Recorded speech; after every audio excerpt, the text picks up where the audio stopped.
Hello everyone, how are we doing this evening? Welcome to the Polish Wildcard tournament.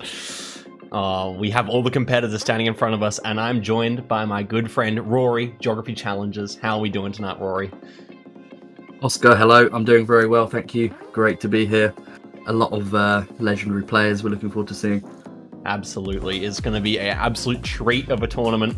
So for those who are just tuning in and wondering what exactly is going on, we have 8 players, all from Poland, duking it out in a tournament here. It's going to go from quarterfinals through to semifinals through to a grand final, and whoever is the champion will be going through to the GeoGuessr World Championship, the World Cup in Stockholm later this year.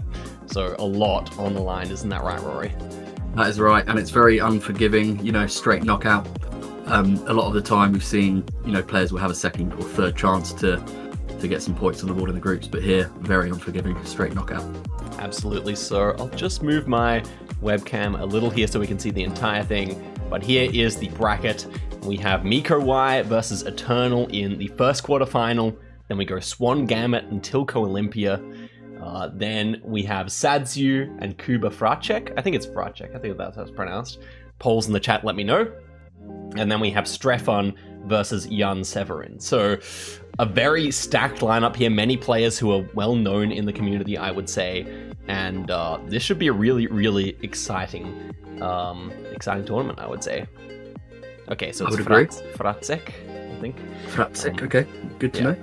Yeah, Fracek. Okay, nice.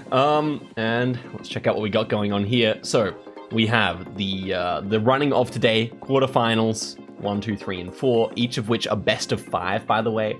So, high stakes stuff. And yeah, every game today will be best of 5, of course. Therefore, the semifinals and the bronze match will also be the same. And as you can see here, we have from this year's kind of tournament circuit, we have the top 5 going through from the North America tournament, which was Gingy, Orlando, Fowl, Jake Lyons, Chicago Geographer. And then over in Europe, we had 10 players advancing, as Europe is kind of the biggest region. As you'll notice, none of those were Polish, and the Poland makes a big part of the community. So that's why we have a Polish wildcard series going on right now. And then, of course, I'll be playing in the Asia Pacific coming up later on in the year. And so we have the game modes. Why don't you take us through the game modes, Rory? Absolutely. So the best of 5s will start with a moving game. So players can move around within the time limit, look for information, look for clues, make their guesses based on that. Game 2 will be no move. So you're dropped in, you can't move down the street, but you can look around. And then 3 and 4 will be a repeat of those, so move and no move again. And then if it goes to game 5, we get NMPZ. The first frame, the first picture is all you can see. Absolutely. I really hope we get to some NMPZ games today. But on the best of 5 format, you know, you have to go all 5 maps to see that, which is always exciting but somewhat rare. And yeah, that's what we're staring down the barrel of. It's a really exciting format. Best of 5 gives us a great opportunity to see exactly how these players are stacking up against one another, I think. And I don't know, the whole thing is just looking like a real treat, I would say. Yeah, best of 5 is great because, you know, everyone gets a chance to show their skill set. Absolutely. You know, best of 3 can sometimes be a bit quick, sometimes a bit of bad luck, but yeah, best of 5, we love seeing it. Yeah, I do believe best of 5, you do see the better player coming out on top even more than in best of 3, without a doubt. So you should, yeah. Yeah, and as you can see, they're all in Stockholm right now, so this is it's quite a big production. It's quite exciting. Yeah. Privileged to be casting this here today. Great event, new faces, only one making it through, and you know that will be a very deserved achievement because you know all these players are great, but I think we're getting quite close to game 1. Absolutely. So we have Miko versus Eternal. Let's talk a bit about the players, shall we? So let me scroll down on our trusty sheet here made by Graph. So I think an interesting one here is that both these players are actually living outside of Poland currently. So yeah, Eternal in the UK and Miko White in the Netherlands. Both quite big comp players. Both have a lot of experience in comp, the sort of ELO style format. Yeah. Okay, so Probably... I'm down to them now. So yeah, that's right. So we have Eternal. He's favoring no moving more so as a player, which is good for him. We'll get to see definitely at least 2 or at least 1 NM game, but most likely 2. And then over on the side of Miko Y is generally preferring no moving, but definitely less comfortable in moving than no moving, but would have prefer to avoid anything in NMPZ if he has a good opponent at NMPZ. So that's interesting. Good information. Yeah, good info. I think though, you know, even though these players say they don't necessarily favour moving, they both have quite a lot of experience in moving duels. So I don't think we should expect to see a low standard from them. I think this will be a good match. Absolutely. Okay, that's really good to know. And anything? Okay, let's look at some confident countries. For Miko Y, on the left-hand side there, Miko Y is someone who prefers to be kind of all around the whole world. He likes all countries. Doesn't really have anything that he's particularly strong at. Though he lists tricky countries as Indonesia, India, and Turkey. So we'll have to see if we find any of that. And it looks like we're very close to getting to our first game here, chat. Very close to starting. Yeah. So I think Eternal's main strength might be Canada. So let's see if that comes up. But let's jump into the first location then. Absolutely. And for context, we're not controlling the whatever's happening on the stream, like the pre-game stuff. That's all happening on the live end in Stockholm. So here we are. First round. I would say that this round is fairly rural, so we may actually see a fair amount of points, but we have a kilometer marker here. And that one, which country does that belong to, would you say? That looks like an Argentina one, and I believe that's a national road marker. Yeah. From what I can see. So, with a bit of landscape knowledge and with a bit of landscape knowledge and scanning, I would say that should be findable, that road. But absolutely, we have some sunflower plantations and some hills there to our north. Which, I mean, hills are very useful. One of the most useful clues in Argentina. Yeah, I think Southern BA can make... I mean, Miko's scanning Southern BA. Looks like he does have the road number 226 there. Whereas Eternal has not found the kilometer marker yet. Significant damage here, I'd say. And there you go. Yeah, big great guess from Miko there. Yeah. I think landscape-wise, that southern part of BA makes sense with those hills. Probably quite a long road, so it makes a good region guess. And it's interesting because east of the Andes in Argentina, it's quite a flat country, lots of like plains which have slight elevation but not too much. And so you really, without the road number there, might have struggled, as Eternal did, to kind of put 2 and 2 together and work out that it is those kind of rare southern hills that you get actually on the east coast instead of the west border with Chile. Okay, why don't you take us through something about the next round, Rory, because it looks like it's quite distinctive here. Alright, let's have a look. I believe we have some Thai language there. Yeah. So not always the easiest country moving, but Eternal has found something very useful that says Ratchatani. So, but Miko's found something too. They both actually found good info here, so I think we should see quite close guesses. Right. Yeah, true. So we have the road numbers, which are extremely one of the best clues if you can't read Thai script in Thailand, because at least they have Roman. At least they have Arabic numerals, so everyone can read those. Both players decently far apart though. Yeah, they're quite on far a apart once 1.5 again. Yeah. So we could see some damage. Okay. Looks like we have maybe Miko considering moving closer towards. Oh yeah, and it was out that way. Okay. He almost moved on to that city. I think he was just considering. Yeah. That's good though for Eternal to get 500 back. That's what you need. You just need something to get your confidence up a bit. Just take some damage off your opponent. Absolutely, because it's pretty demoralizing to lose 2,000 points in the first round, where if that was multis, it would have just been over. But yeah, it's a good one to get the nerves out. And now we have a Mexico where we have the flag immediately visible, so it's going to be all about the region guessing, all about trying to find some useful information here. One of your favorite countries, Rory? Do you have any initial impressions here from? Yeah, one of my favorites for sure. I think phone codes here, taxis, things like that are going to be useful. Let's see if anybody finds anything. I thought it looked vaguely central, but I'm not too sure. I don't have the biggest view of it. Got a bit of red brick. Yeah, we do have quite a bit of red brick, but then again, quite a bit of white brick as well. Yep. Red brick tends to lean you in the Central Valley, tends to lean you west, like where Eternal has his marker clicked right now.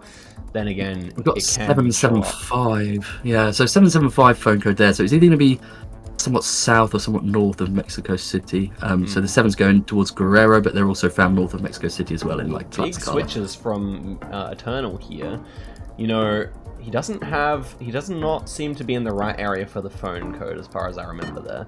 But Miko does seem to be. And yeah, there you go. I guess kind of fortunate for Eternal there that it ends up being the northern half of where that area code shows up. Yep.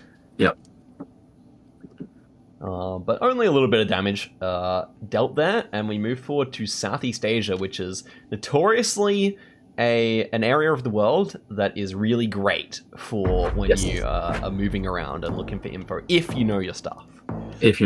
My feed is frozen slightly, but I'll rely on your call outs where we are. Not to worry. So we're looking at we have an Indonesian flag on the pole there, so we can assume this is indeed Indonesia.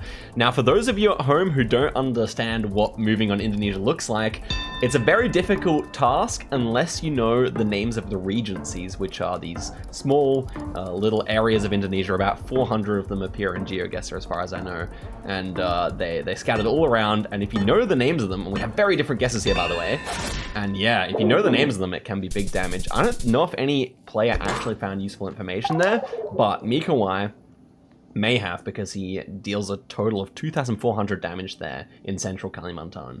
It's huge. Big stuff. That's huge. Are you back up to speed with this, Rory? Very nearly. I'm just restarting my app. Excellent. Okay, next one here we have very unique architecture here. We're in a forest. I like it. It's nice and secluded here. We're on a bridge, so there is potential for a 5k if either player gets to the useful information here. We have a minute on the clock. Let's see how they go. Which way will they choose? They're both going north here, and they head out over the bridge here. Okay, actually, we have Miko switching to south, so we have two players going in different directions here. That's always fun. Let's see what they're able to find here. We have these red houses, very typical of the Nordics. And with the short dashes on the outside of the road here, should be Sweden.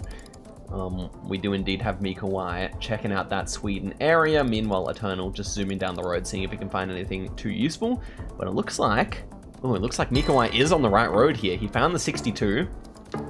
Maybe the hilliness is leading him to go further towards Norway, which is a hillier country, to be fair. And let's just see what's going on here. So yeah, we have a similar guess from Eternal, who is actually quite far away. This might be the end of game one, I think. Very nearly it is. There we go. Wowie. Okay.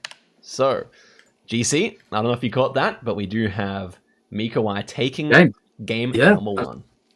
Very, very well played. Very well played. Really close in Sweden. Getting a moving win under your belt, it just sets you up great for the rest of the games, especially if you're comfortable with no move. good start from Miko. Absolutely. I think Eternal, he had a couple of good rounds, but it just looked like he was getting to the information less effectively than was Miko. But it's an entirely different game when it comes to no moving. So we're just going to have to see if Eternal can bounce back here, because I could definitely see that being the case. Yeah. Agreed. A very different game. In we go. You're with us now, Rory? I'm with you. Yeah. Excellent. Okay. We're jumping straight in to game number 2 here. Very exciting stuff, and we're starting out in a rather secluded location, but we have plenty of poles and architecture here to help out the players get the country. They can't see the round yet. The casters are just looking around on the Stockholm side of things. So okay, we're jumping in now. Where are you thinking here, Oscar? Yeah, so we have these square concrete poles, which are very typical of post-Soviet Union. Mm-hmm. And also, post-Soviet countries are where they're most common. Then we have wooden architecture. Both players go in before I can say anything here, but it was just a Lithuanian. So. They're both sort of insta-locked lith, went middle, fair enough. Yeah, and for example, Latvia would normally have wooden poles. Estonia normally looks a little bit more Nordically influenced. That felt a bit more Russian, or in that case, Lithuanian. So it all checks out. Yep. This one here looks much more gettable in terms of the exact region, because we have the coast here. And I'm assuming that's going to be west coast, although we haven't seen that yet. Let's see where it actually is. Yeah, okay. Here. We can see the compass now, so that is some west coast. Yeah, okay. So with these yellow outer lines and this pole top, we should be in Western Cape. Yellow outer lines meaning South Africa, and West Cape pole top being this little triangle thing. And we actually have a switch to the new compass here from Miko mid-round, which is always interesting. Yeah, I mean, he's really going for the precise lineup. I mean, Western Cape is a large area, so on 1.5 you could actually see a fair bit of damage here. So both players just trying their best to find an angle that fits. That's absolutely true. I think both players are scanning rather the right direction. So Eternal, looking a bit further south here, doesn't make as much sense to me here, because you probably would see some mountains. I think, yeah, he leaves it in the right area, and indeed Miko is, you know, for all his precision, he clicked in the water in the end, which is kind of yeah. But a very close guess again, and I think, you know, showing that he does have quite a bit of moving and pinpointing ability, as we saw in the previous game. Indeed so. Alright, this time we got double yellow lines in the center, and we are in the middle of a desert here, which is quite unique. So let's see what players are thinking here. So, okay, I see that type of guardrail with the yellow and black paint on the end. That is actually... They're both in Chile right now, but that is not something I would associate with Chile. Now switching to southern Peru, that seems more like it. Will Eternal notice? Because I do believe that you would not see such a thing in Chile. Okay, he's looking at it now. With the road lines too. I mean, yes, not to mention the fact that Chile rarely has double yellows. Indeed. To be fair to Eternal, it did look a lot like Chile. It did, and also maybe the lack of the black and white stripe post on the sign there maybe caused him to rule out Peru. True. So yeah, what Rory's saying is normally Peruvian signposts, so for like directional signage, will have a black white paint job on them, which was not actually the case there, which is kind of rare. So that's a good point. It is quite rare. Yeah. Okay, next round here. So this one is an easily solved round. They'll easily get the country here because of the big Google car there. That is the Kenyan Google car. Yeah, it's a big part of GeoGuessr is knowing these different Google cars, but this one's very much day one knowledge. So now it's a matter of, does anyone know any place names here? Because the state often appears on such little signs in Kenya. It does. It looks to me as though Miko's able to read it. I cannot quite make it out. I'd say knowing Kenyan counties is useful in GeoGuessr because, you know, they do appear on the map, but it takes a while to scan, so being comfortable with them is a great skill to have as a moving player. But absolutely. But as we can see, no moving it can help as well. The question is, did Miko read anything, or is this just a region guess? Because I kind of like Eternal's guess better here if it's just a region guess. Yeah, Eternal going a bit west, which makes sense with, you know, slightly red soil. Maybe this Google car. Yeah, more likely there. And indeed, yep. Great guess from Eternal there. Showing he can fight back. That's 1.5k damage. He's in the lead now. Takes the lead off that. Yep, that's what he wants. Excellent. Hopefully putting the last game behind him and just sort of playing the locations in front of him now. That's right. That's right. Representing Manchester. Yes. And Poland, of course. Okay. Next round here. This one is the first round where there is a question about the country here. It's not obvious immediately, which makes it a lot more fun, of course. Let's see which country. I could definitely see the game ending here. What do you reckon, Rory? I could, yeah. I agree. I mean, 3x is already quite significant, and if somebody goes wrong country, that could easily be game. What are your thoughts here? My initial vibe was this is probably Mexico somewhere. That is where Eternal is zooming. The reason being this kind of cobblestone road is quite common there, and we had a black water tank, which is also something you do see often in Mexico. Both players in Mexico, so it will not end here. Not to They're mention quite close, yeah. They're in Puebla and guesses. Oaxaca. Yeah, okay. I know that the cobblestone is quite common west. It is Central indeed. Valley. Yeah. Okay, But that it was ends up that being Querétaro? Yeah. Querétaro, yeah. That is There's the another- other state, I think, that's often has it, right? Yeah, absolutely. It's another pretty decent hit from Eternal there. Yes, Healthy lead. so bringing it back, and that's kind of what we expected. I mean, Eternal has had a couple of blunders so far, but these last 2 rounds, I've been impressed with. That's really good play. And we have another one where the country is somewhat ambiguous, I would say. Let's have a look. Oof, yeah. So we have Got a mountains. cyclist. How interesting. Wow. Are we back? Is my question. I feel like this might be Mexico. It's very possible. You can see this Google car in Mexico, I believe, with the blue in the middle. Yeah. Now, I think this is slightly newer coverage that I'm slightly less familiar with. But the likes of Angelo have broken down some things like this, I believe. So, Yeah.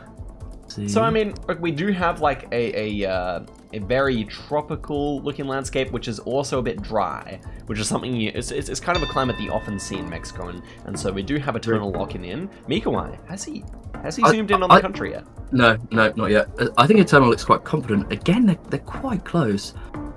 Eternal more towards Guerrero, and again, that's It's all a bit further west, solid isn't damage. it? There we go. It always Huge is. damage here, by the way. Yeah, 2.4k. Wow. There we go. Eternal. Getting a great guess there, guys. Okay, so just 700 points left on Miko.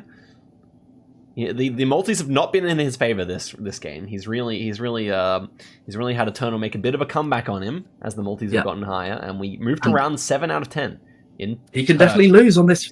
Yeah, he can definitely lose on this round. I mean, he wouldn't have to be much further away to lose here. And, Turkey's pretty big, not always that easy.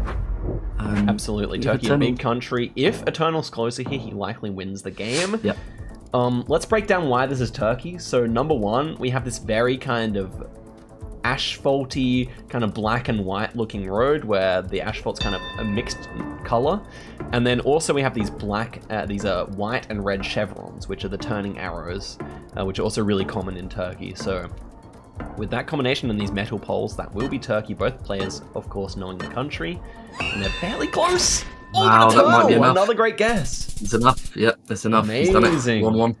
Eternal pulling out a performance that is really good. When it came to the big countries, when it came to the rounds that mattered, Eternal was there. He was there. And very confident as well. Very, very quick. Just doing enough. Consistently closer. Very good performance. Absolutely. Well played to Eternal.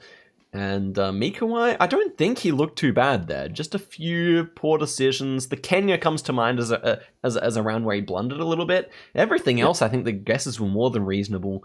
Yeah, they were. The Mexico ones were quite hard. They were hard rounds. Yeah, I think just, a few high multis in a row, you can just lose the game if your opponent's outguessing you a bit. Absolutely, but we're back potentially into Miko Y's domain. We saw him collect the information better on the moving games thus far. And now the question is, will it also be the same now? Eternal. Got stuff to prove. Yes. Hey, we've got Colo here. So players might be looking for clues such as number plates on the side of taxis and lorries, as one example, especially in urban rounds like this.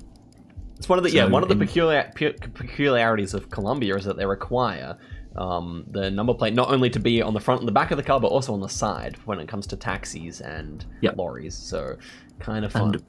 And we found one. There you go. Miko's found one. Yeah, Manizales. Manizales. Do you know what that is? Oh, there it is. Quite a big city. Yeah, he's straight in. He's comfortable. Miko's comfortable. I mean, a lot of the time players will not say they're good moving players, but Miko looks comfortable to me. Yeah, this is also the vibe I'm getting. And Eternal has not been able to make it to anything useful, unfortunately. And his guess is not too bad, but obviously Manizales was always going to be close. It's going to be 500 points. Good start for Miko again in the moving game. Yeah, this is my prediction is Miko Y takes this one. It's just the way it's looking from the play. I mean, this particular game, not the whole series necessarily. Yeah. From the way it's looking, you know, an NMPZ game here might not be the least likely thing. Yeah, that is also the case. Okay, so we have double white lines in the center of the road here. Road color, the road line color is so useful for determining the country.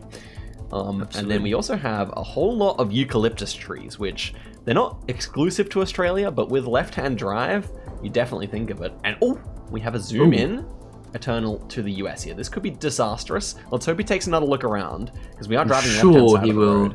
Yeah. He's zooming out. He zoomed out. He's probably realizing the error of his ways, because it is left-hand drive here. That being said, he's very lucky that Miko Y has taken his time. Ooh, and we have place names here. 1,000 kilometers from Sydney. Okay. Broken Hill is something I recognise as well. Yeah, so Broken Hill is on the border between Australia, South Australia, and New South Wales. So we're probably actually in my state of South Australia here. Indeed, Eternal has made it to the better info, I think, right? Yeah, he has. Wow, he has. It's turned around completely here, guys. Look at this. Yeah. Miko's still around Brisbane, I think. Miko's in Brisbane. This is huge damage. That's huge. Oh my gosh, it was in Mildura, a town I've been to myself. And there we go, 3.3k after being plonked in Alabama. Eternal turns it around on moving. Simply disastrous for Miko Y there. Had immediately a better grip, but did not make it to the sign. I mean, he can feel lucky though, because I think had that been like a 2.5, it might have wiped him out straight away. So he's got a chance to come back. He's got a chance to come back. If this happened on a later round, at 2 times damage, 3 times damage, then it could have been just about over. Instead, Miko Y lives to battle another day, but this is a nice and rural round, probably favoring Eternal from what we've seen so far. And he's racing down the road, seeing if there's anything on offer here. We have something here. Lead River Hot Springs, something like that. Okay. It's immediately struck me as Canada, just kind of feels very northern with these birch trees, but it could still be the US potentially. Yeah, I know, I like the look of Canada. Did we see a car with no fronts there? Or did I? Yeah, but the thing is, like, this out here, you get so many travelers that you just really, a lot of people, you know, BC Park's huge, but they've both gone to it at the exact same time. They've both got it, yeah. They're different signs, actually. You see that? Did it say Liard River? Yeah, I mean, yeah. Liard River is familiar. I think that's findable. It rings a bell. I got the feeling this is further north than where they're clicking. It is rather flat, and Eternal is plonked himself in the mountains here. We'll see about that. I feel like Miko Y's guess is potentially significantly better here. They're pretty far apart. They are very far apart. Wow, and look at that. It was much further north there. Yeah, Liard River. That's it. To be fair, it was quite hilly. I take that back, but there we go. 2,000 points of damage goes the favor of Miko Y. Thus nullifying the last round, essentially. Unfortunately, more or less. Yeah, I mean that 800 points difference, you know, in multis, that's not really a substantial lead. So more or less change in reality. Yep. Yeah. Big city here in Chile. We see a Chilean flag, obviously. Everyone playing at home will know that. But the question is, can these pros work out which city it's going to be? I got the feeling that this is Santiago or North, based on how dry it is. Yeah, I would agree. Even could be one of the areas, west or northwest of Santiago, or maybe Ovalle, Copiapo, one of those cities. Yeah, could be one of those ones. Okay, so we have a big road here. They're going to make it to some information soon, presumably. Although the suburbs of Latin America can be tough for information. They definitely can. It seems like there's plenty to look at here, but it might not all be useful. So it's a bit about decision making here. Exactly right. Another Chilean flag. Easy to get distracted by the wrong things to look at. Let's just see. Exactly. No place names there. No place names in all, really. Okay, we have a La Serena. And we have one closer to Santiago here. Indeed, it may be a Santiago guess here. Indeed. Okay. Quite a big spread here, and it is between in Iapel. we'll see a bit of damage. Okay. 500 points. Miko Y under the pump here. Yeah. I feel like these players are quite evenly matched. I definitely favor Miko Y to take this one out, but yeah, I get the feeling this is more even than I initially thought. And we have a very interesting round here. What are you thinking of it, Rory? So let's have a look. We've got fronts. So we're in North America here with the double yellow center line. It looks like, and these cars. Yep. Let's have a look. See what info they find. Absolutely. Lake of the Woods. Okay, interesting. That sounds like it probably is the town name here. Yeah. But sounds also like a small place because I've never heard of it myself. Oh, it said Kenora. Ooh. Kenora is a town in Ontario. Yeah. Is it further west? I feel like it might have been further west. I think it might be near the. Is it near the Manny border? Yeah, that's kind of what I remembered it being. Yeah. So let's see. And Miko's found it. This could be huge. This could be massive. Oh, this should be it because I don't think Eternal came to the place name, and he's in America. Wait, he could happen to go close. He could happen to go close. Look at this. He's got the vibe. If he switches, if he can see it right now. Oh, if he switches, he's all right. Let's see. He switches! Oh my gosh, he might survive here. I think he might survive. Oh, it's so close. Oh my god. He does. Oh, what a clutch switch.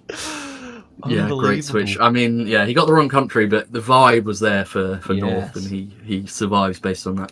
In some ways, a bad guess, but you're right. He had the vibe for the trees. Yeah. And, well, he survives, and we're in Europe. Now, This Europe is a great game, by the way. It's been a very back and forth and fun game. It's probably not what he wanted to see, Eternal, being on 500 points. Because if Miko Y makes his way to a sign, finds the exact place as we know he's liable to do, then big points or medium-sized points could be going Eternal's way. Vice versa, probably not going to be able to knock out Miko Y though. But are we in Poland? Yeah. Or is this Hungary? I think it might be Hungary, but I couldn't work it out yet.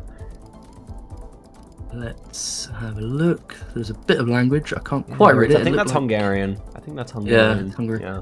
So actually, Hungary's really not what you want to see if you're Eternal, because it's a country where people are very liable to click middle, and if they both click middle, Eternal could be slightly out-hedged and lose. That would be a shame, but let's see. Exactly. He has made his way to some signage. I believe, yeah, this is about what I expected. It's not going to be knockout damage. Yeah. Right on Balaton. Wow. Right on the lake there.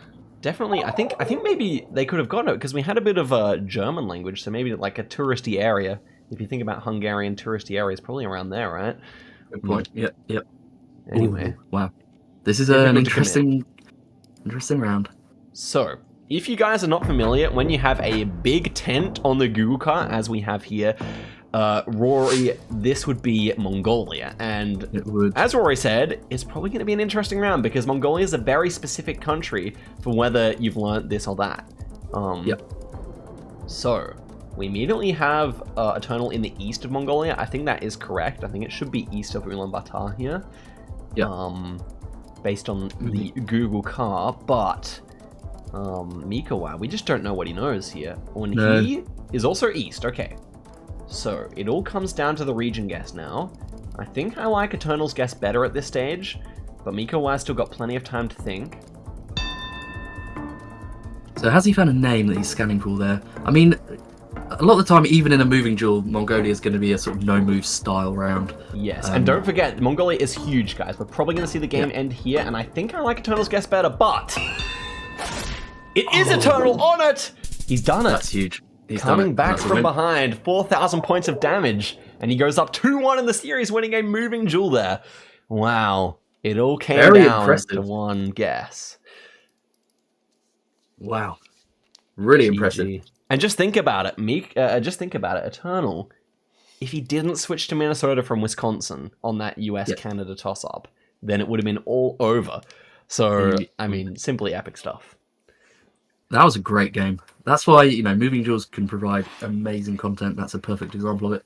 Absolutely. And now, I think with how Eternal played in the no-move game, he's probably the favourite now because he has 2 chances to win, the NM game and potentially the NMPZ game. 2 chances is huge, man. And we already know that Eternal looking like more of a no-move player here than Miko Y. So, Wow, and to get so close on Mongolia, it's just impressive. It just is. It's not easy to do. You have to really study your stuff. Yeah. But okay, back into no moving, Rory. Take us through the first round here. Here we go. Right. Did we have a Billy? I sort of caught the last second of that. Let's have a look. What do we have? Looks like we have some concrete poles here. These ones are found in a few countries, this exact style, but I would say that we're looking at Chile here based on the landscape. Yep, doesn't seem particularly northern to me. It's quite hard though because we're sort of in a industrial suburb. We don't have a great view of the landscape, so things like that make it a bit trickier. Yes, if you're ever looking for a good way to make a round difficult, then find an industrial zone. But let's focus on the round because we have Eternal in Brazil here. He has not worked out that these are Chilean poles. Yeah. And that is, again, it's round 1, so it won't be the be-all and end-all, but any other round, that would be disastrous. Absolutely. And I think we have Miko rather close here, so we're going to see huge points exchanged here. But these are Chilean poles, so unfortunately Eternal will be wrong unless he switches. We're not. Yeah. Really good from Miko there. I mean, that's a massive start, 3.5k. He has every chance to win round this game. 1, guys.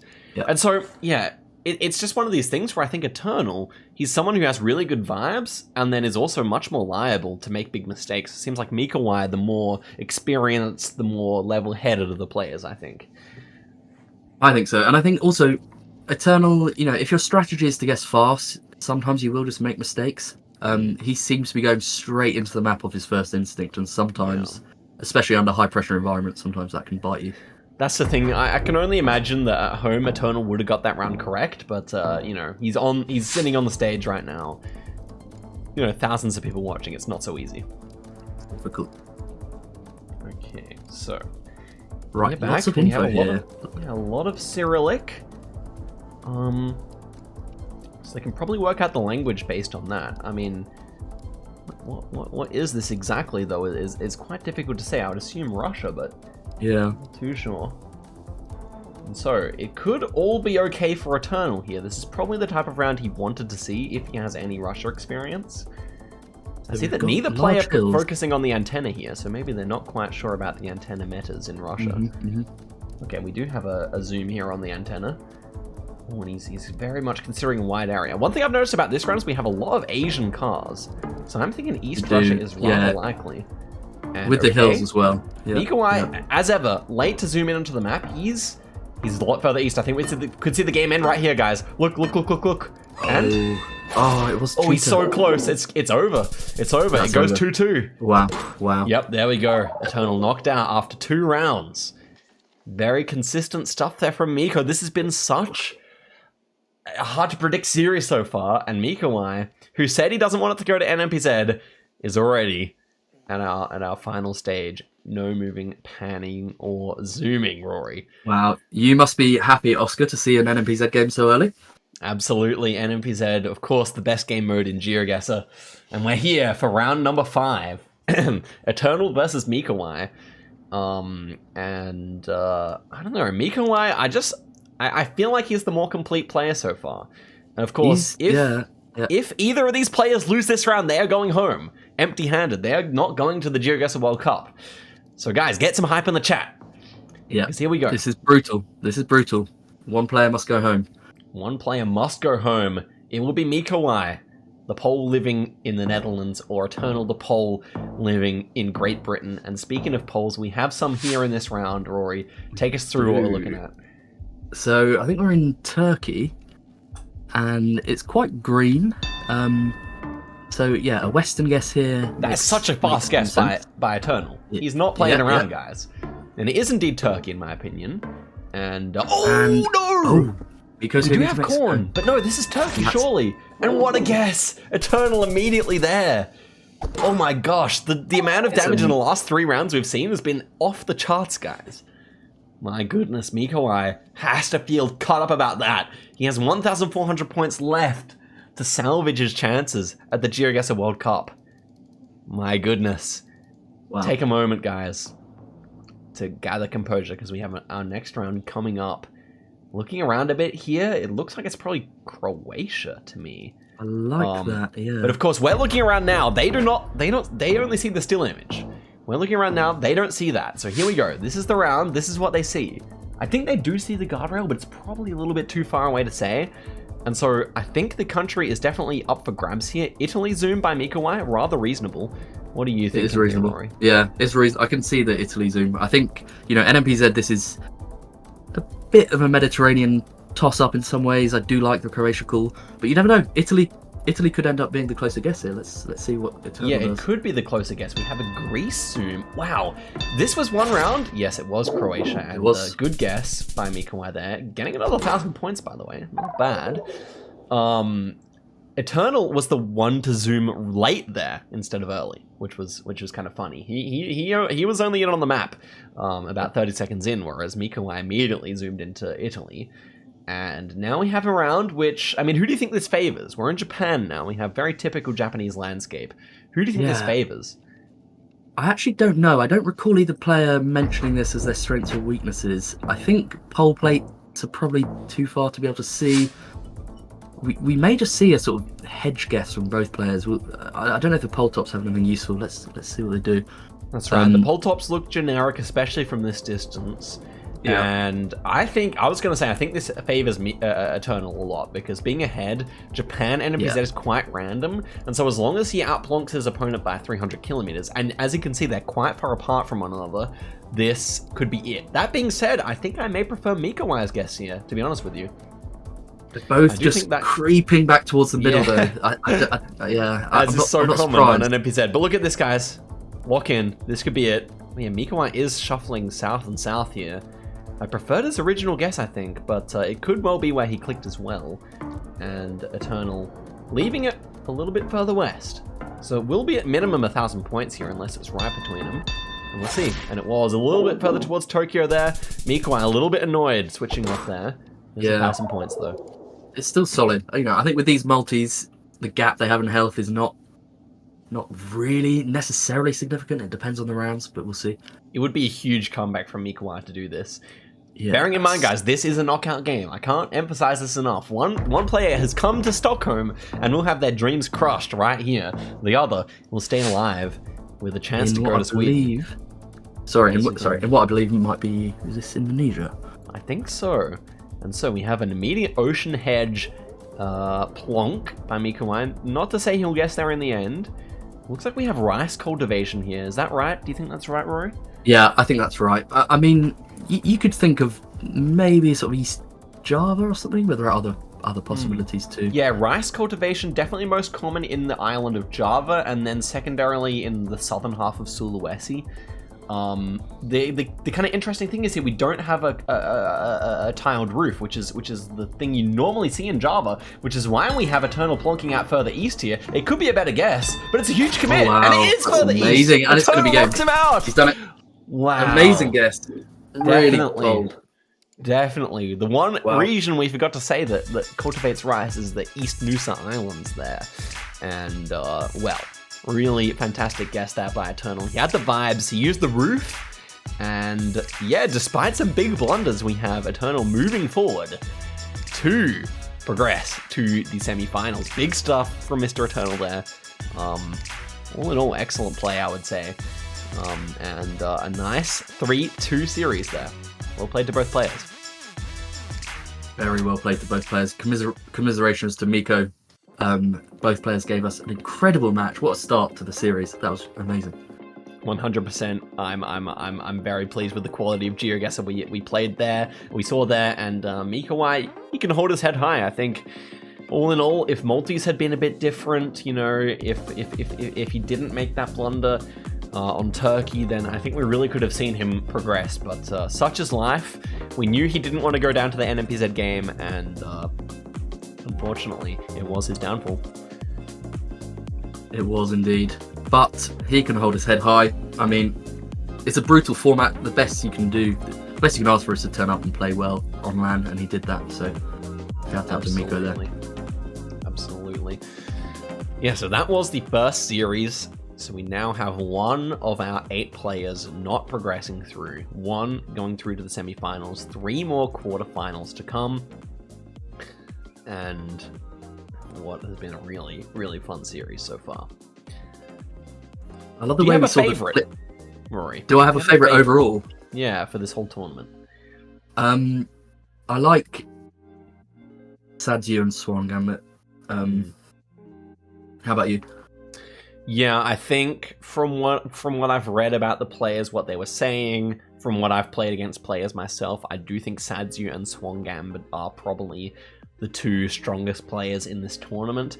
Tilco Olympia, you know, he's the oldest competitor at 38 years old, and he is a very strong player, and definitely someone who prefers that NMPZ game mode. So maybe the structure of the entire tournament is not to his favor, but if he can get there, then I feel like there's no player who is as scary as Tilco on that final round.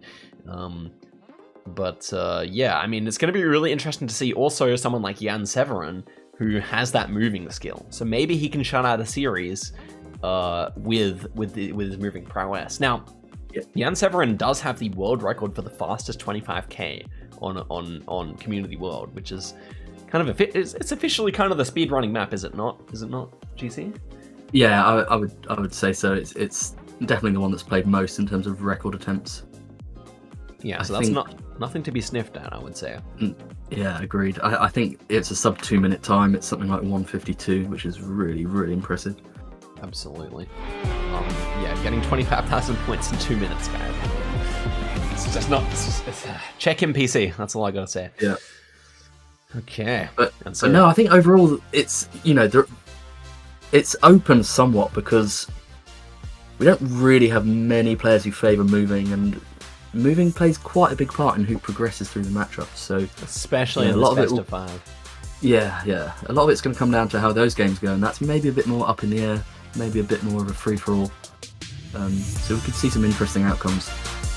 Absolutely. Well, here we have it.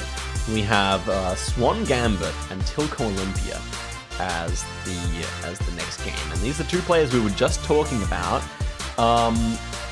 So yeah, I think Swan Gambit, from what I recall, is a no moving main, meaning no moving is of course his favorite game mode. Tilco, we just said, loves that NMPZ.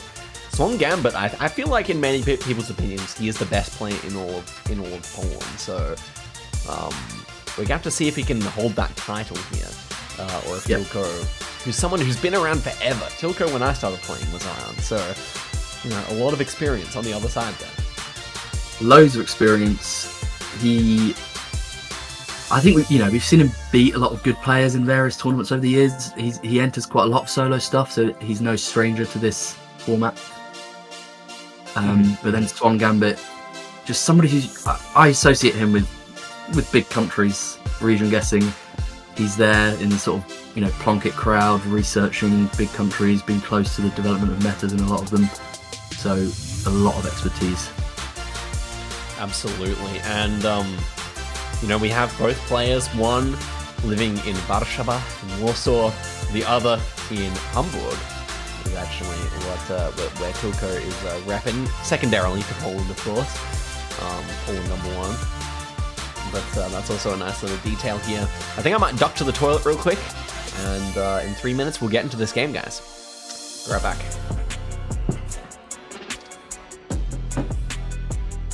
Great, so yeah, thanks everyone for being here. I think what we see here is the winner of this will face Eternal, who's proven himself pretty well in the last match.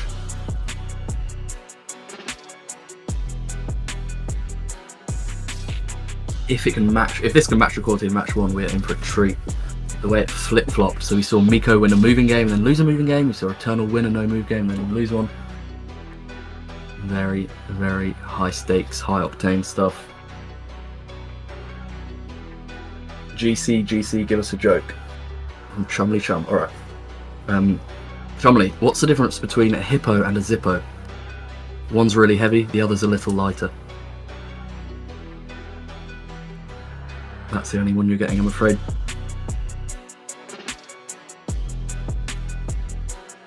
Hope you enjoyed it nonetheless.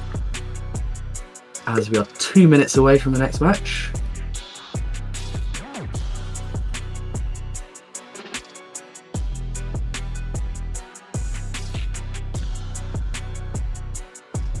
very much looking forward to how these two perform under the LAN pressure. Players we're very familiar with. It's going to be exciting to see. One of the best things about the World Cup and the qualifiers and the wildcards, etc., is actually seeing these players do their thing on the stage. See what they can pull off.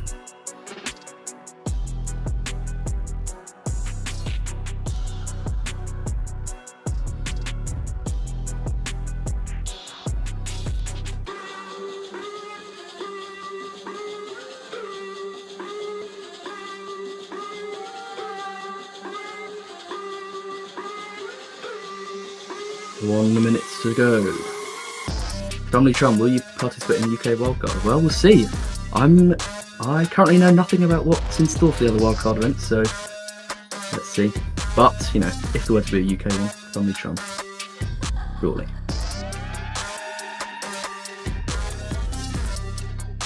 Right, we're nearly ready. I'm sure our players are taking their seats. I have returned, everyone. Welcome back. There, Rory. Oh, yes. Excellent. Thank you for your welcome. 30 seconds until we cut back to the live feed here. This is shaping up well. I was really impressed by that last match. I thought it was great. Definitely, it was a super exciting game. And NPZ, man, you just get such exciting rounds. You see people going Mexico on Turkey, and then it all comes down to those small little details, the shape of the roof, the cultivation of rice, this kind of stuff. Yeah, fantastic play there from Eternal. That being said, I do believe it will be Eternal facing Swan Gambit or Tilco. I gotta say, I favor either of those two players against Eternal. So it'll be interesting to see, you know, what kind of game plan Eternal will bring to either of these two. If you'll keep up the fast guessing, especially, you know, depending on whether it is Swan Gambit or if it is Tilco. Yeah, we could see a change in approach there because I think these two players are so experienced that the fast strat might not necessarily always work. That was also, yeah, indeed my intuition on it as well, Rory. Yeah, so there we go. That is the way the bracket is going to look. Best of semi-final, also best of 5 there. I guess the other thing is, you know, in, for example, the European qualifiers, we saw a lot of players who we've already seen before on LAN, so we know how they perform. But in this event, these are all players who we're seeing for the first time, really, so we actually get an insight into how they perform on stage. Yeah, an entirely new field with some more experience, some less, but all of them new to GeoGuessr LAN tournaments. And it looks like we're about to start. It would appear that way. Here we go. So yeah, Tilco Olympia, the oldest person in the competition here at 38 years of age. Then we have the fresh-faced Swan Gambit sitting on the left there. Yeah, I feel like this is going to be a super fun game. Swan Gambit looks locked in. It has to be said. Yeah, they both look locked in. This is going to be great. Yeah, to be fair, Tilco also locked in himself here. Tilco's a great guy, man. Often Tilco just like message me out of the blue, you know, showing me an interesting game he played. I'll have a look through the game and we kind of discuss the rounds. He's just someone with a real love for the game. Yeah. And also someone who would love to see this go to all 5 to the NMPZ. Let me bring up the player cards here to discuss that a little bit here. So Swan. So as for Swan Gambit, do we have him here? There we are. So his favorite countries are Brazil, Japan, and Italy as we head into the first one here. Worst country is Russia. Well, would you look at that? I think it's our first Poland of the day here. Oh, here we go. Looks very 5Kable as well. We've got a road number. I would expect both players to get the 5K here, but let's see if I'm right about that. Yeah. No smile from either player. They're both just locked in. Even seeing their homeland here. Yeah, a hint of a smile. The hint of a smile. The hint of a smile from Swan Gambit, perhaps. Yeah. Okay, and they're both... Okay. So it looks like Swan Gambit... Oh! Does Tilco already have it? No way. That's impressive. That was fast. That was extremely fast, but he's definitely next to Swoopsa, or whatever it's called, so... yeah, look, they're right next to each other, as I predicted here. And Swan. Oh, he switched kind of further away from where Swan Gambit is. Still looking. I don't think it's that intersection because we have houses all around. So where is it going to be, actually? Swan. Almost near it. Neither 5k, but both within 20 kilometers. It's no damage. Yeah, that was always going to be minimal damage, but nice to see Poland come up here in this event. Absolutely. Absolutely. Hopefully we get some more Polish rounds on decisive rounds, but on this occasion, only enough for 42 points. Okay, round number 2 here. Ooh, immediately kind of interesting here. Looks like we are going to see some language here on this billboard. And the coverage just ends. Ooh. You can't actually see it. Barely, anyway. So that's kind of funny here. Obviously, both players don't know that yet. We'll have to see.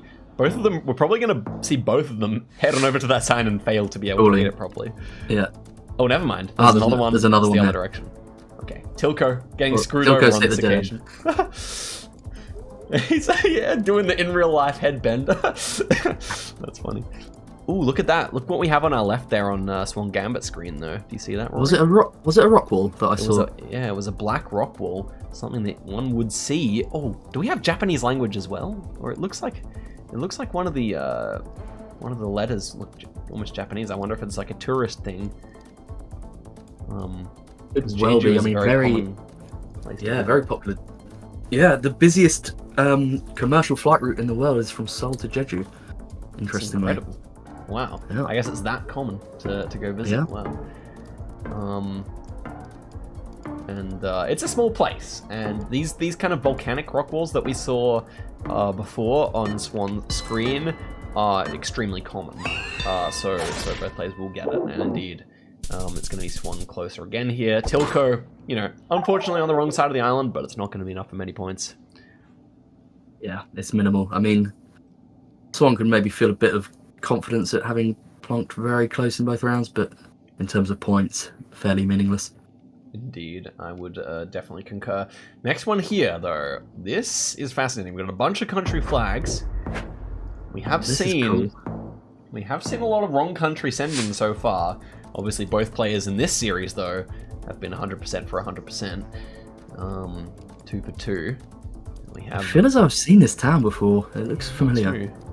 If I was going to think of a town I'd seen similarly, it was in Washington, but we have Tilco immediately zooming to Idaho, so maybe he's seen something that I haven't. Yeah, I like Idaho. Do we have any plates? Because the Idaho... Yeah. Idaho plate's quite distinct. Okay. Okay, Montana. Yeah, Montana also well possible, of course. Definitely that kind of Rocky Mountains area / PNW area with these kind of mountains and trees. And okay, it was Washington indeed, actually. And it's going to be 1.4k damage. Something about that round just reminded me of Washington, but I liked both players' guesses as well, and it leaves Tilco in the lead. Yeah, that's quite big. 1.5. Good guess. Swan, a little bit annoyed about it, perhaps. That's okay. Plenty of time to come back, especially in a big country like this. So yeah, and quite, well, may not find ourselves too close to info here, so we could see somebody getting close, somebody getting further away. Yeah, the question is, does anyone go for the insta-guess without even moving here?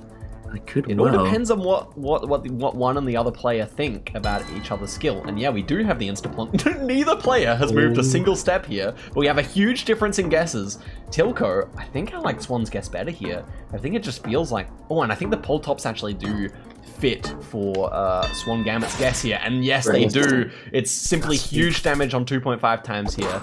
It's going to be almost it. Tilco. That must be one of the only times in a moving game where neither player has taken a single step and there was not a single sign. Both players just seriously not caring to go for information there at all. And we have roosters here. Plenty of roosters. A very cool area here, although I'm not sure how much information is actually going to be there. Presumably at least one sign, though. Yeah, let's see what they find here. Yeah, I think... Oh, we had some text on the bike lane. Let's see what they find. It's going to be Thai. Yeah, that is Thai script indeed. And as we've seen before... Ooh, are they blocked off here?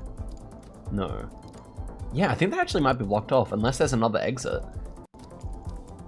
Ooh, this, a little bit. Yeah, I don't think either player can read Thai. So it doesn't look like they're really going to find anything that useful. This might end up being a vibe guess. Indeed, indeed. And Thailand is one of those countries where, ooh, hello, never mind. We made our way out. We made our way out onto the big road for Swan here. Looks like Tilco probably is headed the right direction as well. If I was Tilco, I'd probably take this extra 10 seconds maybe, but I guess time is too short in his head. He's opting for a Bangkok click. I think Swan is looking to go a bit further out. Oh, did he just mark it down? Oh, he didn't guess. He didn't guess. No. Was that his own fault? Unbelievable. He didn't place his marker down. He thought he had it down. No. We've seen it happen. I mean, there's something about the land situation where this seems to happen to players more often. Absolutely. Tilco. That is a shame. Will there be some words exchanged between the players here? Swan looking so good in that game. Having Tilco down to 600 health. And that is just unfortunate. That's really unfortunate. He can at least hold his head high that he was playing better than Tilco was. And we'll just have to see what the actual situation is here in case there was something the matter that prevented Swan Gambit from clicking. I assume though we're just going to be playing on. I assume so too. It didn't look to me as though there was any kind of technical issue. He just needs to reset. Because he's playing well. He's playing well. That's just an unfortunate issue. Game number 2. That is the thing about GeoGuessr. It's good to have your marker down, because if you don't have it down, it's immediately 0 points. Okay. Tilco Olympia versus Swan Gambit. Tilco 1 up, both representing Poland in this Polish wildcard tournament. And we have... What country first? So, as you said previously, Oscar... the car meta for Kenya is very sort of day one knowledge for GeoGuessr. We have this tape down the left side of the car, which is associated with one region of the country, more or less sort of in line with Nairobi, I believe.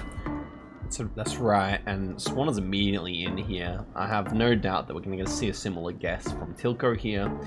Being a very experienced player, he will know that that's normally found near to Nairobi. Yep. There was something very specific about Swan's guess. Okay. Tilco's closer. Yeah, Tilco ends up being close there. I'm not really sure if he saw the state name on that sign or what. The county name rather, but yeah. Doesn't end up being too many points, despite the fact that it looks like Tilco made the significantly better guess. And we move forward to a fairly big country here. Definitely giving me Andes Mountains vibes with these kind of dry hills, lots of shrub, kind of tufts of grass everywhere. Something you do see quite a lot between Argentina and Peru, really. Yeah, that's straight. I think it's neither of those countries on this occasion. Yeah, do we have a white car here? Or did I have a white Google car? We also have a wooden pole, which would strike me more as Bolivian, and that's exactly where Swan Gambit has gone. Tilco. Yeah, the Aurora guess is solid, I believe. It feels sort of high altitude, relatively dry. Let's see. Yep, I like that guess as well, and it is indeed there. Swan opting to put the pressure on Tilco here. I think he's seen that worked in the South Africa round, and so he's kind of running it back a few times here. I think that seems to be what's going on.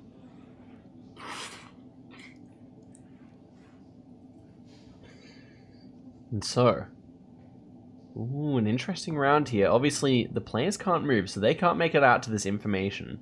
They will be stuck out of view of any writing, I believe. So this should be interesting. Yeah, it's Colombia, I believe, and... Municipal? Oftentimes municipalities in South America are too small to really be too useful as far as I know. So, comes down to a vibe guessing the round then. Tilco looking in kind of that central valley between the mountains in Colombia. Tunya, again, Swan Gambit just gets into the map and goes, which I do really like. As we've seen, it has been effective here. Tilco with a very specific guess. No shot he actually found it, right? We'll find out directly if he did. Wow. What? Oh, okay, Honda. That's impressive. That's incredible. Honda. Tilco might be the GOAT, guys. What was that guess? Crazy use of information. Wow. Was there any other info we didn't see? I don't think so. I think he just found Honda. Wow. I mean, Amazing. he's got the VTech on his side, apparently. That's crazy. Well done to Tilco there. And the points are now pretty even. Okay, again, we're moving down the road here, but of course the players do not see this. We have moved to some specific signs there. In this particular country, they love to do them along the ground. Yeah, we know this is Denmark. I mean, it's very, very gettable, but you know, it's not impossible to get the wrong country here. But yes, there's nothing specifically Danish, but the whole round feels like Denmark. So yeah, we'll see if Tilco's able to get the right country here. Ooh, a France guess. It's big damage here. It's huge damage. We know it's going to be Denmark. Fortunately for Tilco, it's all the way south, so it won't be knockout here. 4.4k. If Swan had been on it, then I think that would have been it. It would have. And once again, we've seen Swan Gambit take a huge lead here. So now, Swan Gambit, I'm thinking, just put your guess down, buddy, and you've got this. Yep. Because we saw the situation last game, and this is not the type of round that Tilco would like to see here, because we immediately have New York license plates in view on basically every car. So the particular area is exactly served up to the players here, and it's all about whether Swan Gambit can do 600 points of damage with that information. Yeah, so we do have a road number. I believe if Swan Gambit finds it, he could win, but let's see. Swan Gambit hasn't really been inclined to use as much information as Tilco has so far. And again, he kind of goes for a central Blanc. Oh, surely Tilco goes New York here. Good. He was zooming into Pennsylvania there. Will he get his marker down? He does. Okay, they're not far enough apart for the game to end unless Swan Gambit saw something and got the exact place, I think. And ooh, that's pretty close to GG's. Yep, that's wow. it. Triple damage? It is. All the way north there. Tilco unnecessarily committing, I believe, on that round. And Swan Gambit. He should be 2-0 up, but instead it's 1-1. When I say should be, you know, you never do know what would have happened in round one. Tilco, with his Olympia armband there, supporting his favorite club, is sitting at 1-1. Not too bad. Not too bad for him there. Yeah. He can be happy to be at 1-1 here, because I think Swan has just been so solid. I think Tilco strikes him as a player who's maybe a bit less consistent, but has potential for incredibly good guesses in hard rounds. I concur. I think that's actually indeed the case. And so let's head through to the next one here. And we have a European round, I believe, here. The trees definitely feel European. Yeah, agreed. This is one where it's, you're not necessarily sure of the country straight off, so you're actually just trying to find clues to at least confirm the country. Yeah, this has been like one of those rare rounds where there hasn't been much information on offer right off the bat here. We do have some language. Looks like it might be French. I think it's French. Yeah. Immediately, man, Swan Gambit is ruthless with the way he guesses. As soon as he has a good idea, he's in on the map, he's down with the guess. Tilco will get the country here, no doubt. He opts for a little bit further north. It's going to be very similar guesses here. It was a bit further southwest there. We have a very clear strategy from Swan here. I think he's not that bothered about precision. I think he believes he can force mistakes out of Tilco. I think that is indeed the case. Swan Gambit's a scary player. That the last 10 rounds have shown that consistently, I would say. Looks like we have a fairly interesting round here. Is that a bit of English? I think so. Yeah. Do you have an idea? Is it South Africa? I think it might be South Africa for the reason we have the English, but the vegetation does not quite feel European. Nor Australian. So let's have a look around here. We do have long license plates as well. Good check out. Is it something coastal, maybe? I don't know. Yeah, and here we have those yellow outer lines which we were talking about earlier in the stream, being South African. We have a bunch of place names here. Port Elizabeth, now named Nabeha. And a few road names as well. I mean, wow, why is Swan Gambit opts to go past the sign there? So interesting. Yeah. I guess this intersection does have all the same information though, so that's at least something. And I would say that Naberha area is probably the most likely, although East London also possible. Ooh, and look at that, Tilco. Ooh, I definitely got the feeling that this is a little bit more temperate, more closer to the coast. Yep, agreed. Tilco, 8 seconds to go. Can he make the switch? If he doesn't make the switch, it's going to be huge points. He does make the switch. I think that's going to be better for his health. And indeed, he's right on it. Wow, Tilco moves from a terrible guess to a fantastic one, and does 800 points. Solid. Yep, he can be happy with that. He did. Yeah, I mean, he initially plonked down in the wrong area, but he realised his mistake, and he gets 800. That's the thing, when you're working with information, sometimes what the landscape and the entire round look like can be shoved to the side by the signs you see. But sometimes you really do have to bring back into your head, okay, we saw it's really green, so it's not going to be in the middle of the, you know, in the middle of the plains, which are very dry. Okay, next round here, looking like it's going to be somewhere in the Germanic-speaking part of the world from the signs we've seen so far. Yeah. So let's see where it is. Interestingly, I think it's Germany, but I think, was there a Danish plate at the start, or did I imagine that? You mean one of those, like, ones which are divided yellow and white? Yeah. Oh. Yeah. I don't know. I wonder if you can get such ones in Germany as well. But it should be Germany because of the language. You're right. Yeah. It definitely, yeah, agreed. You know what's funny, though? I do not mind Tilco's guess here, not to mention the fact he does live in Germany. Neumarkt.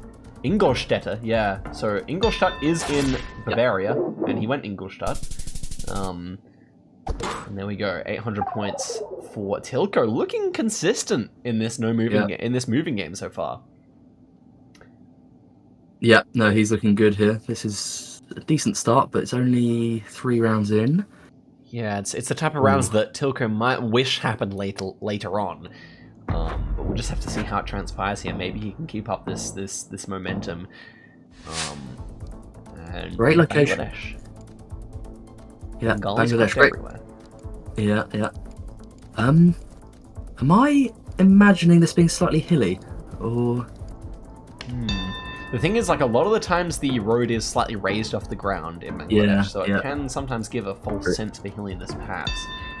And it was on the Indian border. Maybe there were some river hills or something. I don't know. Yeah, it seemed slightly different landscape-wise there, so I'm not surprised to see it on the border. But knowing me, I'd have probably gone east anyway. So. Yep. I mean, Bangladesh is not an easy country. Next one here. We've got these yellow outer lines, and we have plenty of information, although nothing pointing to the exact place, I would say, here. Yeah, we've got this dry, mountainous feel, which could make me, I don't know, it could make me think quite far north. There are areas centrally that can look similar too, though. It's also true. Tilco's going in north, yeah. We do have a very north guess in South Africa here from Tilco, which I think I like. Yeah, I like it. Swan Gambit, he's opting for more moving here, and there's the green side here. Did either player actually look at that yet? I don't think either player looked at this. No, the place is not the biggest. He needs to get his guess in. 3 seconds to go. He's there, and wow, I like Tilco's guess, but it turns out that the central hedge here is much better. 1.3k damage, leaving Tilco only with a narrow lead now. Yeah, it's those Rustenburg hills. They can be so baity. Yeah. And we have a very unique meta here. This arrow only found in one of the 8 regions of Japan, if I am right that there are 8. So okay, let's see. I know some of these. Yeah, sorry, remind me which one this is. I know some of these. So the arrow should be Chukogu, and it looks like Swan knows it. Now, Tilco has also found the information. All he needs to do is remember that one clue, and I thought he was going to go time 1 for a second, but he should be. 5 seconds! Come on, Tilco. He needs to click. Click! Oh my gosh, he gets it down just in time. And fortunately, it's in the eastern half of Chukogu there. Yeah. Oh my goodness. Tilco leaves it to the last moment. He almost gives me a straight-up heart attack. But ends up with quite a decent guess there. So there you go. That was close. Yeah, it was. I think Tilco retains the lead. Yeah, we saw the kind of difference in approach with those 2 players. Like Swan Gambit on metas is just very, very solid all round. Yeah. Knew the arrow or the plate. Tilco maybe slightly less confident with things like that, but still able to produce a good vibe guess. Exactly. I think what you said definitely is true, Rory. And we head through to a fairly easy Italy. I mean, we had Italian cars everywhere. Very Italian-looking town, to be fair, as well. And these Italian towns can be complete mazes and hard to get to proper information. Although it looks like Swan is there. It feels relatively southern, maybe. I would agree. I would agree. The kind of sandstone-y kind of feeling buildings here. Yeah. We have a town named Tarquinia. Tarquinia. Is it ever Sardinia or Sicily? Maybe Sicily, or maybe just the southern end of the boot. Tarquinia. It's an interesting place name. Doesn't quite strike me as most Italian sounding. Yeah, it's almost. I could see Sicily or something. It almost has that slightly. It's almost like a slightly Maltese feel to the name. But exactly. But we have both players in a similar area, and it ends up being just near Rome. Fascinating there.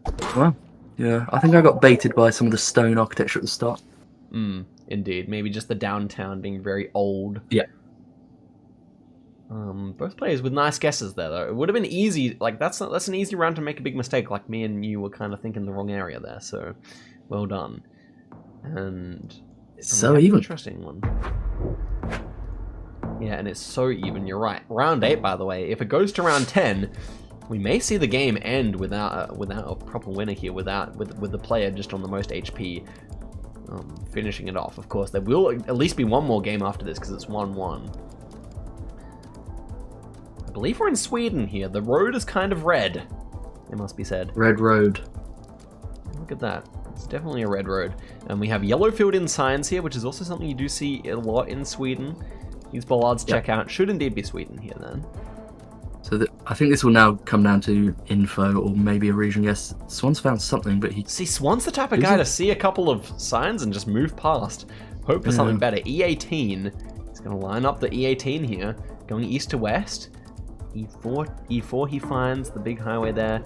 Is he on the E18? It's hard to say. I think he is. Opts for the stretch of it closer to Stockholm. Could try and find that other town, but they've both found the highway, so it shouldn't be knockout damage here. And indeed, Swan Gambit slightly better at lining up the road there. Yep. Pays off on 4.5x. Yep. Both players, we're onto the penultimate round here, and both players are above half health. So. Yeah, one of these last two rounds needs to be relatively tricky for this not to go down to health difference. Exactly right. Exactly right. Okay.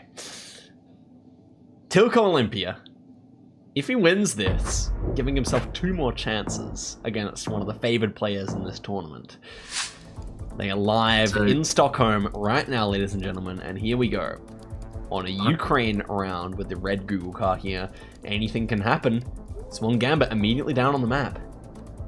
Yeah, Ukraine's big enough that we could see the game, but they're actually quite close to each other. Swan, again, just impressive, just fast, confident. Very decisive player, but look at that. Tilco brings it back with a huge one there. He's going to be in the lead once again on the last round. If we see a small country here, Tilco will be 2-1 up. But that was still a lot. That was great. Sorry, carry on. Oh, no, you're right. That was a fantastic guess. And... here's the last country. What are you thinking about this, Rory? So, bit of Oibrovs, United maybe. Kingdom. Yeah, Oibrovs in the chat. We're in Scotland. That's probably very good for Tilco. He just needs to get to the end of the road and focus up. Lock in. Tilco, don't choose the wrong direction, my friend. Okay, good. He can't go the other direction. He's being spoon-fed it right here. And he goes down. Wait, again, he chooses the wrong direction again. Look at that! He's gone the wrong way, guys! No! Tilco, he needed... this is such a moving moment. He's gone the wrong way. Does he get a Scotland vibe? He almost does, but he's gone Belfast! It's definitely wrong. Oh, but it's halfway between! I think Swan's close enough. Yeah, he's done it. 800 points? Oh, and Tilco just misses out. Oh, no. Wow. Tragic there, but a deserved win, I would say, from Swan Gambit.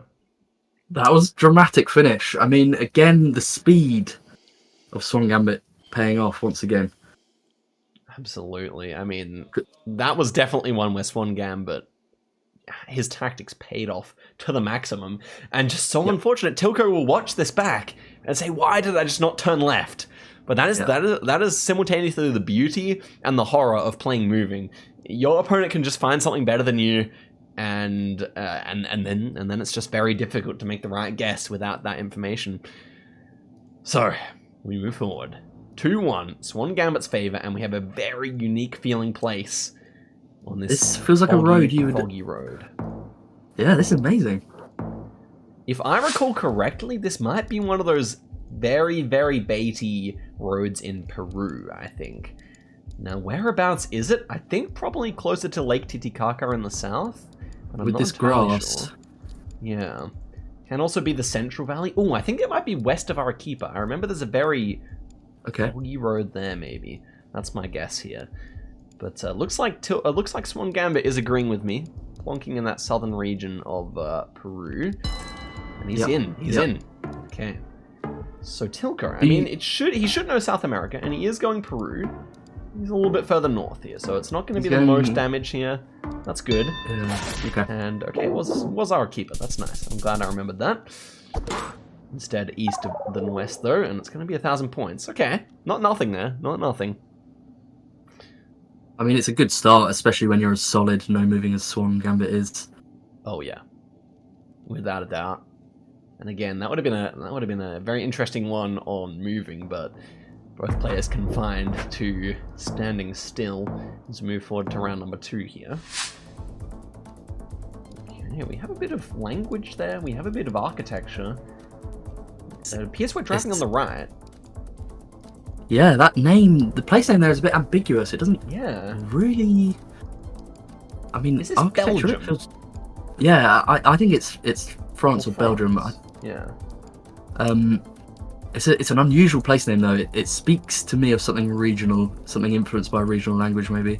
I agree. Because yes, it doesn't feel typical French. Architecture maybe a bit German influenced, maybe a bit Belgian. I still think France is a good guess here. I do. Yeah, I would be sending a hedge for sort of southern Belgium, eastern France, I think. Yeah. And we have a pretty big commit from Tilco here, a bit further south. Could pay off. I think that's just a bit further inland, near Dijon. Okay. Yeah, good guesses from the opponents there. Well done.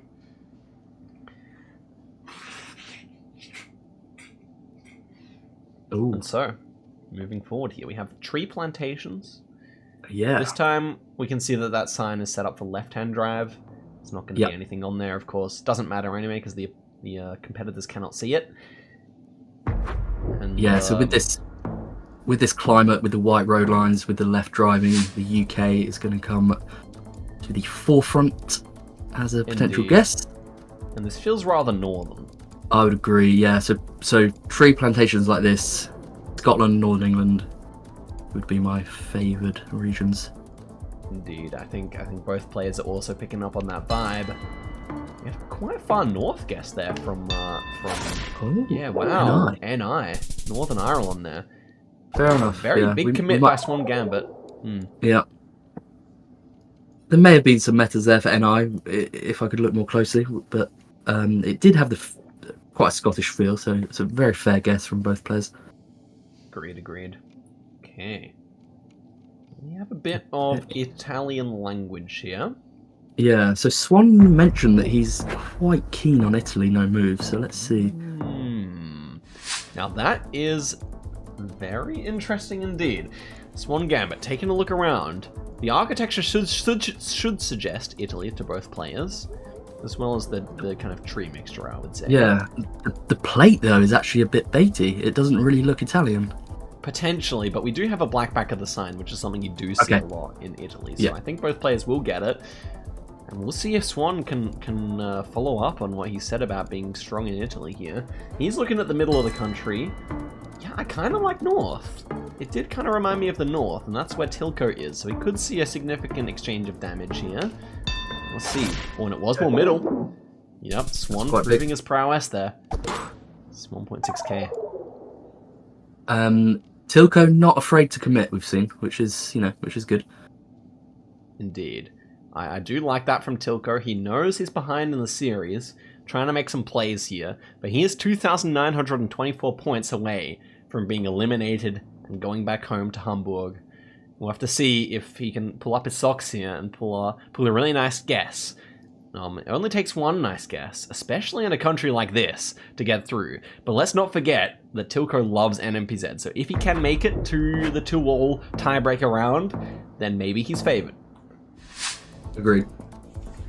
And we really want to see Tilco get one chance at least at his favorite game mode here. This, I think, do have a name. Yeah, it will be Peru with the tuk-tuk. And we've seen Tilco effectively using names much more than Swan Gambit so far in the series. So, does he know? Peru on 3x is scary for both players. I would agree. Tilco can actually just win this in one fell swoop, provided Swan Gambit's guess isn't accurate enough. There's a bit of a, in the GeoGuessr community, sometimes people will say tuk-tuks are more northern, but I don't think it's necessarily true. You can actually find them all throughout the country. Indeed, and especially because we're in the mountains, vibes are exceptionally hard to come by on some occasions. Huancayo is where Swan Gambit is leaving his markup at the moment. I think I might prefer south, which could be a problem for Tilco if he clicks north at the last moment here.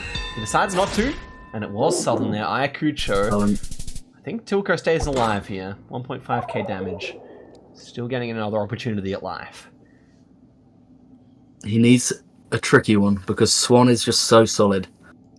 Swan is proving this is world class stuff from Swan, not just Polish class, but world class. Agreed. And we have short dashes here.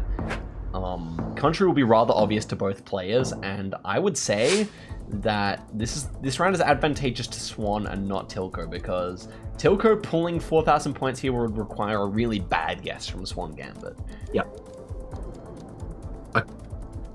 I can see not going too south on this, but just south north is maybe a bit of a tricky one. Get some hype in the chat for Tilco Olympia, guys. He needs help on this round. Yeah. Swan Gambit's in. This could be the end of his journey if he's wrong on the North Sweden call. And he is completely wrong. Swan Gambit, just so accurate, and Tilco, a smile on his face at least. He knows he's been outplayed here, and he played well himself. It was not a bad performance from Mr. Tilco. Just Swan Gambit playing on another level here. And it is a 3-1 victory for Tilco, not making it to his beloved NMPZ. And he will be going back to Germany on an express flight, whereas Swan Gambit is progressing forward to play against Eternal. Yeah, unfortunate there from Tilco.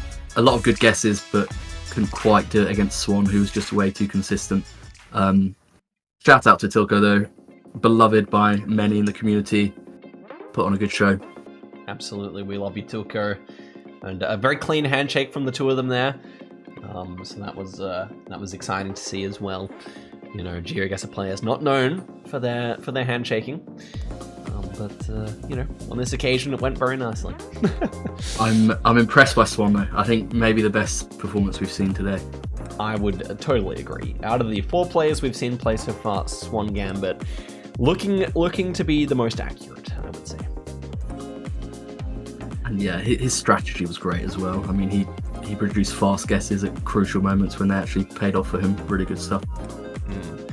In all fairness though, Tilco, while he was using information more effectively, he's definitely no Blinky when it comes to the info use, so it would be interesting to see, Swan's tactics against someone like Blinky, if it would be quite so effective. That is kind of the question. So yeah. Yeah, Swan, anyone can win this, but Swan is somebody who I really would love to see against the World Cup caliber of player. I think he could compete for sure. Absolutely.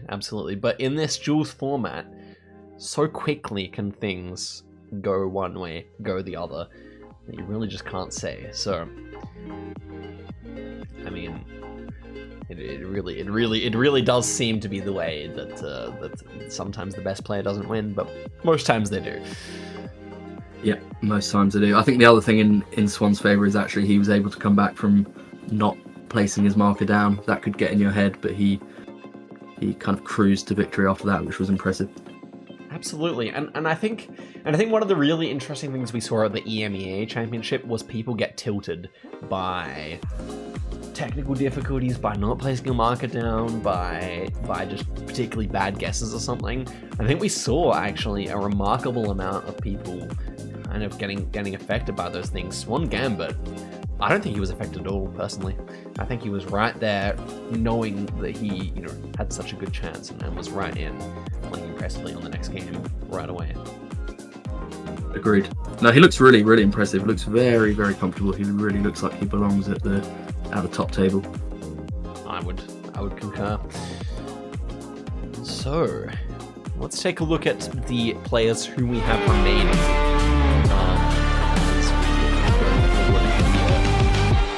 In this Polish wildcard series. So, we have Sadiu versus Kuba here, and Sadiu is someone who's been really near the top of the world in terms of ranking on the ELO ladder and such. Kuba, a player I know less about, so let's get to talking about the players a little bit here. We have Sadiu in front of me.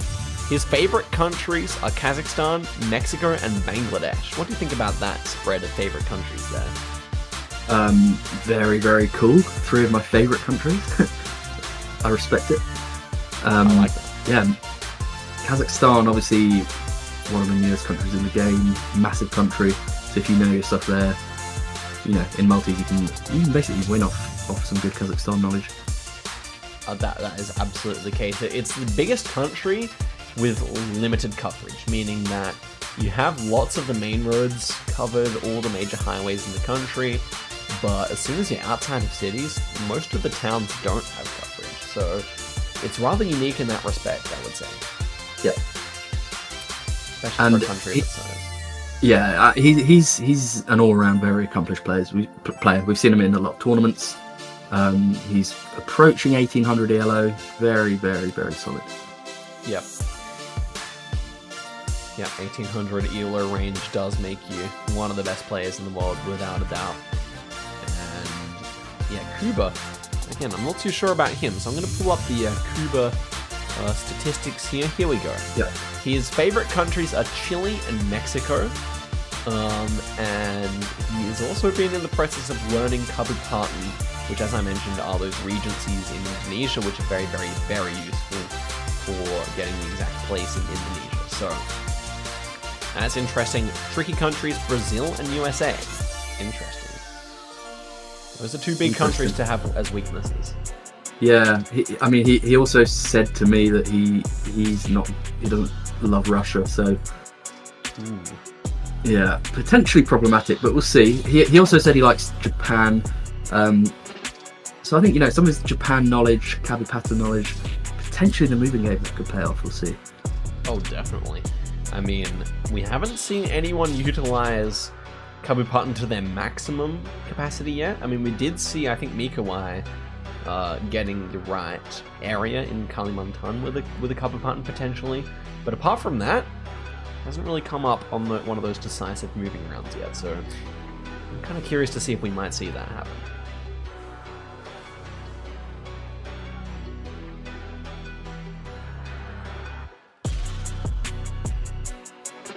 Yeah, I do think on paper Sadiu's probably the favourite in this matchup, but I do think Kuba has plenty of strengths that could see it come out in his favour, but Sadiu probably favourite. That's right. Oh, the chat wants us to have a go at pronouncing the cities which the players are coming from. All right. Do you want to take the left one or the right one, Rory? I'll take left. Would that be something like Zviradov? That'd be my best attempt. I don't know. I think that's pretty close. I think from what I remember, the O with the thing might be Uv. Okay. Uv. Yeah. Okay. Let me not give you advice. Let me actually try and do this one on the right. Okay. I think the W is a V. So Svareds. I think so. I'm sure the chat will tell us how close we've been. GC nailed it? Okay, that's good. Well done, GC. I'd like to try Eternal's Town, actually. I think I can nail that one. Okay. Oh, yes, good. Manchester. Manchester, in it, bro. In it, bro. I'm not doing a Manc accent, though. Okay. Gotta check out Concord. Oh, that's Liverpool. Never mind. Yeah. At least I caught myself.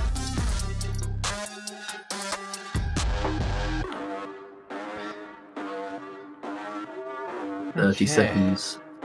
30 seconds remaining. I'm a little bit sick, so I'm gonna have to save my voice on these breaks in the future, I think. But, Yep. well, this is a very exciting matchup. Kuba Fratze. Someone I'm very interested to see playing at such a high stakes game.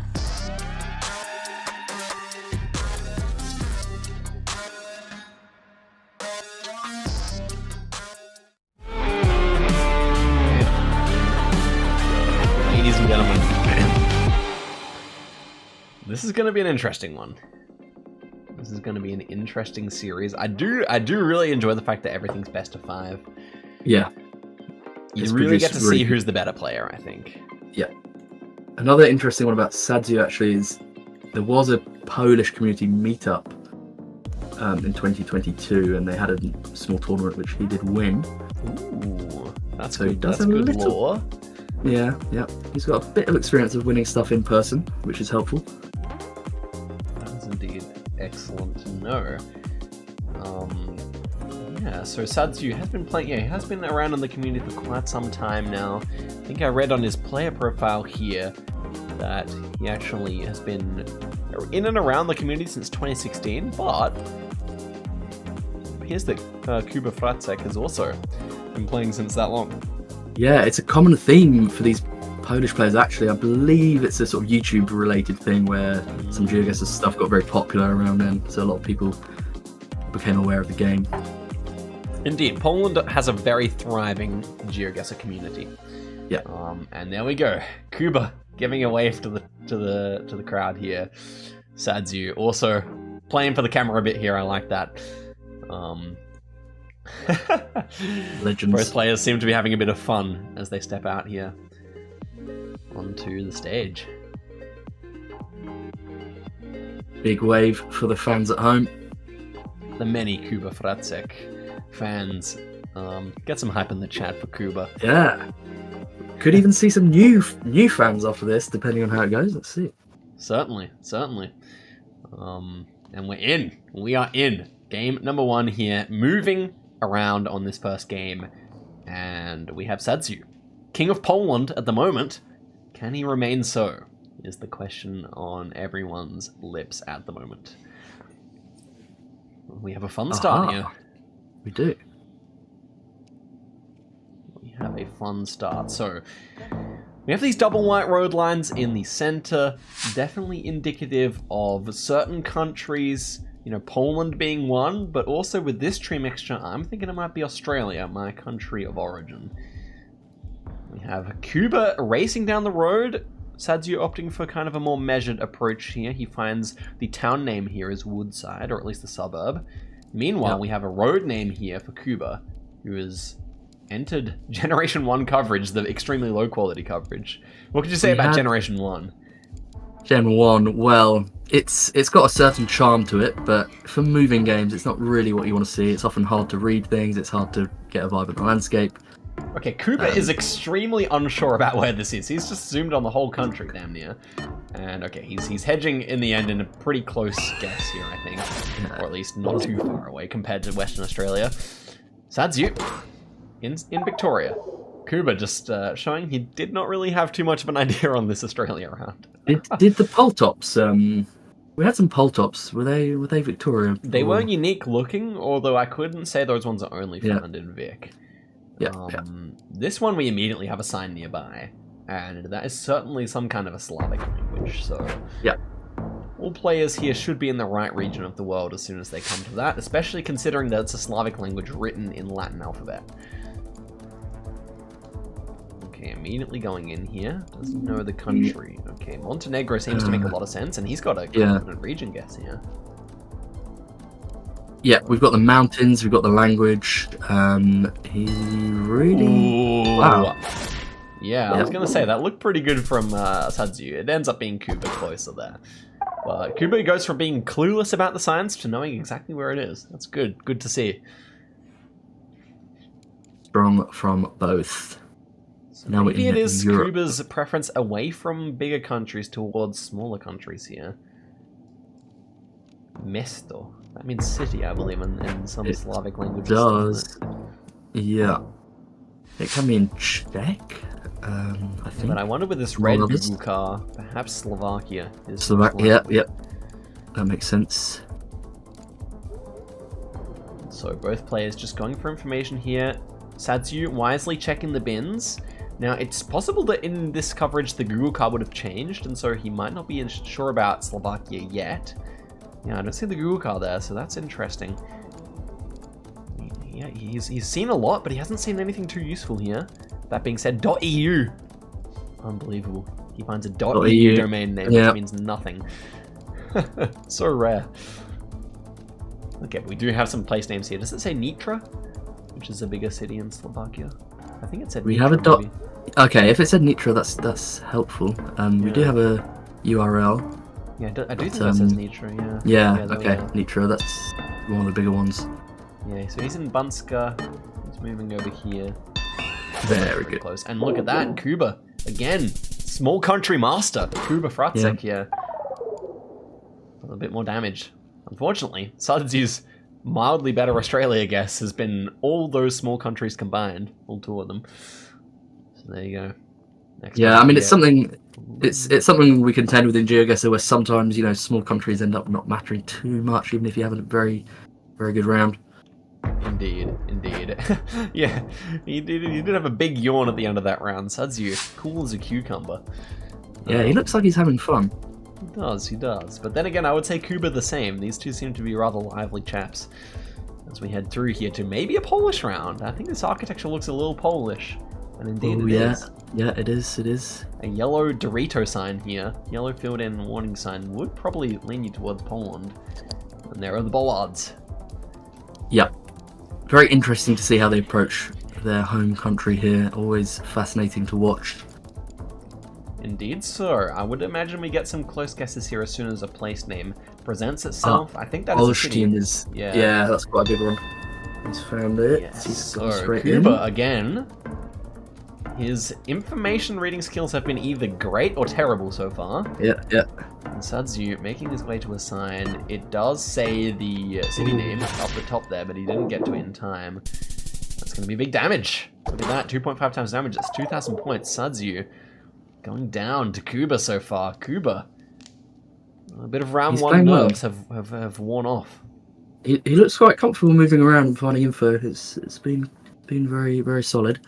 Yeah, he really does. I think that's also like a hallmark of players who've been playing the game for longer, where they often do have kind of those more moving skills, because it's only in recent years that no moving has taken over as the more common of the competitive disciplines. Good one there. And here we go, a very rural round here. Will we see an insta-plonk? This is the first one in the middle of nowhere. Yeah, you would have to say the chances of finding info now are maybe not so high. We have the black Google car emerging after not having been visible initially. So I would believe this should be Argentina. Yeah, so Argentina would make a lot of sense. I'm trying to work out if the car's a bit dirty. Oh, he's up in Hui Hui here. He's very north, Sadiu. Wow. Yes. It wasn't my initial thought, but... Yeah, that could make sense. I'm not too sure. I initially also thought it was quite a bit further south. But... he's got a particular guess here. Look at that. He's definitely looking at this particular valley. Kuba is also up in Hui Hui, so maybe it is indeed there. Yeah, nice guess. It was actually southern Hui Hui, right on the salted border there. And Kuba continues to do chip here. That's good work from both of them, though. I think sometimes... I mean, I'm not the best Argentina player, far from it, but yeah, Hui Hui can be more distinctive than that, I would say, sometimes. Yeah, definitely so, especially in Generation 4. That was some older coverage there. Anyhow, we are in North America now. North America in a city can be so hit or miss, man. You either find something or you don't. We know that Kuba has a weakness in the US. So let's see. You can guarantee how the round's going to play out almost. Someone finds something and they insta-send based off that. Yeah. 100%. Rory is speaking facts, ladies and gentlemen. Let's see who comes across that town name first here. Kuba opting for the leave the town tactic here. Merry Christmas leaves us nothing. Ooh, there we go. County Kentucky. Oh, it's huge damage. It's going to be huge. It's a huge piece of information here. Yeah. Meanwhile, Sadiu looking at a pointless sign, I think. And he does send. He does opt to send. I like the East guess. Yeah, this architecture feels kind of similar to West Virginia. Yep, agreed. Ooh, big place names here, but I mean big road names, but no Kentucky. And look at that. It is huge damage, enough to win the first game here from Kuba. Perhaps really good. An upset victory on this first match. Yeah, very, very comfortable in the end. We weren't necessarily expecting it, but he looks very comfortable playing moving. I mean, Kuba had... I mean, I'm not even joking. This first round, he was clueless. He almost clicked in Northern Territory. He almost clicked in Western Australia. And we were looking at Sadiu being quite strong there. Everything after that was just pure domination from Kuba, though. Moving is such an interesting game mode, though, because most people say they're not good at it, but I kind of think every good player has potential to pull out a good moving game here and there, and that's what Kuba did. Exactly right. Exactly right. I mean, moving back to Kuba, he favors no moving, and occasionally no panning or zooming. So with moving allowed. I think it's a Polish community meme there. But anyway, let's head through to round number 1 here. Let's see what's going down. Ooh. Some NM Russia. Moving Russia is surely favoring Sadiu here. We have the black Google car here. That is fascinating. Yes, I think it can be found around Moscow potentially. I don't know if either player's seen that. I think maybe Novgorod maybe has it quite a bit with this landscape. Ooh, Omsk. Yeah, it's just Moscow. Very nice guess from Sadiu there. Kuba proving why Russia's not quite a strength. Yeah, this is what we're expecting to see from Sadiu, I think. Rounds like this in big countries. Yep, exactly. Kuba hoping for some smaller ones to bank up a little bit now as we head through. Oh no. Yeah. Let's another see. Russia, it would appear. Yeah. These like kind of white painted poles with the black socks on. Very, very Russian thing. Only seen in a few other post-Soviet countries and Thailand, to be fair. But that is clearly not Thai language, but instead Russian. So Sadiu looks straight at the antenna. I didn't quite catch what type it was. It's maybe the blurred long antenna. Is it blurred? Ah, well. Really sure. I do think I like Western Russia here. Kuba quite far away, going for a big old hedge again. If Sadiu is correct and they send in their current guesses, then it's likely GG at 1.5 times damage. Ooh, okay, I see. He's thinking about the different places that have blurred antenna. I feel like Sadiu might be on it here with this autumnish kind of coverage. Yeah. And yeah, look at that. It was Smolensk there, and that's, I mean, game. That's just it. Double 2 Russias in a row. Sadiu makes it look easy. And, really strong. Oh, what can you say, man? Yeah. GG. Clearly comfortable in big countries. What was quite a poor seed for him in terms of the types of rounds, ended up being fine when it came to game number 2, being a dream seed for him against Kuba. Yeah. Again, another yawn. Sadiu was just chilled out, bro. He's unfazed. He really is. I like it. Game number 3. Back to moving. We go. Kuba. Clearly the better info user. Do we see Sadiu switch it up? Do we see some insta-sends? Probably not in this round. I like the fact we've got a divide, though. Like, we clearly have a more comfortable moving player and a more comfortable no-move player. It does maybe give us potential for NMPZ. We've got very useful sign there with 3 very knowable parts of Argentina.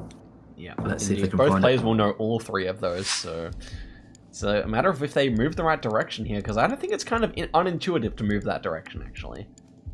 Oh, and we do actually have an insta-send here by... Ooh, Sadiu As I said, I wondered if he might switch it up, and he just goes straight for it there. And he's Kuba right. has not found the info. And He's switches a bit too far north there. Yeah, there we go. He was on it, but that was a clean really 700. That was a really good insta-guess. Really impressive. Yeah, and to be honest, it might not have paid off if Kuba went the other direction. That being said, he was pretty close. Just 100 kilometers away was Sadiu, so definitely not too bad there. And we have the next round here, another big country. RGDS, maybe. Yes. I'll be Rio Grande do Sul with this pavement. Yes, indeed. So Brazil has a number of different textures to their roads and their cobblestones, and this particular pattern that we see in the road here is very common, as Geography Challenges said, in the lowest, most southern state of Brazil, Rio Grande do Sul. So let's see if both players are looking for a phone code here, or if they will trust that. And phone codes are very common in Brazil, so they probably will find one. I think there are 4 different codes in RGDS, or maybe 5. Okay, so 5. He goes all the way west there. I was thinking this might be further west indeed, based on the red soil. But, yeah. Sadiu did not make it to the information here, unfortunately. 5 will be RGDS, and yes, it was near Misiones province there. Okay. Surprised there, because that, to me, I would maybe have expected almost like an insta-send from Sadiu there again. Yes. So he switched up his tactics round 1. I guess Brazil Urban is just so liable to have a phone code that he kind of got a bit flustered and thought he had to move. Okay, keep checking the copyright in Generation 1 there. Why not? Thank you, Polish casters. As we head through to round number 3 in a snowy America. Yep. Front plates, we got the... Ooh, yes. Okay, so we do have indeed either North or South Dakota plates. I guess I would trust Sadiu's guess that they're North Dakota plates, but... I think that's right, the yellow and blue. Yes, the weakness coming out. He exploits it. Sadiu exploits the weakness from Kuba Fracek there. He switches from East Coast, fortunately, to Eastern Colorado. He clearly had no idea where that was. And fortunately for Sadiu, his guess was good. With the plates there, it was a solid amount of damage. Yep. He's deploying his knowledge very well for the most part, Sadiu. Very calm, just... He wants to make this. He wants to make this moving game into as much of an NM game as possible. Yeah. Kuba, on the other hand, trying to get his way to a phone code here. It's going to be more difficult on Brazil, though. We could see the series go 2-1 right on this round, I think. One thing I'm noticing is that we have a lot of like wooden architecture here, which you would associate more with the Amazon rainforest kind of area. Yeah, that's what I was going to say. I think we could see game here because, you know, picking the right state in the Amazon is not always easy unless you're a big Brazil player. Definitely. We have an Acre guess here from Sadiu, which I think I quite like. As I said, Amazon makes a lot of sense here with some of the architecture we've seen. Kuba has not made his way to anything too useful here, and we have a very different guess. It could still be correct, mind you, but we have a very different guess. So Sadiu might be able to end it here, and it was Rondonia. Yeah, that was another thing I had thought of. That's enough? It is enough. Wow, there we go. Yeah. A moving game goes to Sadiu. There we go. Those Amazon rounds, you can very often see people, you know, 1,000 miles apart. Exactly. Because, yes, there are not too many places on offer, but on the other hand, they are just so separated by land. Yeah. And with not much in between, it leaves you with so many options that are so far apart. Yeah, and you never really want to hedge because you're just going to lose if your opponent's in the right state. Exactly. We saw Kuba hedging there, and it clearly did not work. Yep. So, I mean, I think Kuba, what we could say about that as well, two extremely unfavorable seeds in a row. We had 2 Russias, then we had 2 USs and a Brazil, or 2 Brazils even. So, yeah, not what he was after, to be fair. And we head through country. Yeah, so we can see we're driving on the left. We can see the black and white paint on the stop sign. It's going to be Sri Lanka. not a big country, especially in round 1, with no multis. Both players should get this. Yes, we've seen Sri Lankas that matter a lot on round 8 through 10, but on round 1, even a nice guess like this will only net 200 points. Yeah, really nice guess, really nice. Sadiu, man, he's locked in. He is definitely the favorite, going with a 2-1 lead. I don't really see him losing this unless Kuba pulls out really something special. Yeah. We have some particular bollards here. Yeah, so that would immediately give the country away to both players here.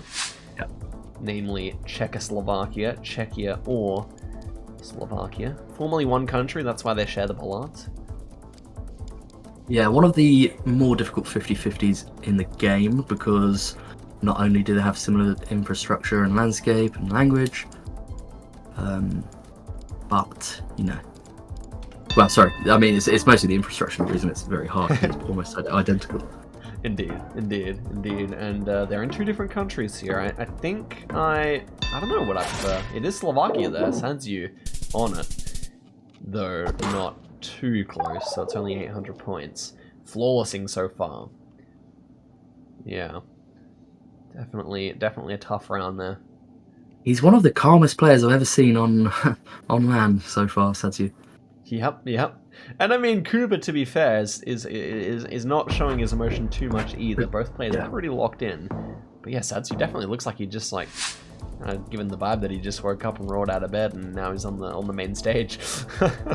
Yep. Okay, this is interesting. We have a very particular pole meta here, which, as Kuba said, he's a fan of. But Sadiu will know that it is going to be Kanto region. So the silver pole plate. Am I right in saying is quite common? Especially when it's vertical and has 3 numbers going downwards. That will then be Kanto, and that was like max north for Kanto, but still they're in the right area.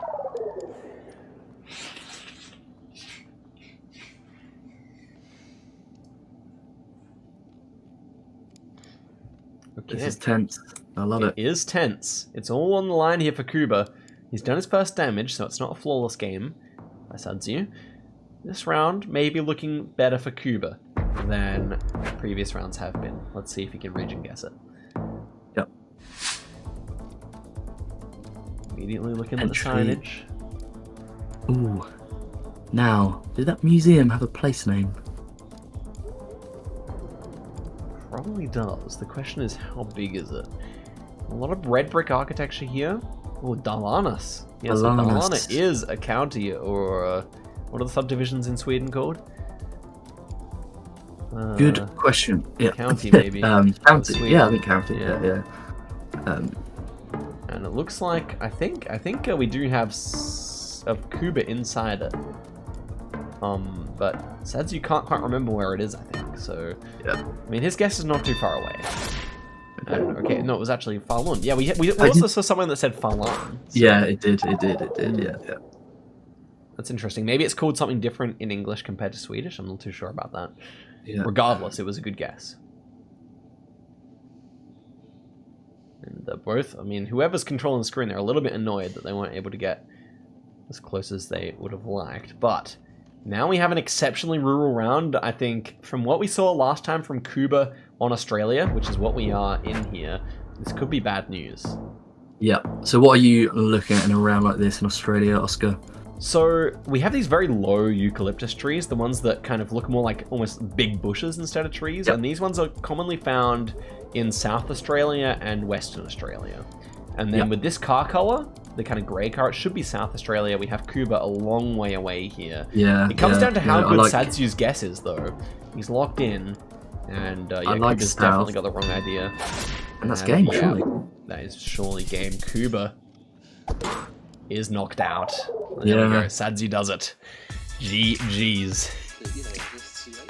GG's indeed. Unlucky Kuba. I think Australia, cost him there. He had some great guesses along the way and played really, really well in the first moving game, but will not be progressing, unfortunately. Well done to Sadiu. Yep, indeed. And look, they've both got smiles on their faces. Good, really good sportsmanship there. Excellent to see. And Sadiu, a deserved win. kind of a Swan Gambit-esque level of gameplay there. I think also tactics-wise very similar. I think Swan might have been more locked in, but he kind of needed to be, because I think Tilco was more of a similar opponent to Swan in terms of skill set, whereas you know, Sadiu didn't have to sweat on those Russia rounds, on those Brazil rounds too much. Yeah, another really impressive performance. Everyone who's played though has been, you know, very, very calm, very composed, played well. It's been good to see all around. But yeah, I think Swan and Sadiu are the two standouts so far. I would agree. There we have it. Excellent stuff from the two polls there. Sadiu moving forward to join Eternal and Swan Gambit. And we're going to have to see in the next match whether it will be the world record holder for speedrunning 25,000 points, Jan Severin, joining Sadiu in the semi-finals, or whether it will be, now who was his opponent again? Strefan. Yeah. That will be indeed interesting. I think I will give my voice a little break here.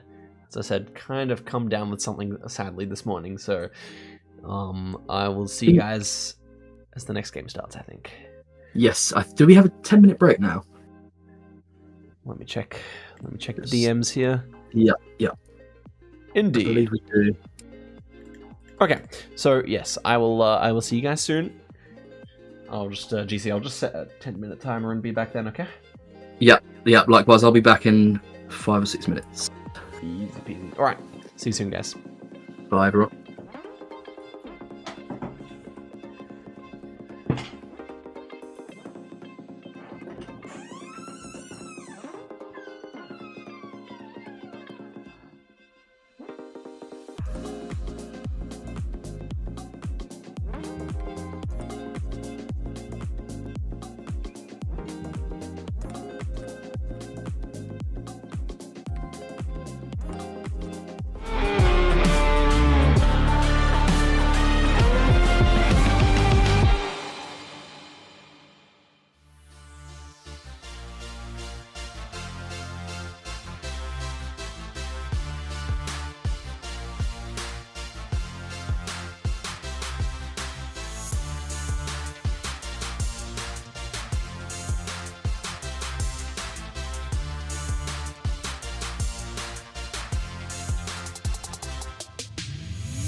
have returned.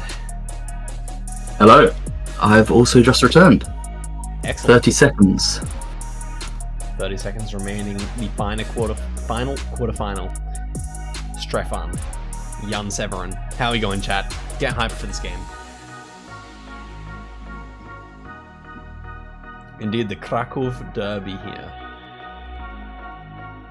Who will be the king of Krakow? Now, I have a little bit of fun fact trivia.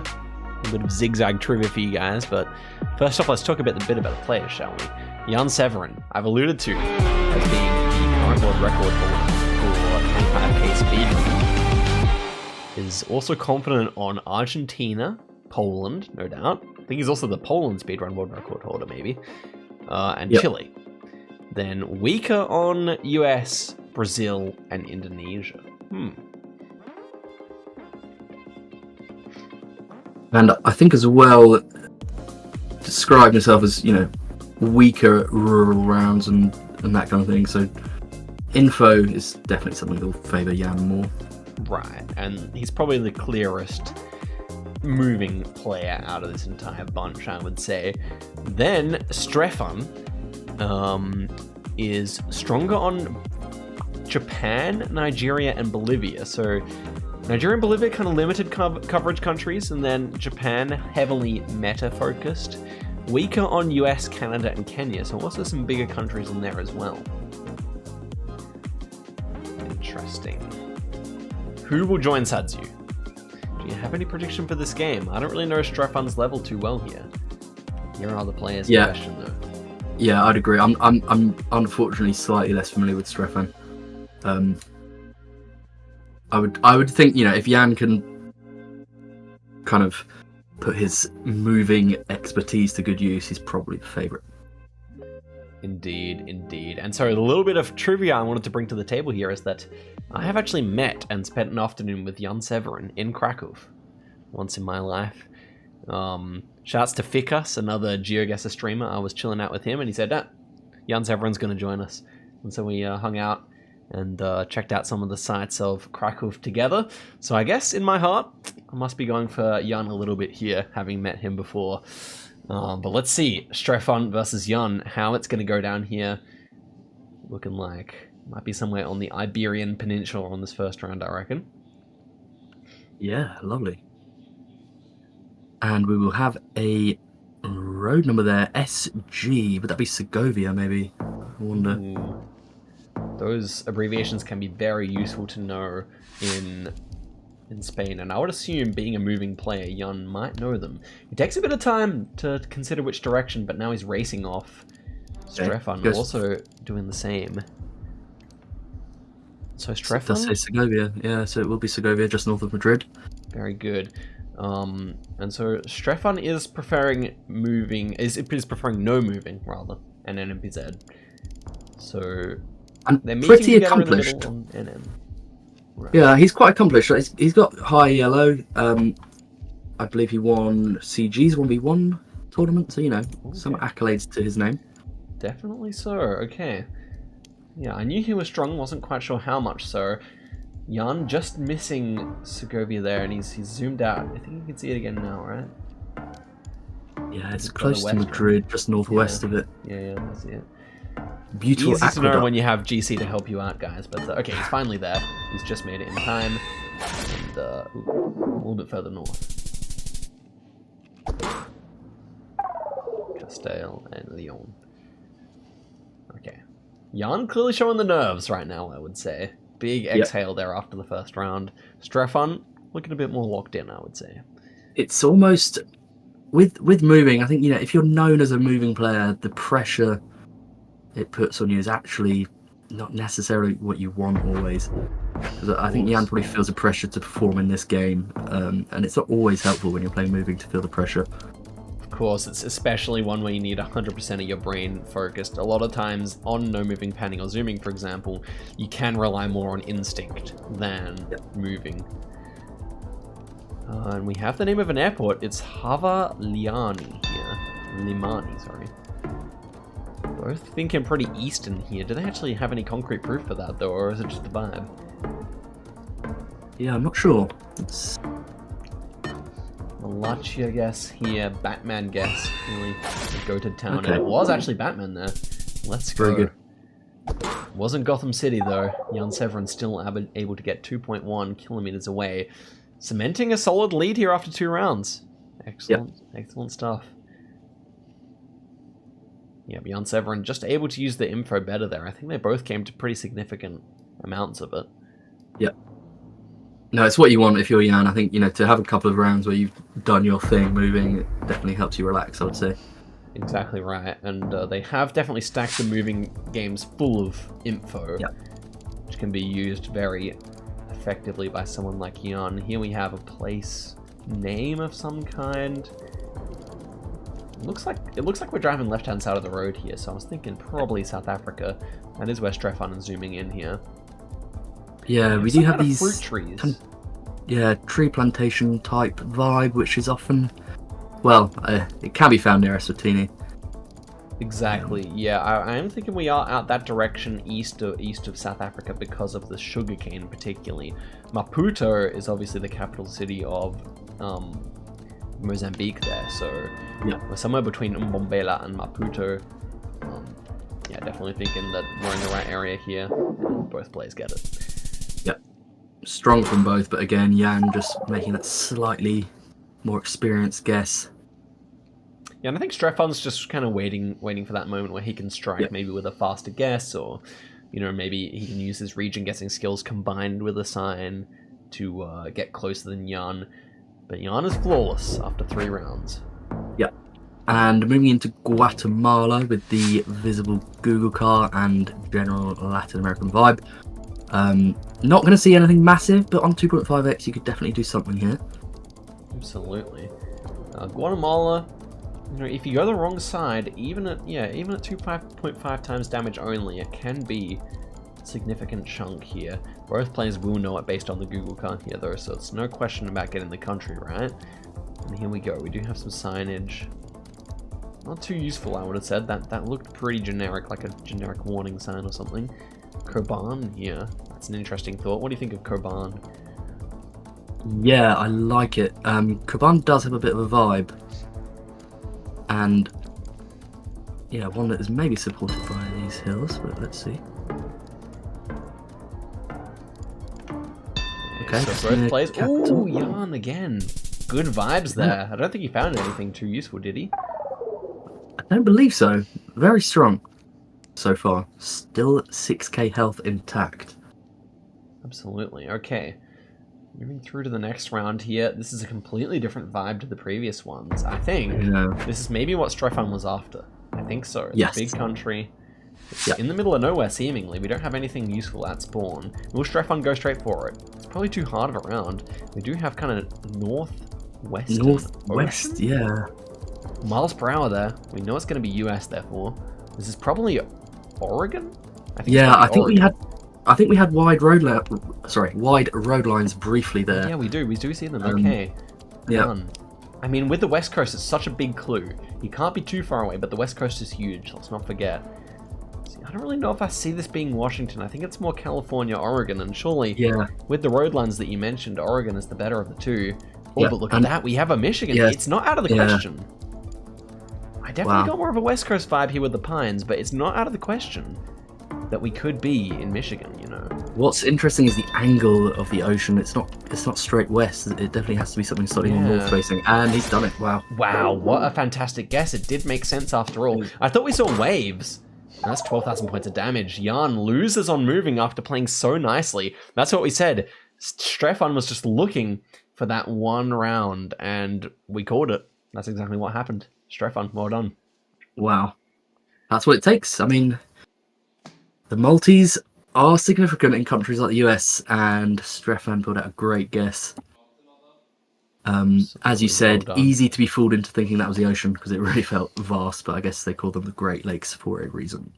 Exactly. Yeah. I just thought I saw some waves, but I guess it was just kind of mild lapping instead of waves. That's really unfortunate for Jan there. I think he did everything he could have, and to be honest with you, I was there thinking West Coast as well. As soon as I saw Strefan thinking of Michigan, I liked it, but It was only after that point, so very reasonable there from Jan. And I think yeah, the thing is, as someone who has moving strength like Jan does, the thing is, unless you're blinky, basically, you're still not guaranteed to win those matches, even if you're playing well, because one round like that can just wipe everything out. Exactly right. So I think psychologically that takes its toll. It's not great to lose in your strength, but definitely, I think Strefon, like for the rest of the series now, going one up, has to feel good. He has 3 opportunities at no moving games, at least 2. So, but probably 3. So let's just see here.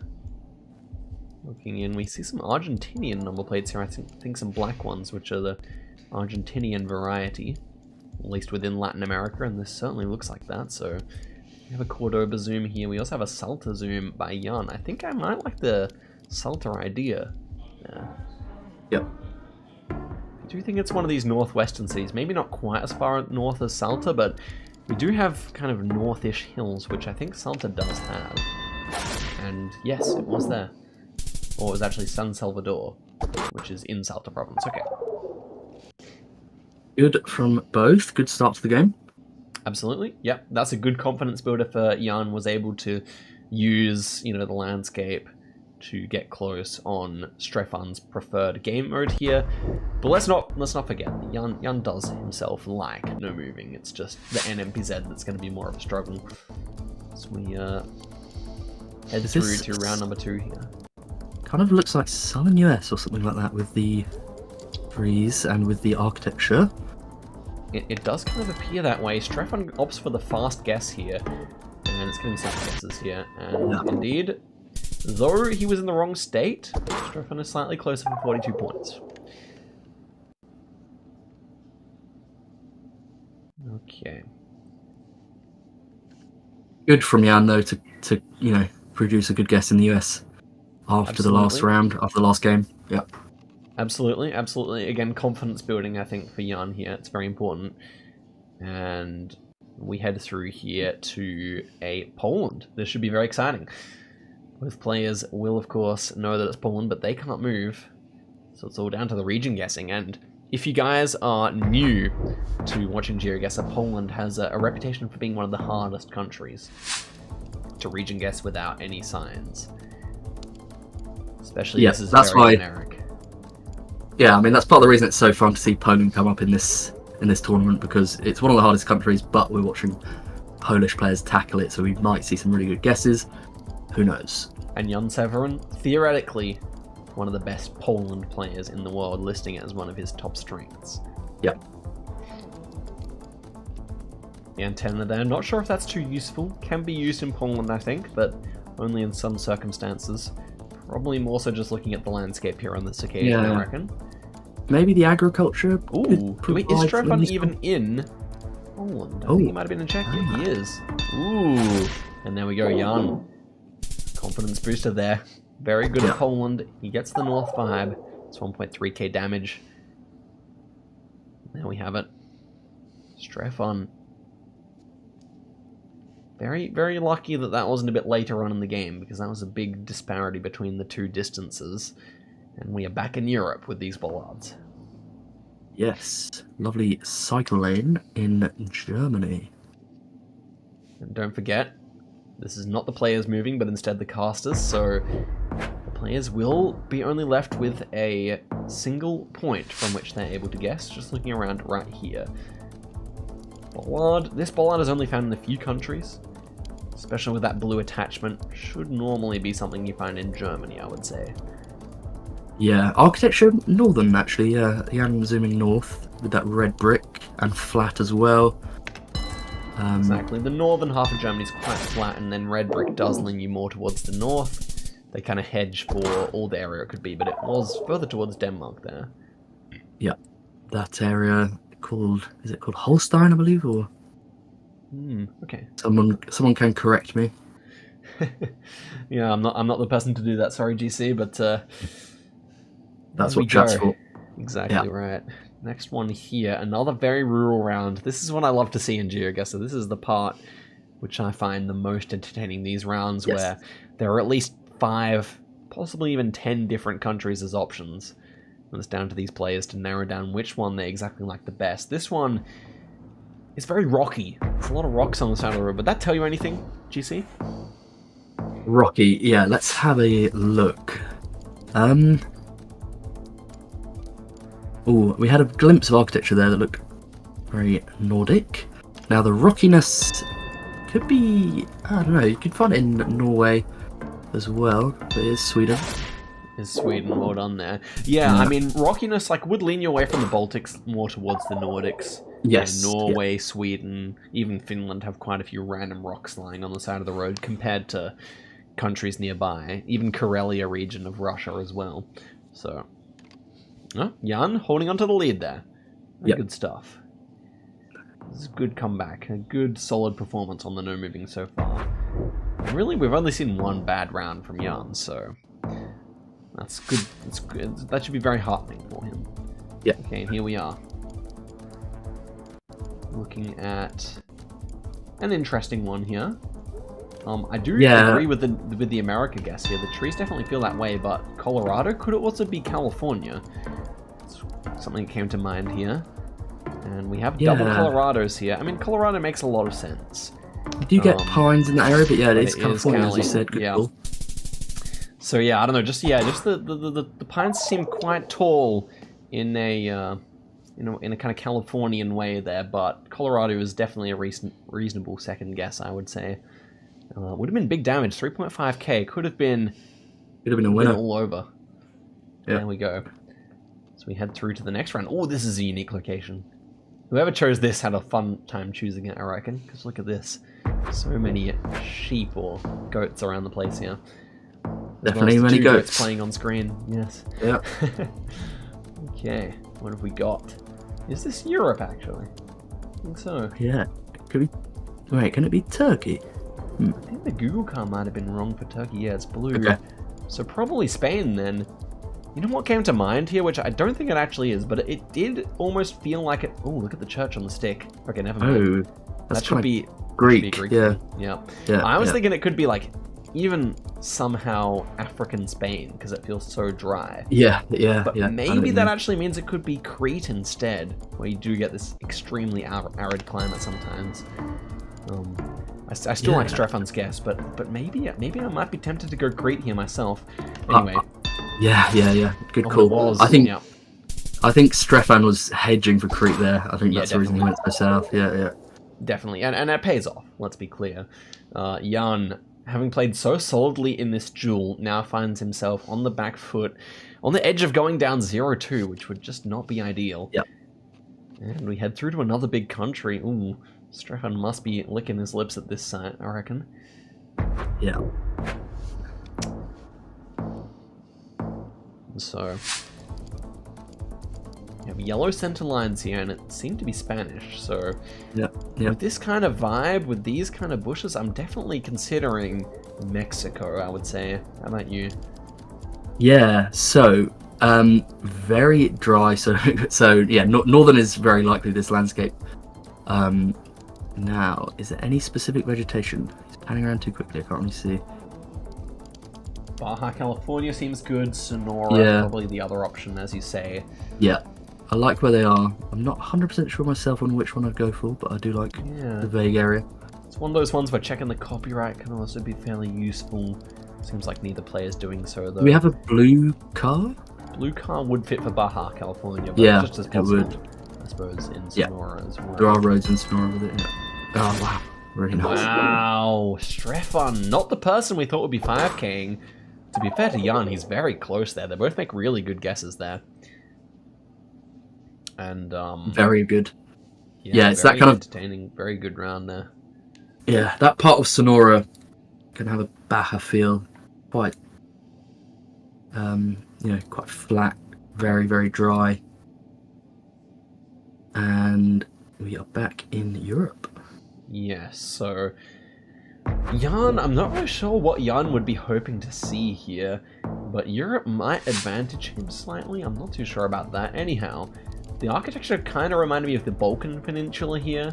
I think I really like the Croatia guess, and he's straight in. I like the pressure. I like the momentum here to make the same guess. Yeah, Okay, he's going to need Time something is quite running big. out. Look at this, 10 out of 10 rounds now. This is the final round for Jan to make a comeback. Now he really needs a big country. We don't want Qatar. We don't want Monaco.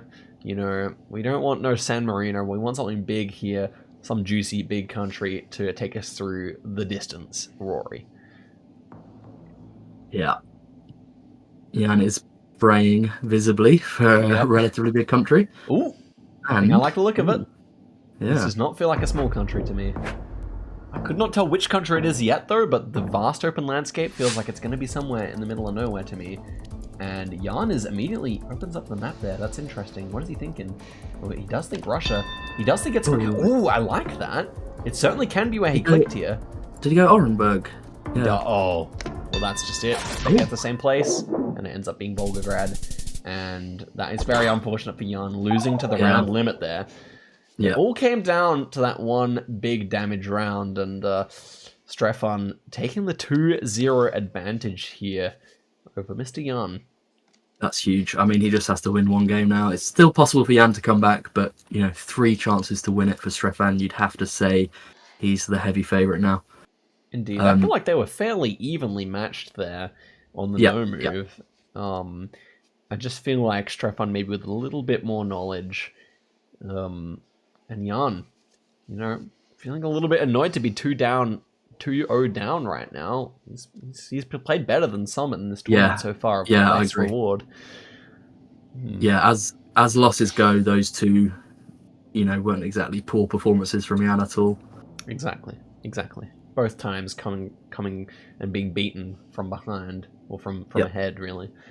So, unfortunate.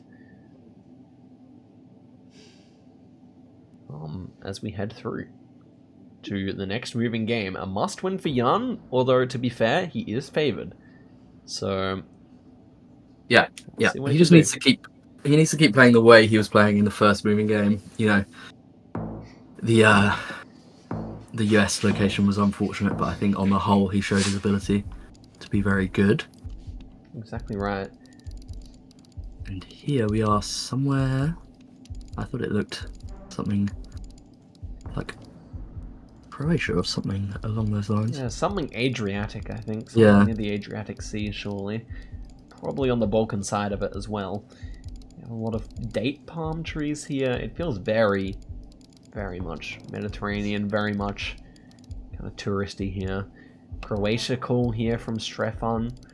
Yeah. Definitely considering it. Looks like we might be on an island. I could definitely see us being on an island here. So we have Rudina as the nearest town. Probably findable within the time limit. Okay, I don't think Jan found the town name. No, I like where he is though. Yes, me too. I definitely think one of those islands is well possible. They're similar guesses though. And there we go. Wow, Jan, great last switch. minute. So I think it might have been the angle of the ocean there that gave it to Jan, because I don't think he found any place name. But definitely impressive stuff. Well done.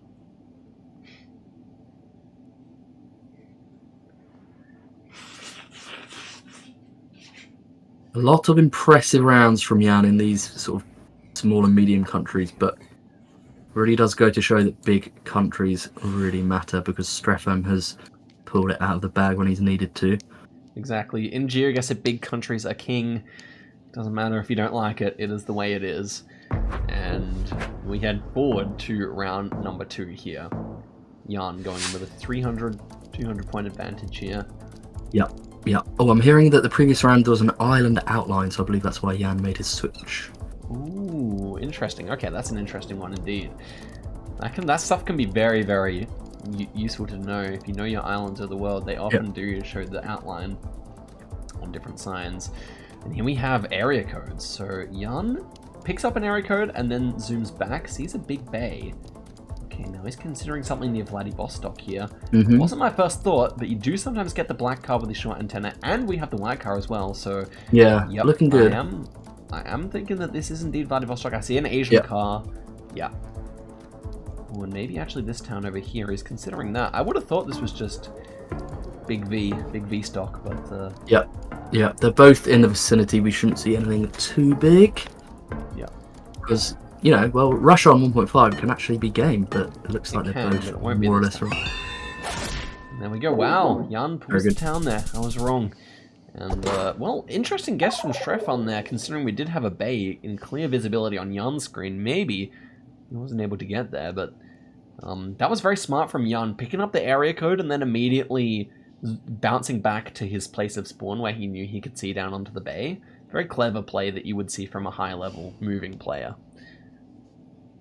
Yep, agreed. And what we're seeing is in rounds like this, he is just chipping away at Strefan. Jan clearly being more comfortable with this style of gameplay, but as we've said before, big countries will probably make the difference. Speaking of big countries, we are in Australia here. We can see those eucalyptus trees everywhere, and so Jan has got to lock in here. We got the black Google car, very common out in the outback these days. They tended to do a lot of outback coverage here, and we have Mount Isa 6 kilometers away. He knows where Mount Isa is. Okay. We have immediately Strefan going in as well, and because it is 6 kilometers away, Strefan is happy to go straight for it. And wow, it was feels like a lot closer than 6 kilometers away. I guess that just gives the scale of the outback to you.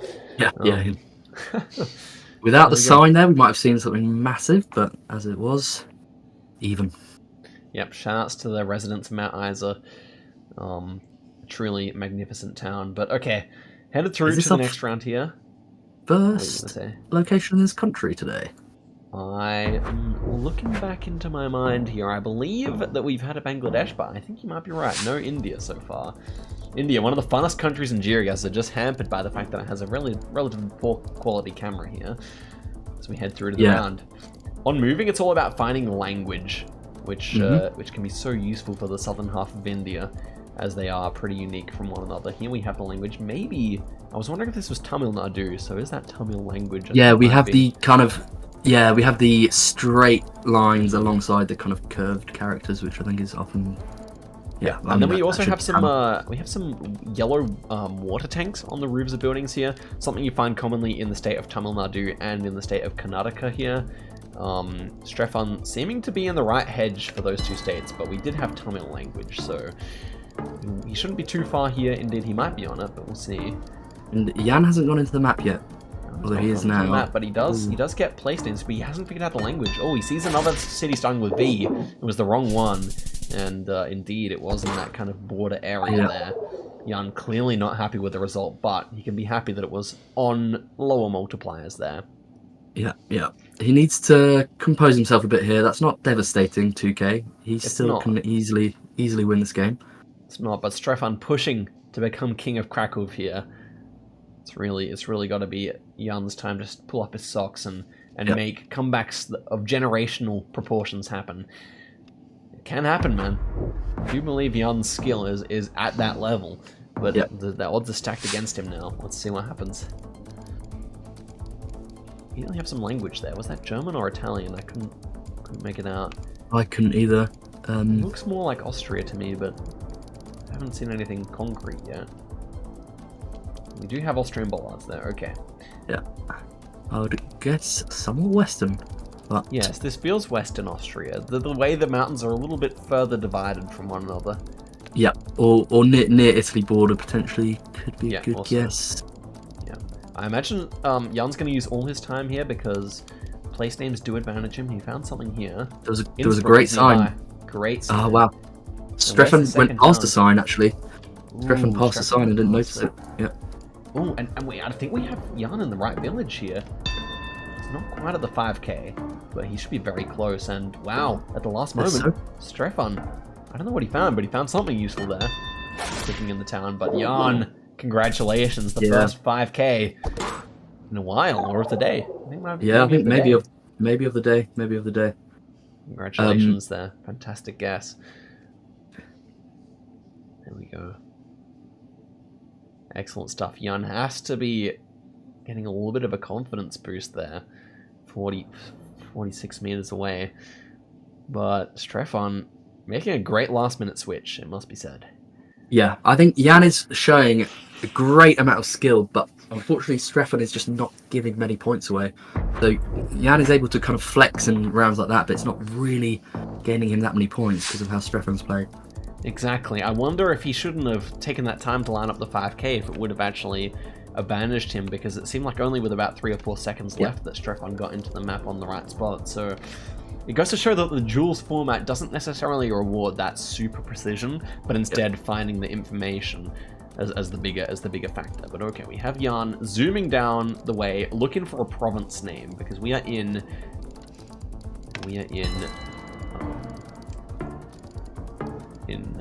pardon me, Philippines, and Jan will know the provinces. Oh, Ilocos Norte. Wow. Okay. Ilocos Norte. Yeah, he just gets it in time with 3 seconds to go. It's gonna be big damage. That's really big. 3.5. Yeah, Strefon not able to find the province, and so Jan able Philippines to make the most of provinces. Yeah, just the kind of archetypal piece of moving knowledge that players will want to have in GeoGuessr, paying off there for Jan. Absolutely, and I wouldn't be surprised if Strefon did know them, but it's also a feature of a great moving player to be able to find that information, pick it out of a whole lot of crap. You know, sometimes there's so much written down on these shop fronts and advertisements, but only a few words are what's necessary for getting the right place, and Jan able to find those better. It would be apparently so. Because that wasn't easy to find actually, and he managed. But yeah, here we are in this Bolivia. Bolivia, indeed, I would say, definitely feels that way. This architecture, the kind of mud brick houses, very much typical Peru, Bolivia area, and I think the poles really fit. Maybe I thought of like Cochabamba here, but not entirely sure about that. One of the major cities of Bolivia. I could see that region from Cochabamba to Sucre. Yeah. Or even actually, the soil is pretty red. Maybe? I don't know. Yeah. The soil is pretty red. Perhaps actually a bit further south than I thought. Yep. It's an interesting one here. I think the information is going to be very sparse, so it's more about the landscape here, unless they can find the city name on a sign. It's often not easy to find in Bolivian cities, I feel. We have a lock here of Cochabamba. Strefon visibly annoyed. He doesn't know where it is. Sucre, I think, is good, and it is between, as he said. Yeah. Surprisingly rural. I mean, surprisingly dense coverage for a small town there in Bolivia, but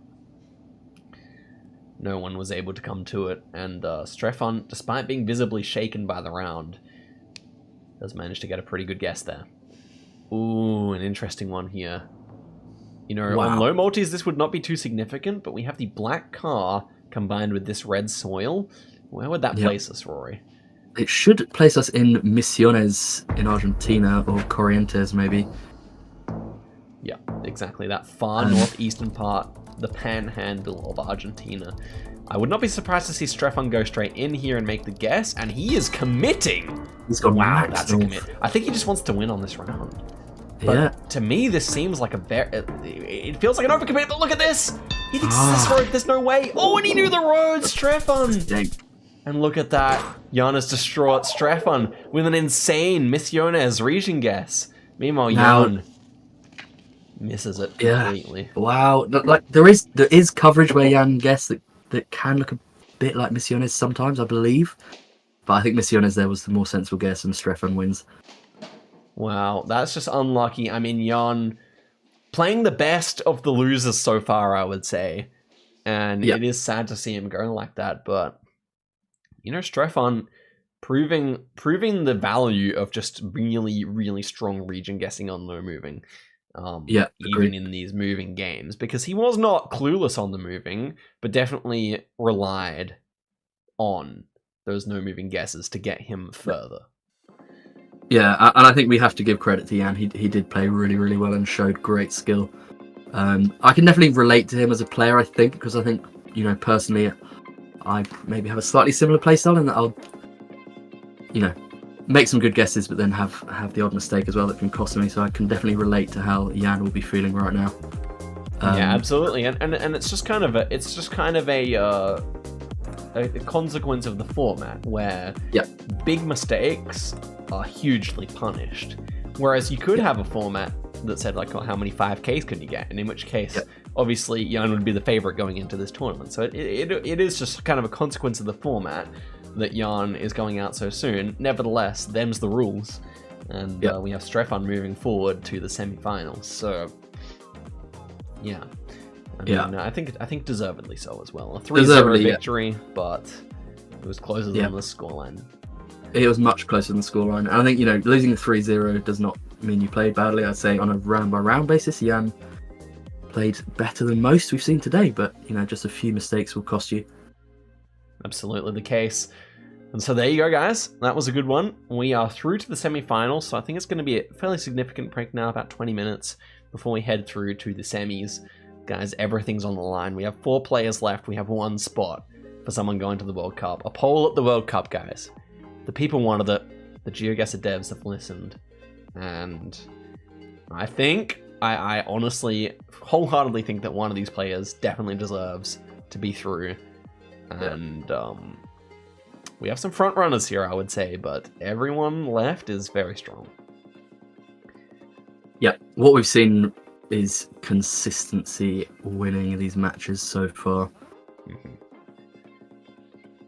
Consistency is truly key. It's truly king. And, it's again, it goes back to what we were saying. Big mistakes are heavily punished in duels. If you can just always be there and abouts, then you're just golden. And that's the mark of a great GeoGuessr player anyway, in my opinion. Yep. But yeah, the 4 players who qualified, very, very impressive stuff. We're going to see some amazing semi-finals, no doubt about that. Guys, I hope you guys are keen, man. I'm keen to see what's going to happen here. I think of the players we've seen, Swan Gambit looked the strongest so far. The guy just was like cold-blooded in a way that the others weren't, and just backed himself in a way that the others didn't, I think.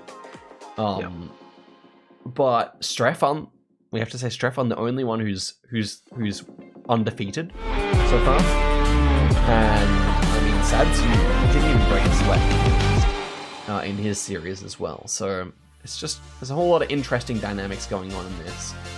I think Eternal's got to be the underdog for my money, especially against Swan Gambit in the next series. So it's super exciting stuff here. Yeah, I agree. I think Eternal had a couple of shaky moments in the quarterfinals.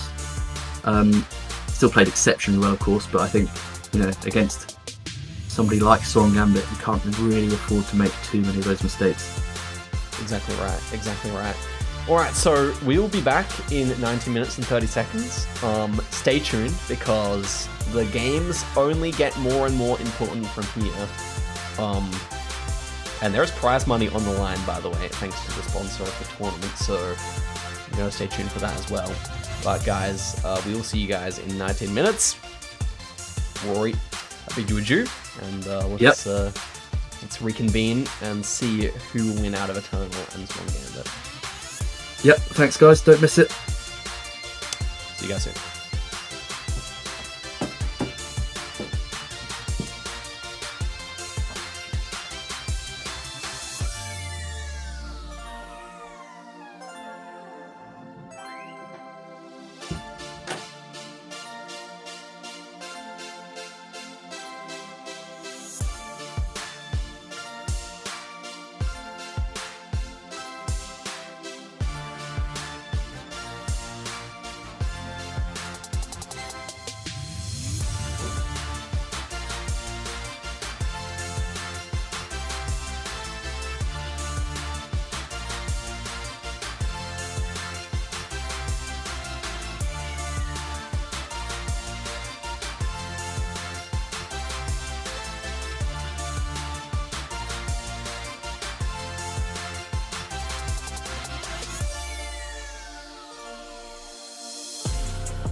Hello.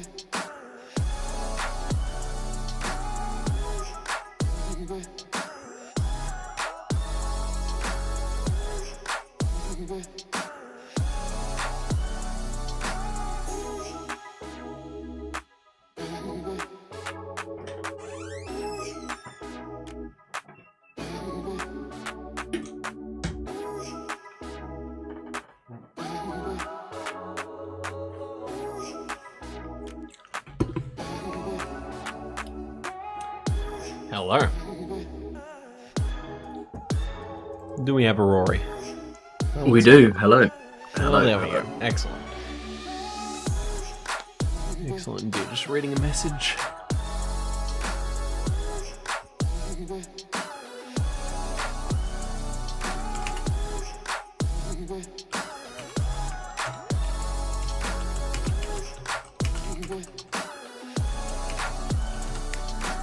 Okay, we're almost there. Very exciting game coming up.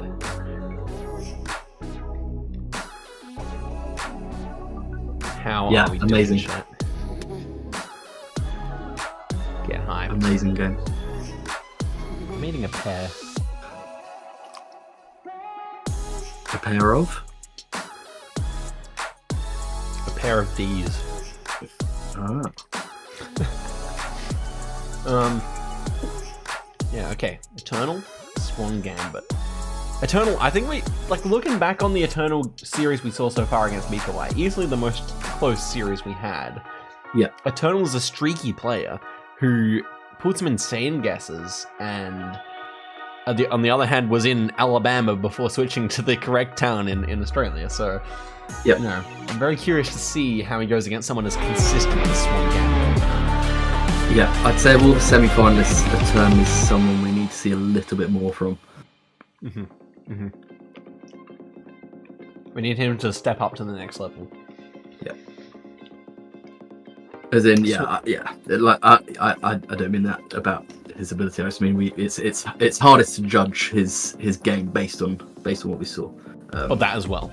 Yeah. Absolutely. But at the same time, we will need to see an increased level for an opponent such as Swan Gambit, I would say. You're correct. As we were saying, the couple of mistakes he made in round one, he can't really afford to make this time.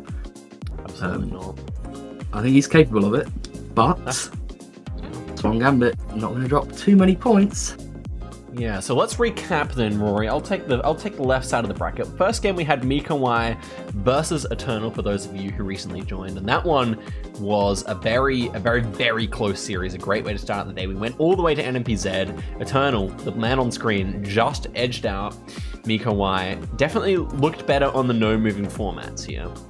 Yep. So as we head into moving here. That being said, it was also the same for Swan Gambit, who also seemed better on the no-moving formats, but Eternal seemed a little bit shaky on there. Then we had that game, which was Sadiu. I believe next was Sadiu Kuba. Am I right? Or was that the third? I forget now. No, maybe it was Swan. I think it was Swan. I think we had Swan Tilco. Yeah. Tilco. But actually, there's no time to do the full recap. We'll talk about that later as we head forward to Eternal versus Swan Gambit. Yes, amazing stuff. Right. We have round one with a Romance language here and a .ro URL. Well, the thing is, sometimes people do speed right past the spawn and don't take in the details that are right there, but I assume both players will read this sign as they turn around. Oh, never mind, that was actually down the road. It was across this bridge, I see. They're going to know that that's Romanian, I believe, though. Yeah, I mean, it should be abundantly obvious because it looks like Italian, but I mean, it just doesn't look like Italian landscape though. So yeah, I would assume both players know where we are.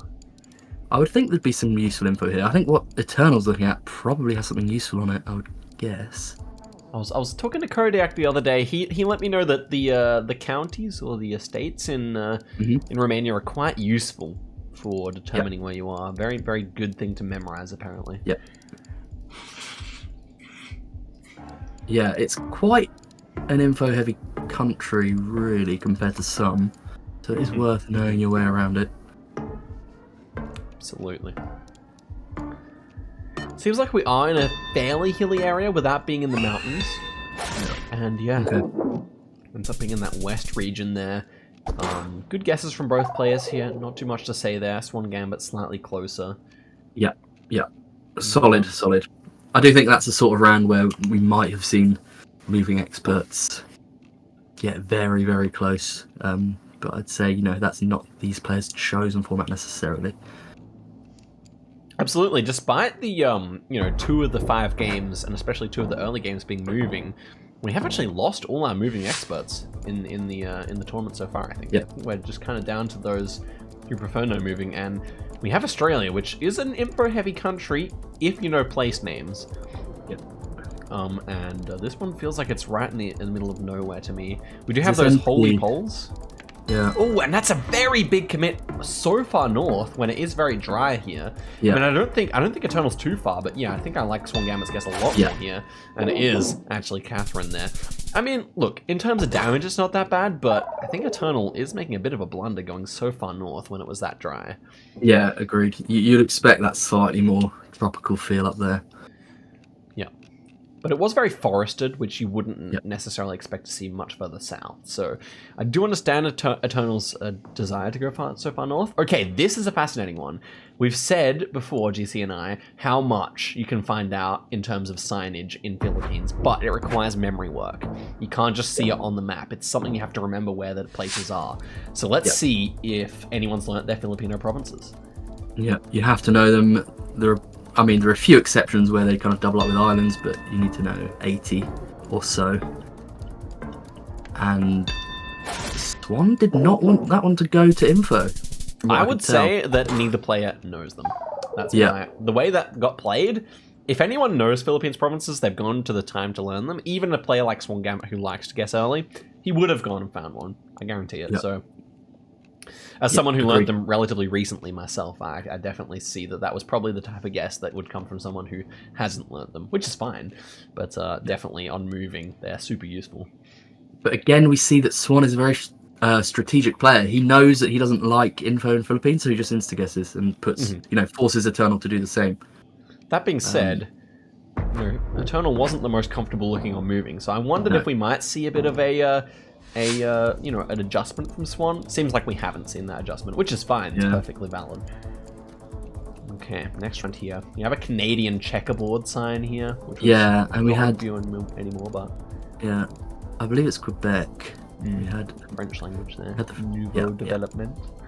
Bellemont. You do see like an outline of a lake or something, or maybe the shape of the development or something like that, but it's probably too small to be too useful.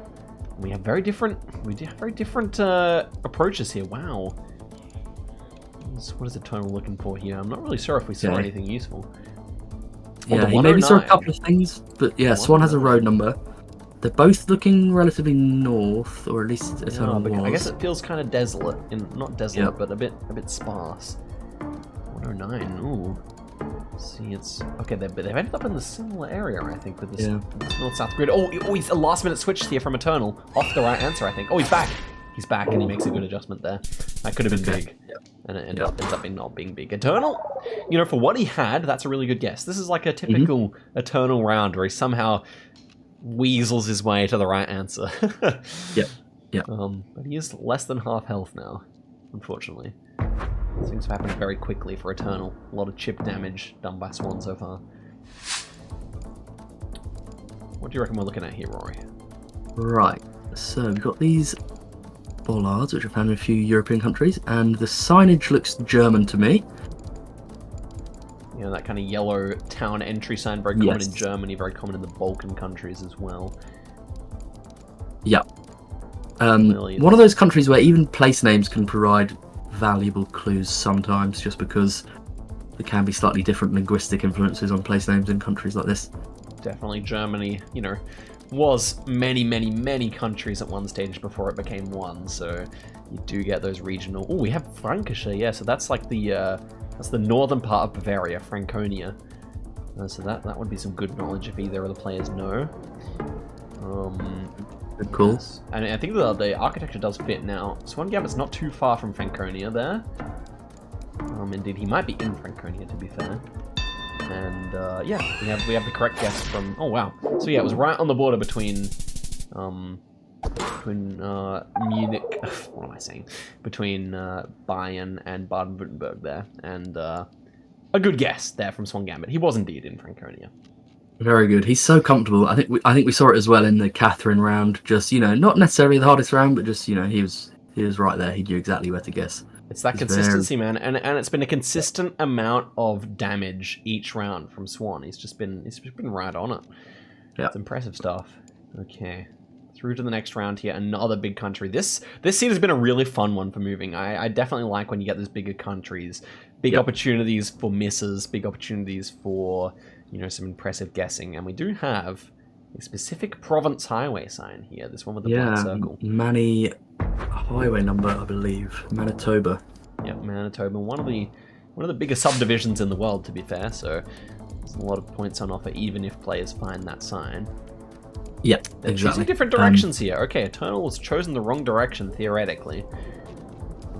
Let's hope he turns around for the sake of the game here, because otherwise it could just be all over very quickly. I think Song Gambit, I think that plate was identifiable as a Manitoba plate potentially, but as I said, it's such a big place. Yeah, I think it probably was, because I think also Saskatchewan and Alberta don't have fronts, am I right in saying? So probably yeah, indeed, maybe Manitoba, course, yes. Looking at that. And Swan is in on it. Okay, and then Eternal's skipping past it. This is unfortunate. Wow. He just skipped past the same sign that we were talking about, and he has shaken his head. And I don't even think he saw the front plate yet, so he might be very lost here. Yep. Then again, Manitoba could be a good hedge for a round like this, where it is slightly hilly. You do have some rocks, and Ontario makes sense, but it's not right. Yeah, we see a Swan win. It's all over. There we go. Very north. Wow. Very far north there indeed. Very thick amount of trees there for that far north, but it does make sense. Flawless. That's the line. There we go. Swan Gambit takes it flawlessly, as GC says there. Wow. He is ice cold, this guy. I think we might be looking at the favorite right now. Yeah. He's playing so well. Very impressive. Absolutely. Just so few mistakes. I mean, obviously he won this one flawless, but any game so far, minus one big one where he forgot to guess, everything else has just been so... It's been great to watch. Just so many nice guesses. I love to see that. Okay, we're right through to game number 2. Scary going up against Swan Gambit in this one. Not to say Eternal can't do it, he definitely can, but Swan keeps proving that he's just not going to drop that many points. I definitely agree. And of course, now we're on to no moving. Seems to be theoretically more of an even match between these two, because Eternal was struggling with finding that info. Yeah. Moving a bit too quickly, I think. Yeah. Now, I wonder what's visible at spawn here, because we saw a couple of pole plates there, but I'm not sure if those would have been visible at spawn. Yeah, certainly not in a clear manner. Do we have a phone? Phone numbers can be quite useful in Japan. We're actually in a back alley here, so there's relatively little to go off of. Yeah. We have an immediate plonk here, or an immediate zoom by Eternal, as we saw in his first series. He does love to do that. I think Nagoya's pretty reasonable here. Not too sure where I think it is myself, to be honest with you. Swan's going north. Further north zoom here, and look at that! Wow. Oh, wow, I'm not sure what he saw. Maybe. So I think he saw the black and white wrapping around the pole, which, if you trust guy wires, well, that is the right region for that kind of guy wire. I'm not really sure if it corresponds to the wrapping around the pole, but I'm pretty sure, unless there was something I missed, that was what he was going off of to guess further north, and probably vibes as well, to be fair. Yeah, the architecture had a slight vibe, but you'd have to be quite bold to commit that much. Yeah. Exactly. Very interesting indeed. And Swan Gambit, again, threatening another flawless after round number 1 here. Okay, what do we got here, Rory? What do you think? Yeah. Okay. Swan's Insta-Cent Hungary. Okay, they're both Insta-Cent Middle Hungary, and it's going to be Max West. Look away for 1 second. The round is over, but... They're fast, these players. Eternal does his first damage of the entire series, can you believe it? In Hungary there.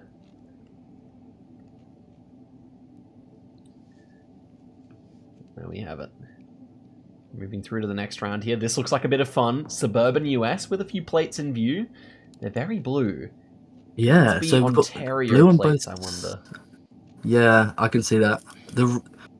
The houses, we have a lack of porches on the houses, like front porches, so that could also fit for Ontario. Not really a place where you see those two commonly. Alternatively, with these like very blue plates, it could be Connecticut. I mean, what am I thinking? Yeah, Connecticut, I believe, has those quite a lot. But I think it looks more like Ontario than Connecticut. Yeah, definitely like a Toronto area, I guess. Yeah, I think a bit of that red brick architecture. Very, very, very different guesses here. I think, yes, indeed. Huge damage here. Eternal makes his first very good guess there, and Swan with his first big blunder. Look at that. He is not pleased with that guess at all.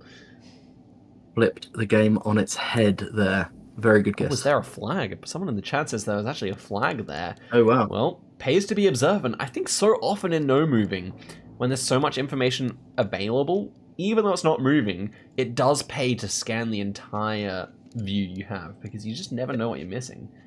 Look at that. We have a muscly guy inside the larder there. That's excellent. All right, next one here. 2.5 times damage in Russia, I would say. Okay, so I would expect Swan Gambit to know his Russian antennas. I'm not so sure about Eternal. He seems more of a vibes type of player. Would he know his Russian antenna meta, which can be so useful? Is ever South Ukraine. They're both there. There must be, maybe there's a Ukrainian plate or something. I thought Russia initially, but I can see it.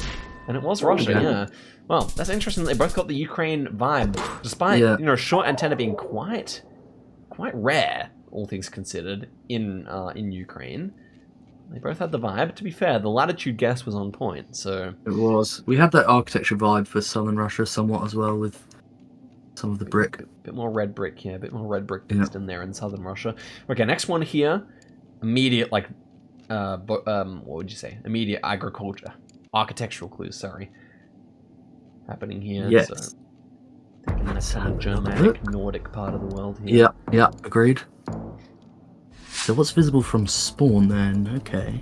Yeah, this kind of yellow and red chevron, I would associate that maybe with Norway, but it is rather flat, and that's the problem for Norway, I guess. Yeah, you could see a Oslo guess making sense, but Denmark, yeah, I can see Denmark too. Yes, not out of the question. Denmark. Not out of the question. Even Sweden's possible here, I feel. I'm not actually too sure. Maybe car meta could help here. Is it a red car? Maybe Sweden then. We have a brake light. Okay, I don't know. I think Sweden's probably best. And it is Sweden, but just over. And Swan gets closest in Denmark. Well, there you go. Yeah. Such is life for Eternal. Yeah. Swan is not going to complain about that. He looks a little bit more stressed than he has done previously.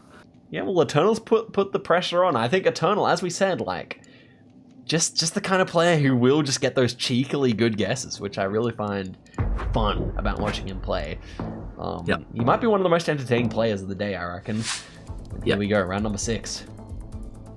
Blackbacks are the signs here. So as I said before in the tournament, that's commonly found in certain countries, namely Italy, Romania, Albania, Germany. They're the 4 main ones you see that. So probably with the architecture here leaning towards Italy, that's what Eternal's thinking anyway.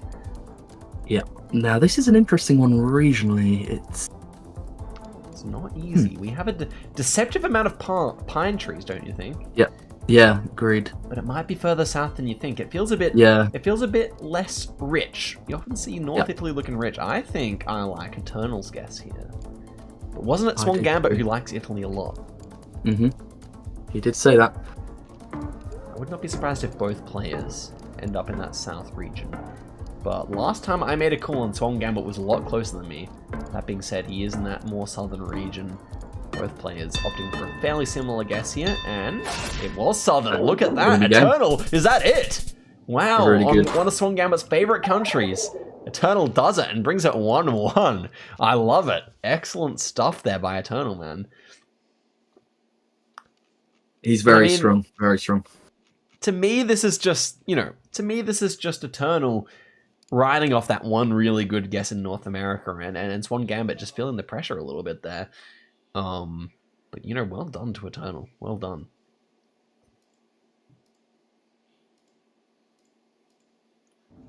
Swan Gambit, not someone who shows a lot of emotion on the face.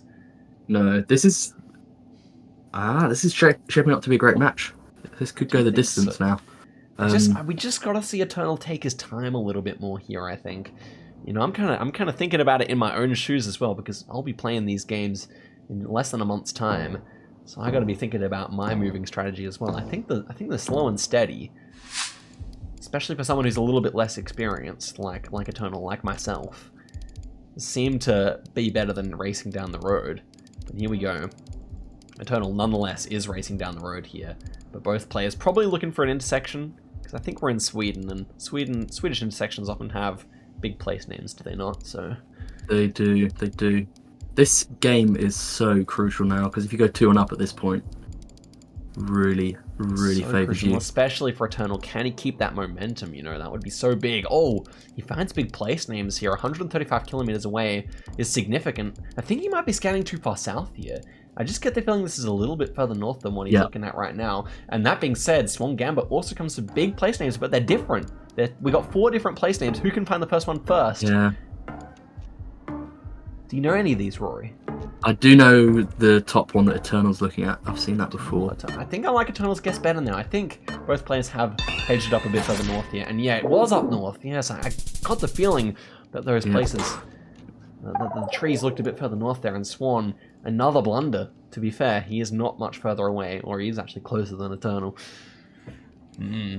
Very interesting.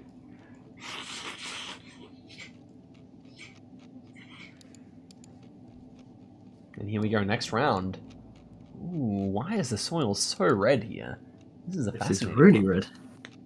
Yeah, are we in Indonesia? Are we really there? I guess we are. Is this wow. Bangka or something? I wondered about Bangka, but I think it actually might be Batam, maybe. Batam, yes, yeah, I like it. I think it might be Batam. That's my initial vibe here. We'll see if Swan Gambit opts for a fast guess here once he's got a vibe off the architecture. So Bangka has a lot of these specific types of roofs where they're metal, but they have a little bit of tile on them. So let's see if he finds any of such roofs here as he goes on exploring. Both players taking their time more than I thought here, but it is a difficult round. Yep. Any... not sure about the poles. Yeah, poles feel rather generic, in all honesty. Yeah, do we see anything? Ooh. There will be info on this sign that Swan's coming up to, whether or not he can use it effectively. Here we go. Ooh, there is he's in. It says, okay, yeah, it says South Sumatra, Sumatra Selatan. Ah, Sumatra Selatan, indeed South Sumatra, so it wasn't Batam Islands after all. The red soil can be very cheeky out this direction, and wow, Eternal, luckily, flunking in the right area there. Not say luckily, but you know, like he didn't have the same info that Swan Gambit had there, so that's a good guess. Yeah, very good. And there we have it. Swan taking the early advantage here in moving, as we have seen so often. It was a flawless game on moving last time, despite Swan Gambit not really preferring that mode. It's clearly just a bit stronger. But we have a small country here, so this one serves to increase the multis. Rwanda. Big Guwaka meta here, so they'll both know it immediately, of course. Kind of gives me the vibe that we might be near water. Okay, yep. What about that, though? Possibly west. I wondered about that west stuff, but I guess just Kigali makes sense. Oh, it is. It is. Just over from Goma. Just kind of felt like Kenya near the water. So I wondered if it might be the same kind of vibe, and it was. Good call. Very good call. Thank you, GC, but I'm not going to say I'm any kind of expert on Rwanda. It's not a country that you need to be an expert at, to be fair, as well. Which is a shame, because it's very, very beautiful. It's very beautiful. It's very cool. We get like a lot of nice rural coverage there. It's a shame it's not a bigger country. But here we go. We're right into the next round. 5 seconds in already. We're in Japan. What could you say about this round, Rory? Well, we've got these vertical plates. I can't quite see them too closely, and it's Kyushu in the end, and Swan's there. Wowee. Yeah, Eternal's been sending rather quickly on these Japans, and has rarely been close at all, just with this central hedge. Seems like Swan Gambit feels fairly confident getting that region. Yeah. Even on no moving, but especially on moving. Yeah, that's definitely not Swan's first good Japan guess today. That was really nice. Yep, indeed. Okay, next round here, North America. Yeah. Some kind of a US. state highway. Yeah, highway shield for US. No front plates there. It almost feels like that one Kentucky round we had, the Eternal. Yeah. Got correct earlier, but we do. Is that an arc? We have no, it's the podium. It's the Pennsylvania podium. Yeah. Yeah. Okay, and both players seem to know it. Although did Eternal actually find anything? I think he's just vibing it out at the moment, which means he could switch off if he's unlucky. But no, he seems committed here. You can see Swan is kind of debating whether or not to just send or whether to scan. It looks like he's opting for the scan option. But and Eternal's again, very maybe close. Eternal has found the 119, and wow. Yeah. I think they found the intersection between the two highways here. That would make sense. Yeah, there's not going to be many points here at all, guys. Well played for both players there, getting the right area. And we were in a very interesting place now, though. Shout out Groundhog Day. Oh, is that where Groundhog Day is from? Yeah, Fascinating. I believe so. There we go. Shout outs to Groundhog Day indeed. Bill Murray. And such. Okay. Swan all here. We have Swan Gambit taking a significant advantage, and we're back in Japan. I think Eternal's not going to be happy about that. No, he's not. Swan is very competent. Is that a... No. Is that a Hokkaido plate? Or am I... I'm really rusty on my Japan metas, despite having been there recently. Let's have a look. I can't remember my plates. I mean, the architecture looks quite European, so I don't mind Hokkaido here at all. Can they find any cabbage, I guess? Well, yeah, that is a Hokkaido plate, you're right. So Eternal's seen it. So the question is, does he know he does? Okay, excellent. Yeah, so Hokkaido... So Japan has these white plates on the poles, and Hokkaido's one of the two is a little bit longer than a typical Japanese plate. So it can be very, very useful knowledge, and both players ending up in a very similar edge here. It was actually Ashikawa there. Yeah, the other thing that's interesting about Hokkaido plates is there is a sort of numerical coding to help you region guess the island as well. True. But most players don't know it really. But yeah, nice one. Yeah, a good piece of knowledge if you're a moving main, but neither of these players are. So yeah, or even still, pretty good knowledge for no moving as well, but it is quite specialized. Okay, next one here, some kind of Slavic language. We have a crossing sign here, which I know the crossing sign here. This little man, as you see him there, is the Slovakian man. He wears a hat, and he has kind of... I imagine it as this way. The Czech one has more of a Chad posture, whereas the Slovakian one is a bit more slumped. So, yeah, I would say this is indeed Slovakia. This is something we've seen before, Swan Gambit. I think Eternal missed Slovakia earlier. Going to check here. Yeah, you're right. Yeah, so he's found SK now. He sees an SK sign right there. Come on, switch lad. Switch lad. It says SK on the left side. This will be big. It's going to be huge damage, man. It's 4 times damage. He has to hedge it at least. And fortunately, it's in Western Slovakia for him. That was unnecessary points lost, it must be said. Yeah, I agree. And actually, had he not switched there, he might really be on very, very low health. Yeah. We've seen Eternal get those last-minute vibes, and it saves him occasionally. But this time, it's looking like another Swan Gambit show here. And we're really going to see. Ooh. No, Eternal's weakness is Russia, but you know, urban Russia can be very difficult. Or could this even be Donetsk in Ukraine? It could be as well. Ooh, yeah. I mean, closer look at the language. I think we do have Ukrainian plates here. Yeah, this is Donetsk. Yeah, we do. Good call. Good call. Yep. Okay. Well, I think that this is perhaps difficult for Eternal. It's going to be one of those ones where someone's going to notice and the other person isn't, I reckon. Yeah. Or .ua. You really have... Was that .ua? I'm not so sure, actually. I'm not sure. You have to be methodical. Okay, Eternal's got straight in. Excellent. Yes, he noticed the plates. He's probably going to try and confirm here. Okay, they got it. That's why these guys are semi-finalists. They're both there. Exactly right. Okay, well done to Eternal. You know, some of the guesses we've seen today from Eternal made me think he might not get that, especially with the Russian weakness, but that was a good guess. Well done.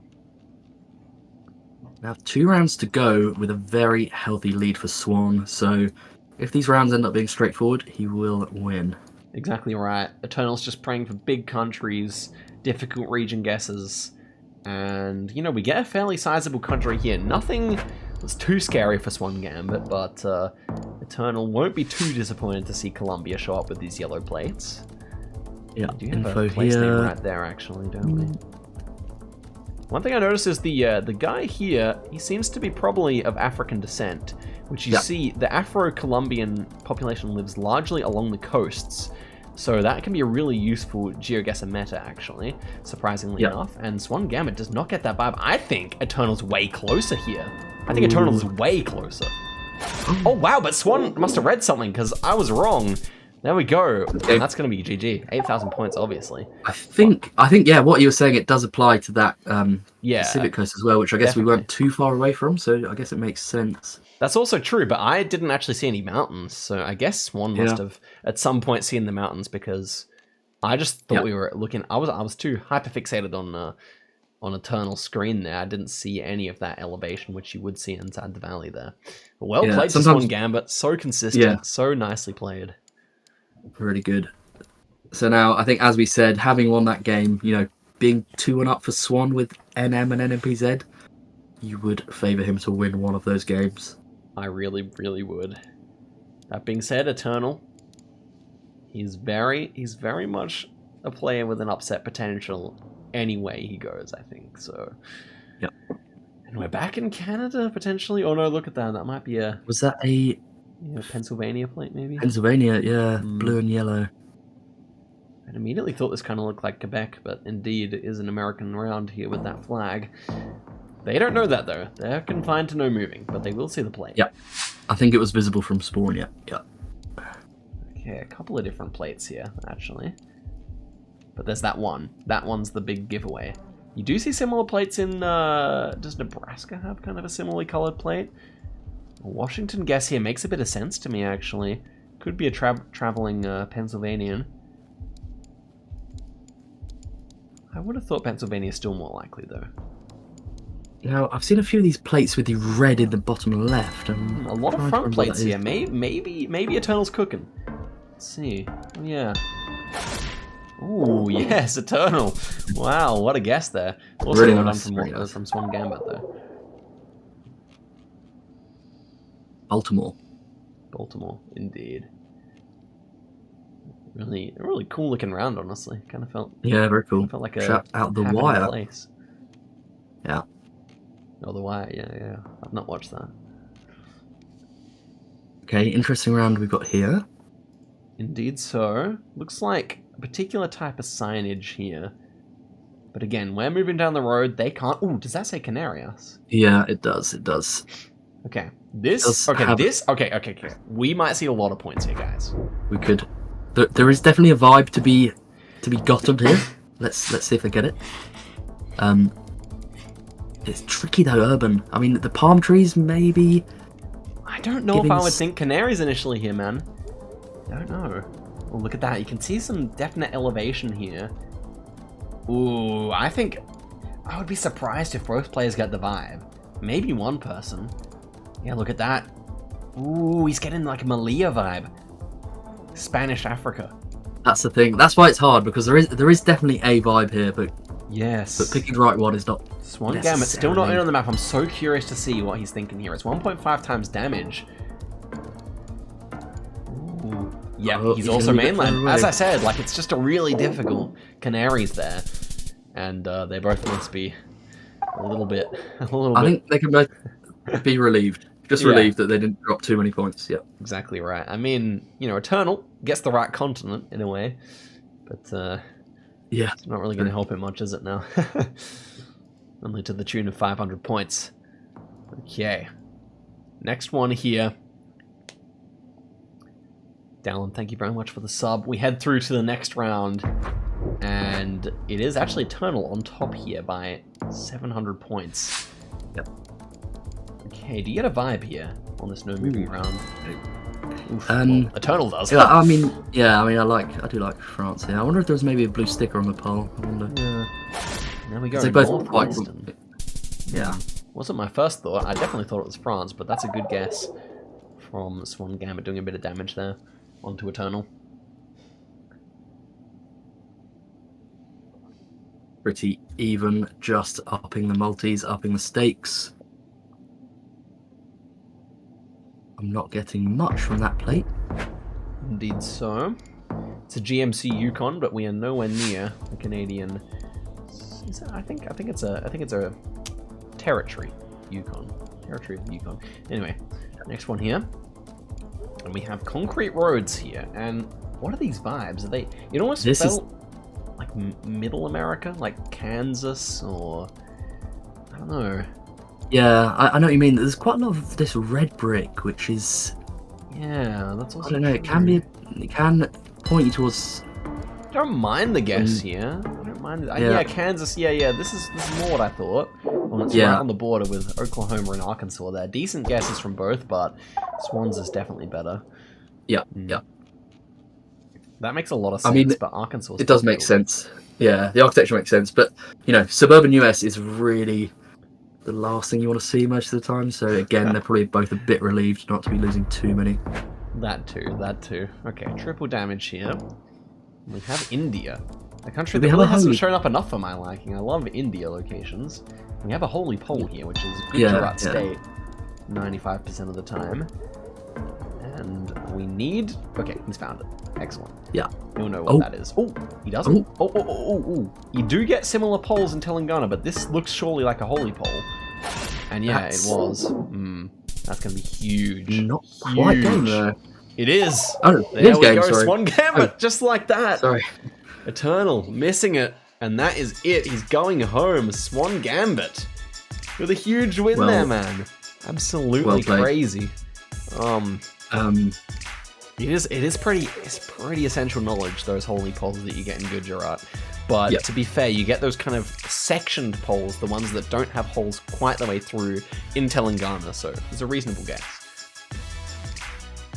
Yeah, it's a reasonable guess. I think, Eternal, we can give lots of credit to. He's given us some great matches, played very well on the day. But Swan Gambit, I think, as we predicted, just very difficult to beat. Yeah, I think we saw a really impressive...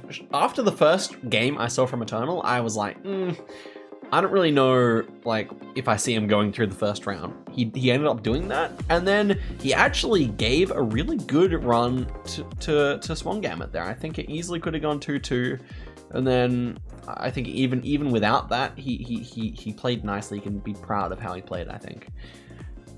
Yeah, he can definitely be very proud. Good showing.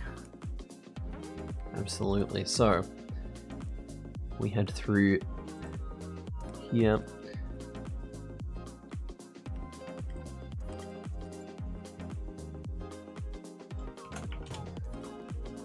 And that was a good series. So next up, of course, is Sadiu and Strefan. What can you say about that for the viewers at home? This will be a great game. I think Sadiu has shown some elite knowledge in big countries. Strefan was so consistent, though. Yes. Really not giving up many points. Yeah, I think that's kind of the thing. I think Strefan was more consistent than Sadiu. Sadiu just had like those moments in Russia where it was just like, wow, what could anyone do? Least of all his opponent. But maybe now Strefan will provide that competition. We shall see. Moving game should be very interesting. Both players know moving mains. Both players looked less comfortable than their opponents on moving as well. Yeah. But progressed. Yeah, we might see some varying strategies here in the moving game. I think we'll see some insta-guesses, we'll see some rounds with a bit of uncertainty. But I think both players more in their element in the no-move. Apparently over on the Polish stream, Swan Gambit saying he would prefer to play Sadiu in the grand finals, as he has booked his spot there, so, it's very interesting. We'll have to see who is going to join him. I think it would be very cool to see Sadiu joining him, but there's actually a preference as well.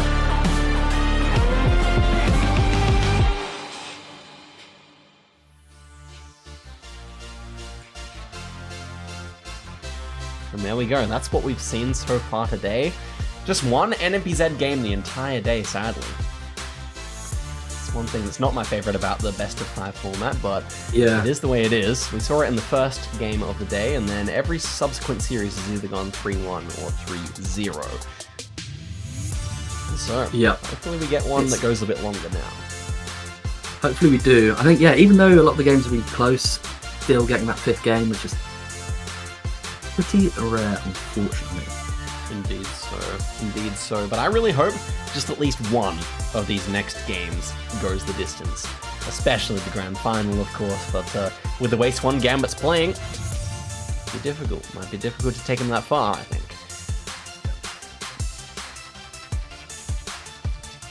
I wanted to say as well, the level of skill on the show has been very impressive. I think, you know, we've seen World Cup, we've seen regionals, but I think with this amount of talent in one country, it really shows the depth of skill that is out there in the GeoGuessr community. 100%. I mean, Poland is just one country that punches above its weight consistently. When it comes to GeoGuessr, they're just so strong, and they're a very tight-knit community as well. I no doubt that a lot of these players are good friends with one another, and would be sad to be knocking each other out, but such is life. And yeah, I mean, yeah, you're absolutely right. Poland, shout out to Poland, man. A great country in terms of GeoGuessr. More so in terms of players than in terms of playing, though, because I don't really like guessing in Poland that much. Yeah, notorious country in game for sure.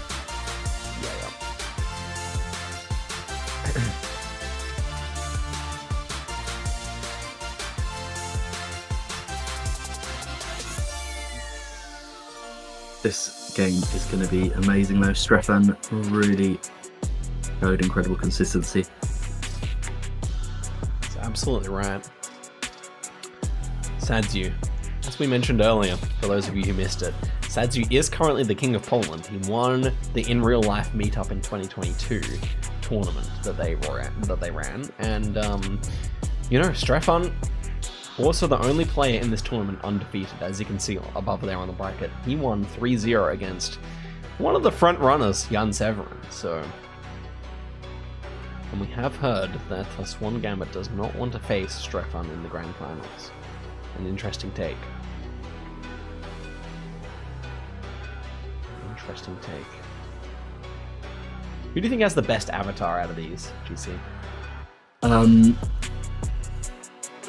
Do you like more minimalist, or do you like more maximalist avatars? I like Miko actually. Well, what's Miko's? Yeah. Oh yeah, Miko's one is kind of cute, no? Yeah. No, I think I like. Yeah, I like slightly more aesthetic. Sometimes people throw random things together to make them look a bit silly, which, you know, each to their own. I like the considered aesthetic. Yeah, I think I don't want to be too unoriginal, but I think it might also be my favorite as well. Yeah. Oh, that's very good. So just 1.5 more minutes until we get into this next series, and yeah, we're now left with only Poles who live in Poland. The last 3 players alive in this tournament: Warsaw, Kraków, and Girardów. Perfect.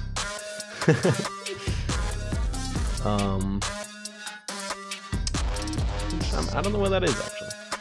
There you go. Well, yeah, I wonder. Maybe it's, well, with the W ending, maybe it's slightly more south.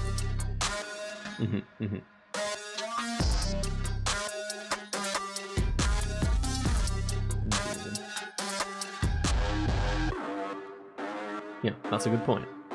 Any city that ends in OW is indeed much more likely to be in the south compared to those that end in OWO, which would be a northern suffix for the town name. Can be very useful in GeoGuessr. Yeah, you'll take what you can get in Poland. It actually, unironically, is one of the most useful Poland methods for splitting the country in the middle. You would think, it's a funny thing about Poland, you know, having had borders that changed so much over history, you would think Poland looks less homogeneous. Yeah. Having been under the Russians and all that, but and yet it all ends up looking relatively similar across the whole country. Yeah, agreed. I think people who are more, I think, you know, people who are from Poland can maybe spot certain architectural things and place name clues as well, maybe. Yeah. But for most people, it's very tough. Yeah.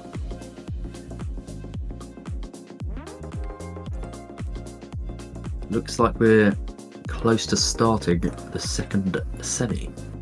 That would indeed appear to be the case. Here's what's happened so far, everyone. Had some great series, namely the Eternal Miko one being the most up and down, left and right. But Swan Gambit has prevailed on the left side of the bracket, and now we find out in the second semi-final, Sadiu versus Stefan, who, GC, will join Swan Gambit in the grand finals. Here we are. Here are the men in question. Sadiu. We will see. Stefan, he's so locked in, man. Yeah. He's a no emotion kind of fella. Which I always like in a player, I gotta admit. Well, a lot of emotion can be great as well, but the people who are locked in, you're just like, damn, I aspire to be that, you know? It's impressive. I couldn't be that. No, it's not me. I bounce around too much, bro. Anyway, next game, or first game of this series on Moving. We're starting out in Europe, clearly on this architecture. Yeah, I wonder if it's Serbia or something. I think Serbia makes a whole lot of sense here. We got those funeral ads on the pole, which are really common in Serbia, North Macedonia, and Bulgaria. I think of the three countries, without an antenna here, and with the summer coverage, Serbia is feeling pretty damn good. Yep. Especially because it is quite flat. Yeah. Actually, off to the west is a bit more hilly, and then off to the east is a bit more flat. I wonder what that means. That could be quite useful indeed. Most of the number plates do have blue strips on them, which is something you see more so in Serbia than North Macedonia. Although, but all combinations are possible in either country. But yeah, the lack of an antenna in general would point you away from Bulgaria. Yep. Okay, let's see where it actually is here. Wow, really nice guess from Sadiu off the bat here. Stefan immediately under the pump here with 500 points. I understand Stefan's guess though, because like that south area can be very hilly, and it was quite flat. We're in kind of a valley there. Yeah, 500 in Serbia on no multis is quite significant, but yeah, lots of rounds still to come. Lisboa. Yeah, we're guaranteed good info here. We should be in southern Portugal. Yep. As we have signed for... I had something pop up for me on social media yesterday about how a lot of the world's corks are grown in the cork trees. Yeah, the cork tree. Portugal. Is that what we're looking at off to the side here, or is that a different kind of tree? I'm not sure, actually. I'm not sure. Just olives. They may be olives. But we have a sign for Beja, which is quite big in southern Portugal. Ah, yes, I know where that is. And it said Algarve as well. Okay, so they seem to line it up quite nicely here. Both players going to 5k there. 210 meters, just outside the 5k range for Stefan. 2 damage. Sadiu with the second of the day, I believe, overall. And no joy from either player at all. To be fair, there wasn't many points exchanged. This is more interesting though. New Zealand with a holy pole. Holy pole. New Zealand is very big. Is that water? I wonder if that's south. I mean, could this be Southland? I definitely considered Southland with the holy pole. It's somewhere where you see that a lot. Yeah. I could see North Island working just as well here though. Especially with this fence on the right hand side there on Sadiu's screen. Okay, but Sadiu didn't move a lot at all. He only moved 1 step here.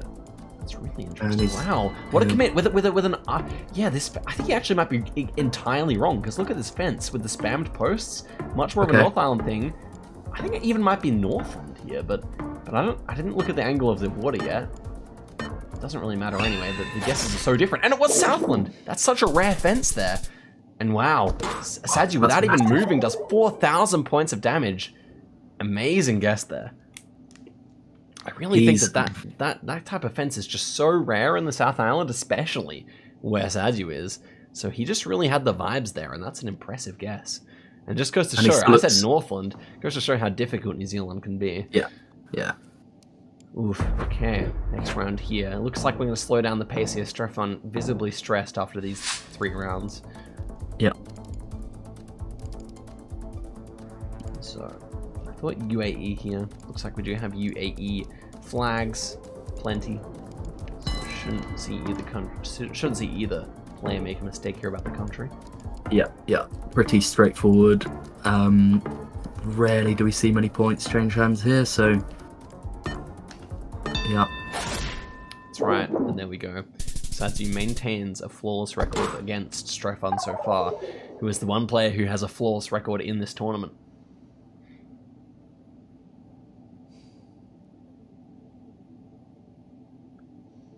Okay, we're And back. we have, yeah, more India.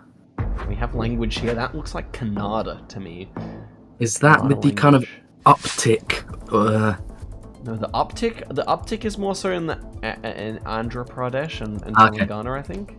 And Okay. then you would see this this kind of flourish at the end of letters in Kannada. Yeah.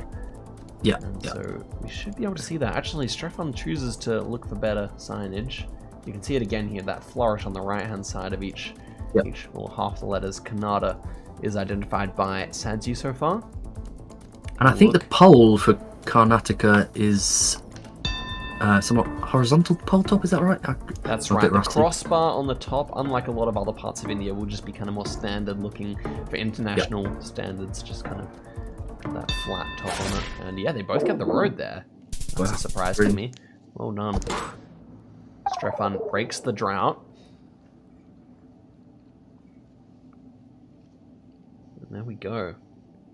Strefan, very needed momentum when he's been way down and behind here. And we have a very interesting round here. Yellow center lines, but it almost looks like Europe.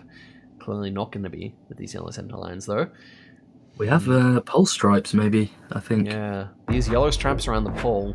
How would you find those, Rory? California, but not always. Anyone who watched the European regionals would know they're not always California. Yeah, that's why I didn't want to answer the question. Wow, insta-lock by Strefan here. Goes straight for Bay Area. I don't really like the fact that he didn't try and go for a more specific region here, but then again, Sadiu is going for a more specific region, and the hedge pays off. So there you go. Yep. Sacramento area. So it just didn't quite feel coastal to me. But it is 1,000 points, so Strefan Yep. will not complain about that. Yeah, he was looking nervous before, but I think he's clawed a little bit of health back, so he's probably feeling a bit better. Absolutely, And now- and we've got another big country here. Yep, so unique road lines here with yellow outers. It's going to be South Africa. We have some very distinct looking mountains as well. Slightly dry. Not the only country can see these yellow outer lines, but definitely the one that, you know, you can get a strong vibe for immediately and combine it with the yellow road lines to make sure. True. Yeah, yeah. And coverage helps as well with this being Gen 4. Exactly. The newer car coverage, you know, hasn't been updated in such other South African countries that also have the yellow outer lines. So, we have fairly disparate guesses, or not disparate yet, because we haven't seen what Strefan's thinking, but we have Sadiu kind of lower, kind of more south than I had expected here. And I thought this might be a bit further north in the country. Especially with these low bushes, it's something I associate more so with around Joburg or further north, but that being said, it's not an easy round. Yeah, it can be tricky, South Africa. When you get dry coverage with these sort of mesa type mountains, They're both a they bit crop up in a further south few. than I thought. Yeah, Maybe they're it is quite there, close. if they both think that. And it was there, yeah. Nice guesses. Strefan closer again here. Big points, big, much needed points here. And Sadiu, a little bit unfortunate with the way the multis have panned out here. Yeah, because he had a great advantage and now it's just been clawed away. Shoutouts to Max, our resident South African GeoGuessr player in the chat right now. Yeah. As we head forward to round number 8. It's looking rather European with the avenue of trees here. We don't get too much at the spawn point. Yeah, it's not giving much away. It's one of those where players will just want to find something to make them feel a bit more comfortable. Exactly, because you could guess off the bat, but when your opponent's liable to find something within the first few seconds, then it's just not worth it. Yeah. We see a blue strip, we see them driving right, so that's something. Was that diamond? Ooh. No. Looks like we do have some kind of a bollard here. Definitely looks like it might be a German one, especially with the chevrons not being the Luxembourgish style. And then we have place names. What's the biggest one here? Höchster. Is it? Don't know where that is myself. I don't know these. The road numbers might help though. Yeah, right. They are kind of... I'm not sure if they're organised in Germany. I can't remember. Not really. Germany's one of my weakest countries, so I'm not really the expert here. I think I like the guesses here. I think it's somewhere between the general region. No, it's a bit further north. Okay. So Sadiu is closer, but not enough. Close enough. Okay. Yeah. Under 1,000 though, so if he has one more good round, he will win. I mean, gosh, it depends how big the next country is, because 5 times damage Strefon, he'll be laughing if it's a big one, but it's not the biggest. It's Japan. And especially on moving, I expect both players to be able to get at least the right quarter of the country. Is it Shubu with the rounded plate there? That surely favors Sadiu, knowing that it's going to be in the Chubu region, which is only makes up roughly 1/8 of Japan's area. So here we go. Yeah, Strefan's immediately going to know it. I assume Sadiu. Okay, Sadiu just saw it as well. Okay. And we have horizontal traffic lights here. Nagoya makes sense. Yep. It was Nagoya. Yep. Okay, there. Sadiu's closer again. So now Sadiu prays for a small country because of the round limit, meaning that if he has more points left over after round 10, the rather controversial rule is that he will be victorious. And contrary-wise, Strefan will be praying for one of those bigger countries where he can pick up 3,000 points rather easily. And, ooh, I think his wish might come true here. Oh yeah, I think it does appear that way. What do you think? We have some wintry, very wintry coverage. Is this Bulgaria or Russia? Bulgaria.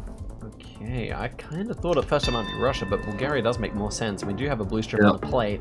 Strefan wisely goes in quickly here, and we have a Bulgarian flag right there. Yeah, Sadiu will be very pleased he saw that if he wasn't thinking of Bulgaria already. And that should mean that, on multipliers and on round limits, Sadiu does win the game. Though, he would have won anyway. It's 1,000 points. There you go. And barely with a better guess, it must be said, though Sadiu did play better overall, and he wins the first one there.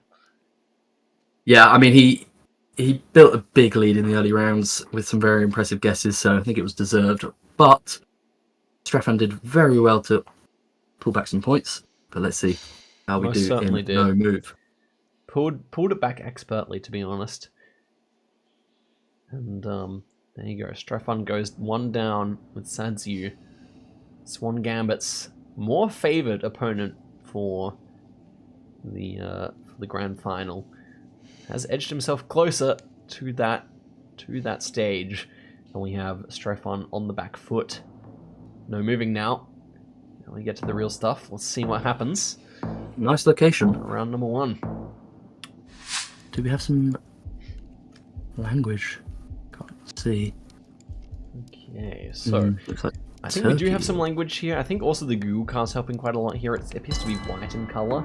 I like that European Turkey guess, and both of them go straight for it. Wow. See, that was impressive. Yep. I'm very impressed that we had both players get that correct, and so quickly as well. But I guess it did kind of give off a European vibe as opposed to an Asian one in terms of Turkey, so props to both guys for getting it. I wonder if they saw something that I didn't.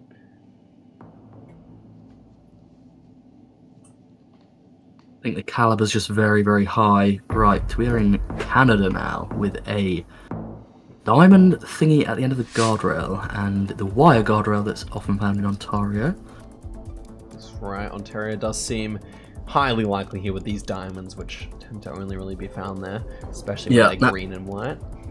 Yeah, it's a big area, so where would you guess? Yes, I think I like the one that Strefan's on, or maybe like the next highway southeast of him, but yeah. especially because it feels quite shieldy, meaning these like kind of rocks on the side of the road, the Canadian shield. Ooh, wow, Sadiu, don't go there. Yeah, good. Okay, yeah, he's kind of clicking the other road, which I thought it might be. Yep. So yeah, I think one of these two gentlemen is correct here, and yeah, it's Sadiu on it. Thank goodness he didn't go in Brunswick. That would have been a disaster, even on round number 2. Very good, they're getting the right road. High caliber of play. Indeed so, Ooh. and we have a country that's not shown up yet today, I believe. You are correct, yeah. It would be Kazakhstan. It's GeoGuessr's newest big country. One of the biggest countries apart from China that wasn't previously in the game, and we have it now, which is fantastic. And yeah, I think Sadiu has identified the correct road here, and look at that, they're both on the exact same stretch here. Sadiu lining it up, not quite the right angle there. He adjusts, and yeah, he's probably found the angle here, I imagine. So I think we'll see very similar guesses here. It's slight band. Is he on it? Almost. There we go. So yeah, that's the thing about Kazakhstan. Either both players are going to be on it, or it's going to be big disparities. But on this occasion, the road was fairly identifiable. Yep. Sadiu, calm and collected. We are going to be Max North Ghana here. So Bolgatanga, which I believe is readable from Spawn, is up on the north border, I think. Ooh, okay, that's good to know. Because this is not a straightforward one. It does feel a bit drier, but there are a lot of trees. Yeah. Okay, so and obviously south, both players will know. Yeah, exactly. Yeah, I was going to say it's a lot of trees, but I think you might be able to identify the climate as the round goes on. Yeah. Yeah, he's scanning north out, and I can see that city you were mentioning just off his screen right here. He just sees it. There it is. Oh, but he's not looking for the right town, clearly. And so, does he switch up? This is surely too far south. Well, indeed it is. And there we go. Tilco was actually in Wa, so it was leading off another direction. Ghana is deceptive, isn't it? It can be. The south coast does also have a bit of dryness, as you can see on the mini-map there. And it's not a massive country, but the distance from north to south in Maltese does hurt you. It's the problem with these long countries. Chile. Sure, you might be on the right longitude, but good luck getting the right latitude, though. Yeah. Okay. Ooh. This looks fun. It does look fun. Was it South Africa? We had... I believe so. These poles with the hanging kind of the hanging wires like that, as you can see. Yeah. Yeah, this one here. That is the pole. Is a pole that's commonly found in Free State, but also surrounding states in South Africa. Can definitely be up where Sadiu's looking, though it's a little bit less common there. And the other pole top with the alternating knobs is also northeastern as well. Okay. Yeah, I like where Streffen is. Yeah. Maybe Streffen's guess is better. And yeah, it was on the Botswana border there. Impressive one. It's not going to be the most damage though. Yeah, but Sadiu will not be happy to be on 2.2k. No. Especially, I mean, yeah. I think these players are very evenly matched on no moving, so I feel like it depends on whatever's coming up. For what we see the result being.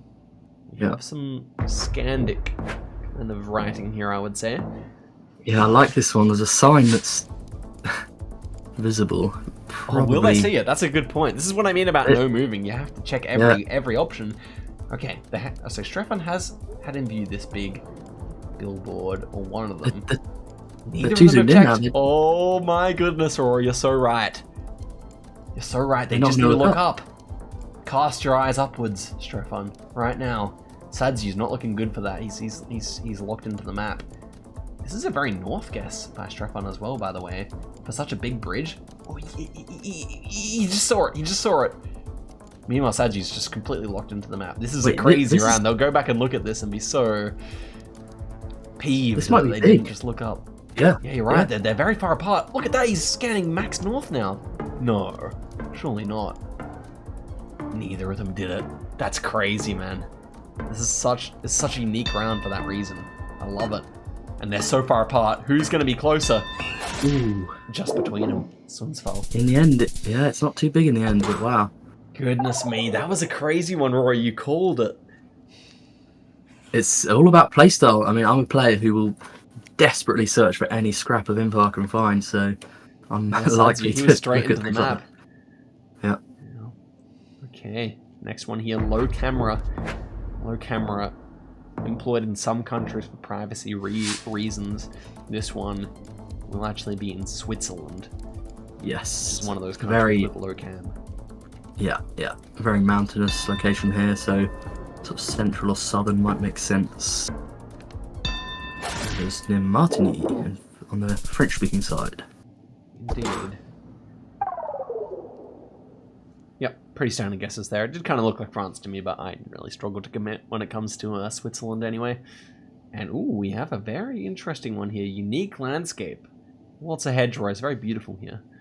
Wow, lots of cows.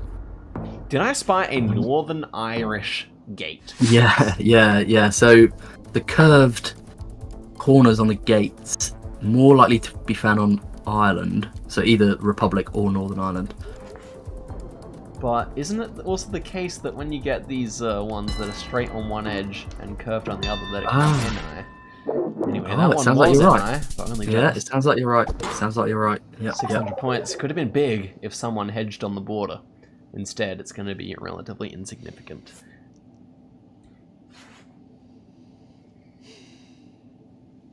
This is looking close with 2 rounds to go, and we Absolutely. are. We could see another round limit. Yeah, we're in Africa now. Not a massive country. Thoughts on this, Oscar? Yeah, so we have these kind of French-style poles, the ones that are concrete with all the divots in them.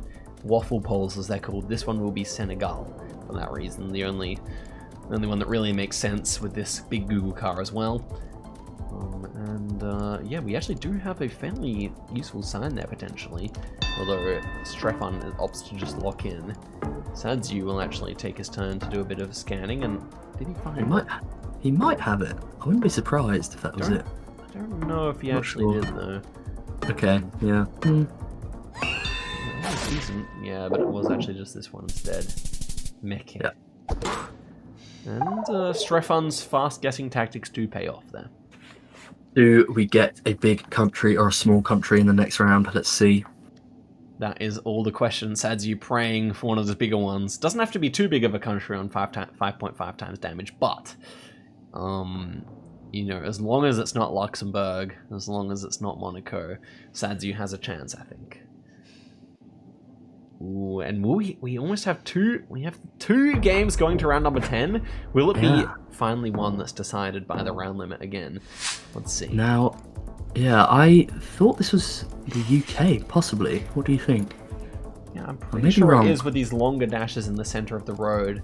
You get those commonly in France and the UK, but really, with the back of the car here facing towards this side of the road, it should be the UK. Oh, and he hasn't checked Google Car. Sadiu should check Google Car. And He doesn't at all. Wow. Yep, that was just a blunder there. And Strefan deserves the second win there. Though to be fair, I think even if Sadiu had have clicked the exact spot, he would have probably not been able to make up the points difference. I think, yeah, had he gone UK, he'd have probably clicked a very similar spot. That would seem to be the case, and he probably would have been tempted to go for something a little bit more flashy anyway, and then missed out. So yeah, there you go, Sadiu. Probably a little bit outplayed by Strefan there, not too badly, I would say. It was fairly even, as we said. And we go through to moving again, where it's where Sadiu really should push his hardest here, because we saw that no moving didn't go his way last time. Yeah. He needs a win here. We have a 6-4 area code, which would be... Well, Is in it Brazil... Goiás? Yeah, I think so. I have to think them through in my head sometimes, so... Is Tocantins 6-3 or 6-2? I forget. I think it's 6-3. I think 6-2 is Goiás. Okay, so what's 6-4 then? Is it MGDS or something? too rusty. Been on holiday for too long. Need to look at them again. But let's see. I don't know either. But yeah, these phone codes in Brazil, they're really important knowledge, which me and Rory are both struggling with a little bit here. Yeah, I kind of thought it was Goiás as well, but well, we'll see. Yeah, I think it could Brazil well here be. again. Yeah, they're both in Goiás, so maybe Okay. maybe it is. Okay, just Okay, I think. there. Yeah. Southern Goiás. There we go, Strefan doing a bit of damage to Sadiu. Okay, so apparently 6-2 and 6-4 are both Goiás, so we were both, we were both right. Yeah, I think you're right. Tocantins is 6-3 then, because they kind of skip around a bit there. Ooh, what's that? Do we have a red road chat? Check it out. This is an exciting one. And I think the vibes are south, so a lot of times in the south when you see a red road, you're thinking of Mississippi, especially around that Memphis area. So let's have a look here and see what both players see when they go moving around. Will it be Memphis indeed? Kind of like it. Kind of like it. Yeah. We had that plate with the bits of yellow. Yes, I believe that can fit for Mississippi, as far as I recall. No front plates. That's also a very good tip for the south of the US, as well as the Midwest. Here we go. Oh, Strefan's a red road knower. That's excellent. I like the guess. Now, will Sadiu also follow suit in Mississippi, or will he go for something a bit more? Yeah, he's going for Oklahoma. I don't like it as much, I must admit. And there we go. Strefan the red road knower with a fantastic guess. Over 1,900 points damage there.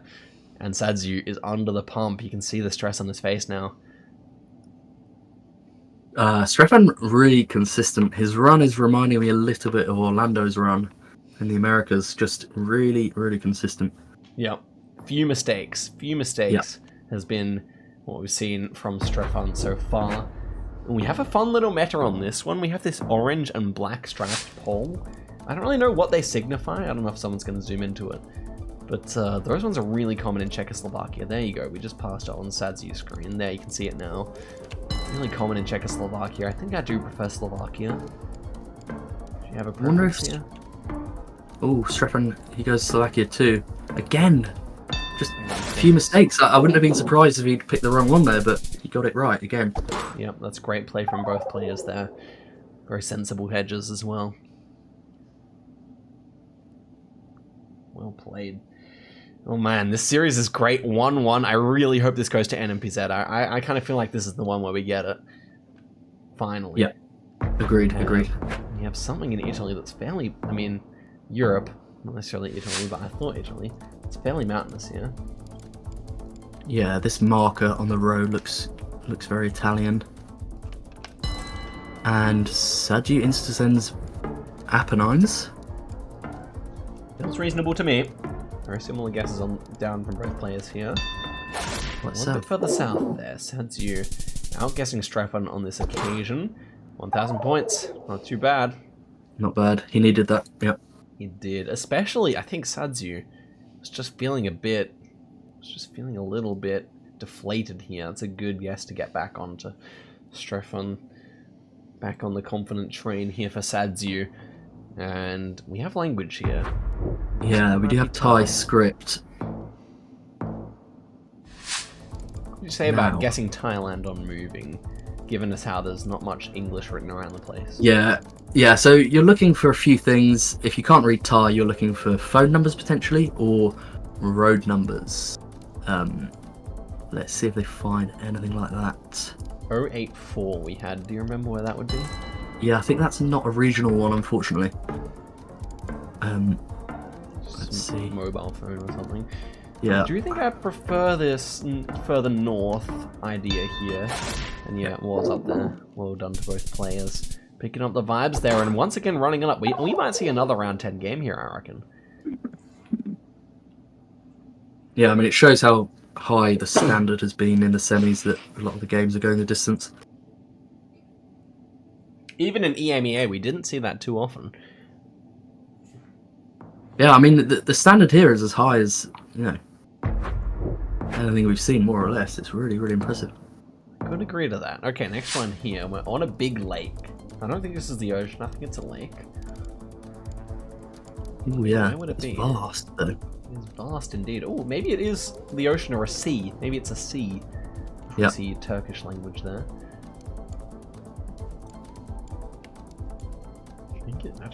I get the feeling that this infrastructure feels like it would be probably closer towards Istanbul than towards the country of Georgia.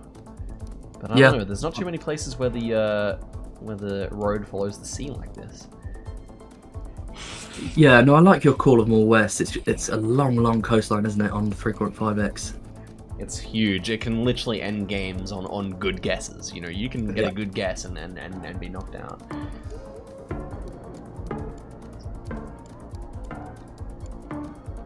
The tantalizing thing is here that we have the place names, but they're very small. Yep. I assume both players probably already looked at them, but... Sadiu. 800 meters, he gets it, and that's Just it. about. Strefan's so unlucky. But then again, such a nice guess from Sadiu. Wow, I was not aware he was cooking that hard. Wow. Yeah, because he looked very unsure on his face, so I assumed he hadn't been on it. But he lines up the angle very nicely there, and Sadiu. That was so close. 2-1. I mean, he only knocked him out by about 90 points or something. That was really close. You hate that. If you're on the receiving end of it, you hate it. That's how it goes. That is how it goes. Okay. Moving forward, we have another no moving game. I'm very keen for this one. I feel like these two players are just so evenly matched on no moving. You know? It just appears that way to me. So we're just gonna have to see how this goes down. 2-1. Sadiu's way. Yeah. I would say normally you'd definitely favour Sadiu to win one of these next two games, but Strefan in no move has just been so hard to beat. So I wouldn't be too surprised. Yeah, I'm with you, Rory. I really do. I kind of believe in the best of 5 here. I kind of believe we're going to 5 maps. I'm taking Strefan on this one. Is this a Oaxaca pavement? Oaxaca state of Mexico. Oaxaca pavement. Yeah, I mean that huge mountain we've got is it does look like Oaxaca pavement, but the snow-capped mountain is really interesting. Could it be in Guatemala? Could we be looking at Guatemala ever? Now, I wonder if it's... Yeah, I mean, so Strefan's gone into Malinche and the volcanoes around there. I'm trying to think what else is a possibility. Nevado de Colima? I don't think so. I don't recall Oaxaca having a mountain like this. I'm rusty at Mexico at the moment, very rusty. But I'm just trying to think of the mountains I know. They're both frantically scanning because they know this pavement is the most common in Oaxaca. But where does the mountain make sense? As GC's saying, and it wasn't. was Orizaba, was it? Veracruz there.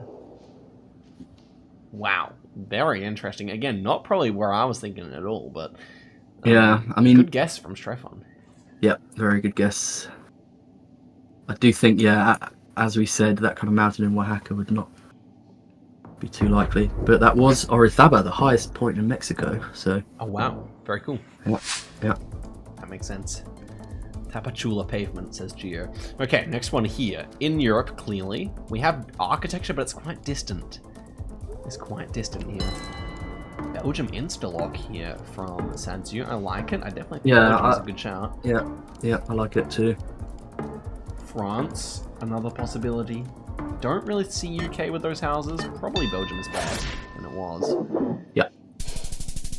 Nice guess from Strefan again here, but Sadiu definitely good enough to be feeling fine after that. We head forward to round number 3. Ooh, up in the mountains. A high altitude round here is always fun. Yeah. Oops. Seeming like we have some Ecuadorian bollards here, so with those bollards on offer, both players will know the country. Yeah, I think it's our first Ecuador of the day, maybe. Also, I also agree. Interesting, Sadiu lines up the compass south. Accidentally, I think. Yeah. Unless he didn't. I don't know. Maybe he's just being time efficient. Maybe he is. Anyway. Ooh. Well, it worked. Popping off. Yeah, the unorthodox method of lining up the road there pays him 600 points. And, well, That's an interesting one indeed. New strat. New strategy, guys. I think that's a trendsetter movement, you know?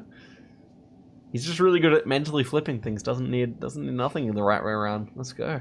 Ooh, we're in India. Yeah, more India. Nice to see. I think India is a country that grows on people actually in GeoGuessr. I think everyone's just initially turned off by the camera quality, but yeah, it is such a diverse country. It's like having India's culturally diverse in the same way that, you know, Europe is in a way. Like so many different languages, so many different like ways of doing things, and yet it's all very similar at the same time. And that is, I mean, India's just, it's like such a great thing to be good at, and it's so fun. But we have some green and yellow auto rickshaws here, these tuk-tuks. And those ones are more commonly found in the north of India, although there are exceptions to that. I'm thinking maybe somewhere near the capital city, New Delhi, would make a bit of sense to me here. It's a scary round. It's a scary round, although they're in a similar area. And it was actually Chandigarh. That was actually the town that came immediately to mind here. So I definitely respect both players' hedges, because ultimately, you know, urban India is not so easy. And shouts to Dustin too, Chandigarh. Okay, next round here. Dustin 2 on YouTube. Go subscribe, everyone. And we have the next round here in Europe once again. You're so right. It's relatively even. Blue sign there looks. It looked like almost Czech-Slovak. I can't really see. So yeah, Czechia could make quite a bit of sense to me here. First thought was Germany, but I think the guardrail actually does check out for Czechia here. So maybe it's Czechia towards Germany. Let's see about that. Middle head here, and it's Czechia towards Poland instead. Strefan doing some damage. 720 points brings it right back into the balance. Just 200 points between the two players here. Yeah, halfway through the game, even. Ooh, this is I love this coverage. So we have a very particular type of Chilean round here. In the south of Chile, you sometimes get this kind of autumnal kind of coverage taken during the fall. And you can see, like, it's very distinctive. Both players will know the general region, although it does span about 200 kilometers, so you can get caught out. Isen area, is that right? Wherever Saji's scanning looks pretty good to me. Kotrane, definitely possible.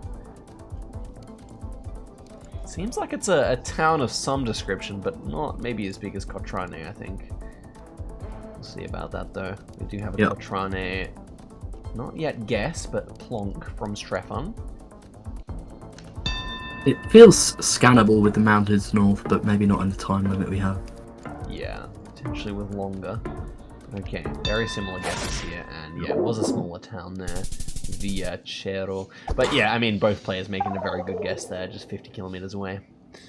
Yep.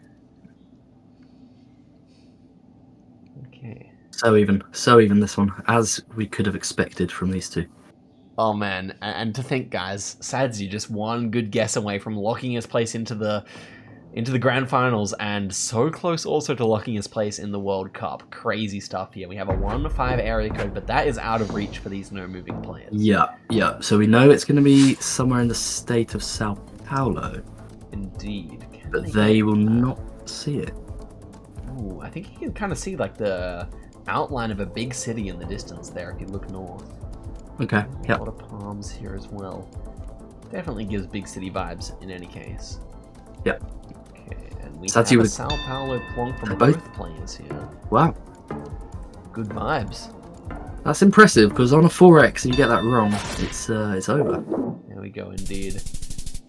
Yeah, wow. I mean, yes, that you're right. If it had have been like Salvador up in the north of Brazil somehow, which it could have been, then yeah, excellent play from both players there. And look at that. We could be going around 10 3 games in a row, guys. What a treat. Well, actually, look at their health. Look at their health. They're playing amazingly. It is. They're stocked on health on round number 8, guys.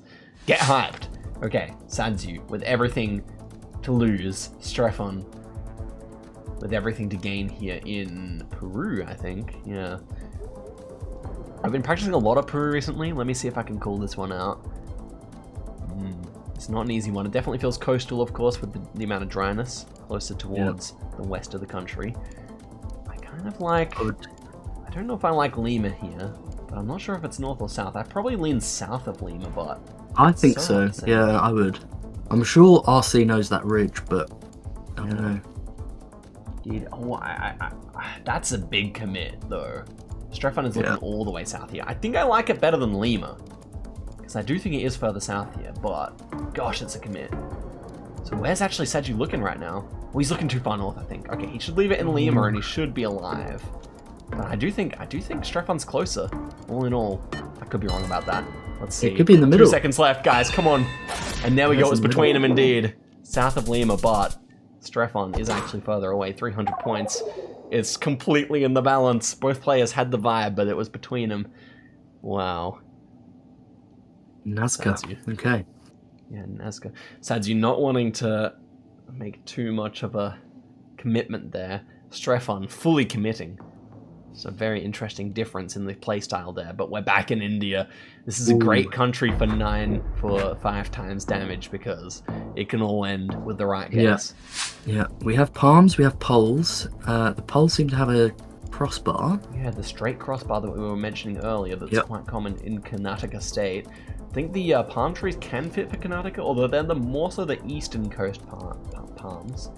That's kind of interesting. Could be actually Tamil Nadu for that reason. You do see those there quite commonly. Architecture does fit for Tamil Nadu. That is where Strefan is zooming here. I like that guess, I think. In comes Sadiu. He's looking at Shri, but I don't think the poles. I think the poles being square actually precludes Shri from even being possible here. So we need Sadiu to switch off here. He's committed because of the palms. And oh my gosh, he's closer in Sri Lanka. What a crazy round there. He had the vibe because of the palms, and he does 1,700 points of damage. Gosh, Sadiu gets away with one there. Wow, unbelievable round. That's what pressure will do. I think there was a round in the World Cup where we saw someone get closer in Sri Lanka on an Indian location. Yes, Sheena versus Topotic, I believe. I think maybe as well there was one with... Oh no, sorry, you're right. Trabota and RC, maybe that happened as well? Yeah, that rings a bell. Trabota, wow, RC. Anyway, that's crazy. Sadiu making a blunder and being paid for it is quite a remarkable moment, and he is now almost locked in here. He basically... Strefan needs a blunder here. This is a really bad round number 10 here. Gonna be so annoyed about the round limit rule here, is Strefan. Sadiu's gonna win on Sri Lanka and India. If he leaves it where it is, and it is, and that's it, 10 of 10. Such a tight series, so sad for Strefan. Goodness me, Sadiu got away with one there. He got away with one there. He did. I'm glad to see Strefan smiling. Yeah, me too. These players have been amazing, both of them. I'm very happy for whoever wins this game. I do feel bad for Strefan guessing the right country and losing quite a lot of health, but shout out to both players. I also am honestly feeling for Strefan right now. Great player, and played his heart out in that series, man. The Shri on India, it's happened before. And to be fair, it did feel like Sri Lanka. So, it is in many ways a reasonable guess, but the polls, such an interesting one. Such an interesting end to that game. Yeah. He may well have won anyway, though, Sadiu. I think we'd have to kind of look at the numbers again, but I think Strefan will have gained a few fans after those performances. Absolutely. I totally agree with you there. Well done to both players, man.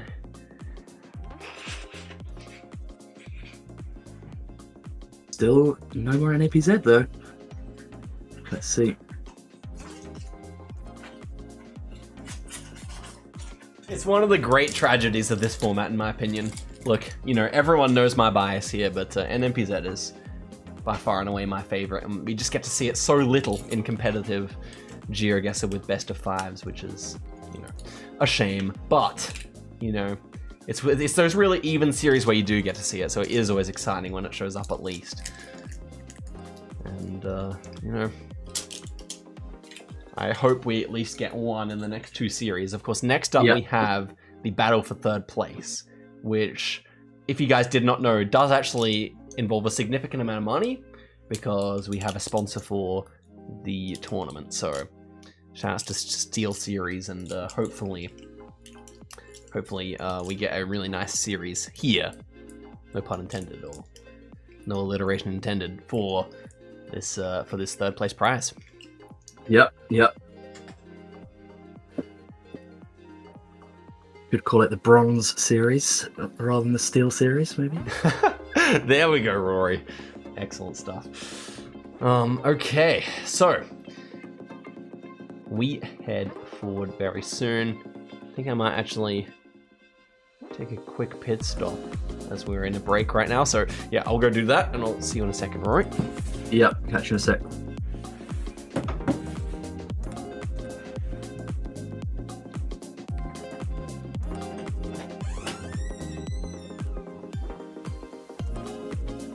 I'm unaware of how long a gap we have now.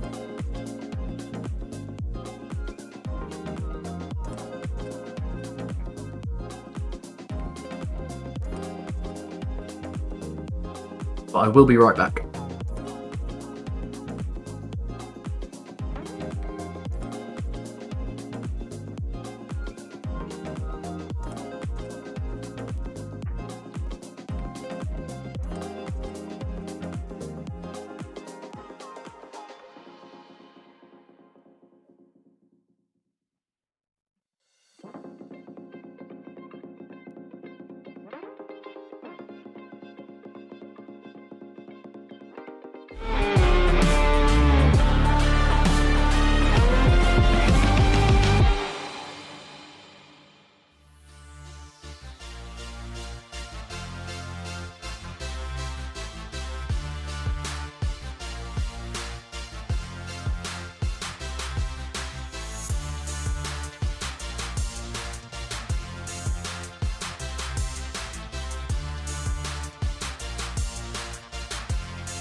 I have returned.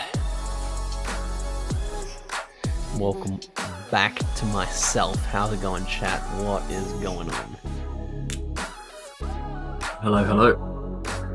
Hello, Mr. Rory. What's up? I'm just excited.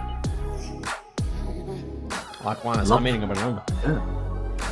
I love this series. Every match has been really good. That's true. That's true. Everyone has delivered, although professional GeoGuessr always delivers. But, yep. I mean, the 3-0 was one of the most exciting ones, so that goes to show how good it's been so far today. True.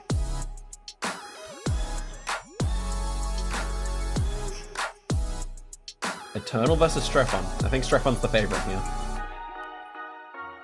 I would agree. I think Eternal has played great, but Strefan just a bit more consistent, maybe. That is also the way I'm thinking about it. It's hard not to believe that after what we've seen. Yeah.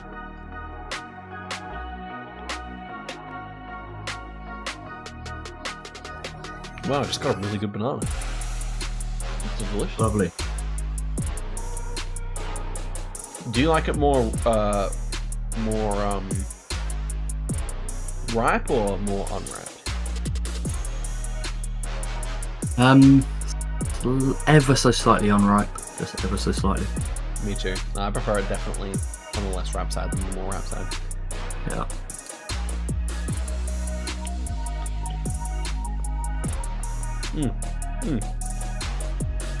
Tasty. Yeah.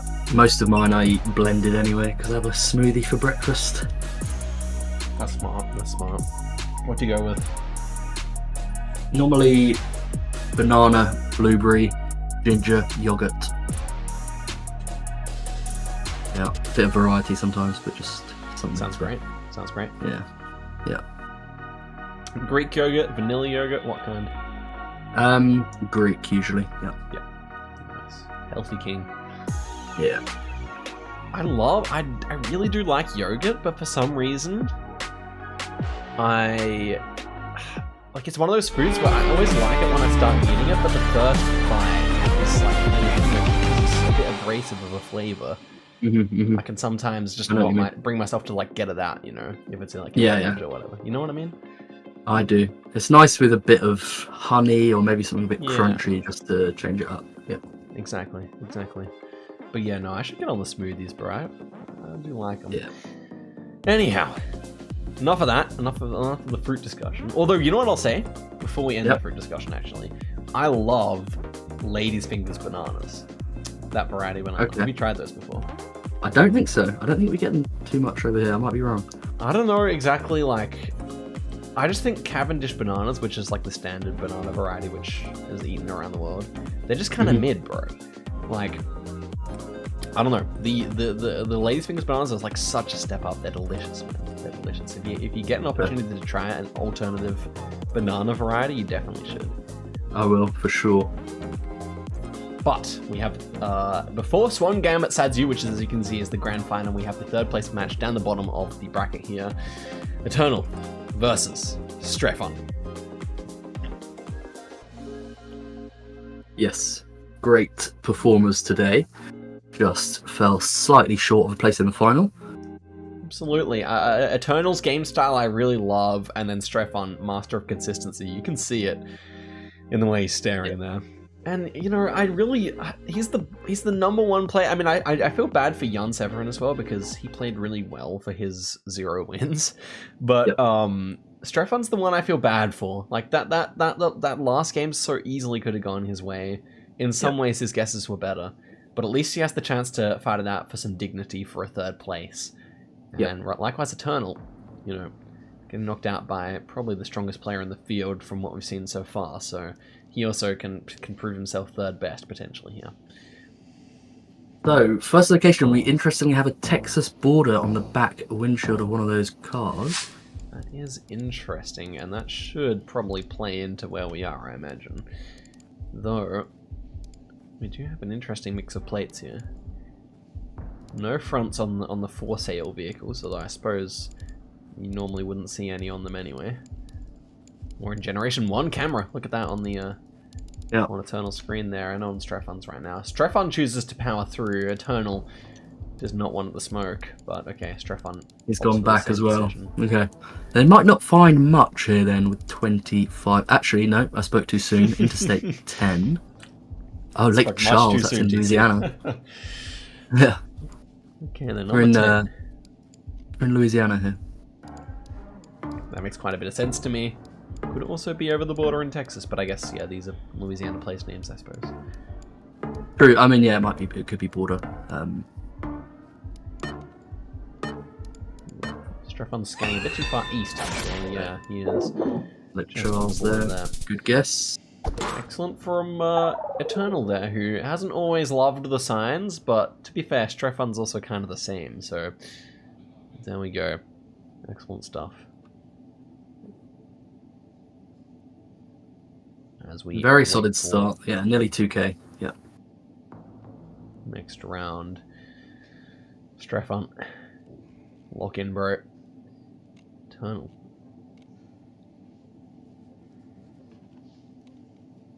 As we are finally there. Interesting. Okay, I think it looked like Bulgaria. The roofs are all tiled, which is something you often see there.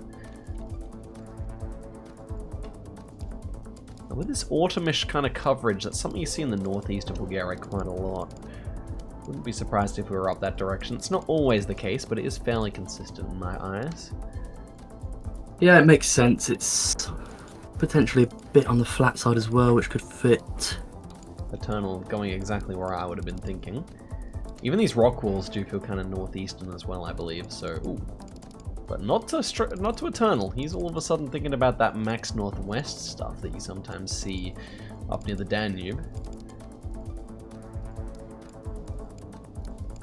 I don't think Strefan's into the map yet, though he surely knows it is Bulgaria. Yeah, he does.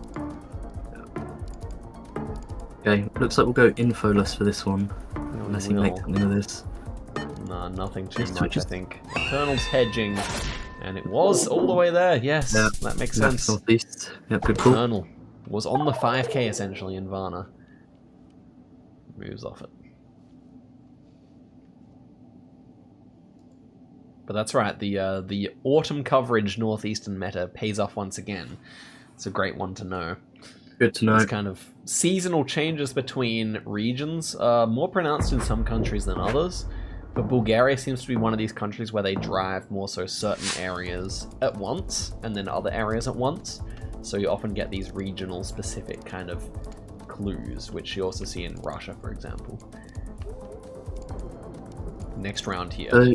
Yeah, Norway here, which we haven't seen too much of today, but we have these road numbers in the 700s. So it's all organised in Norway as far as I know, right? So yeah.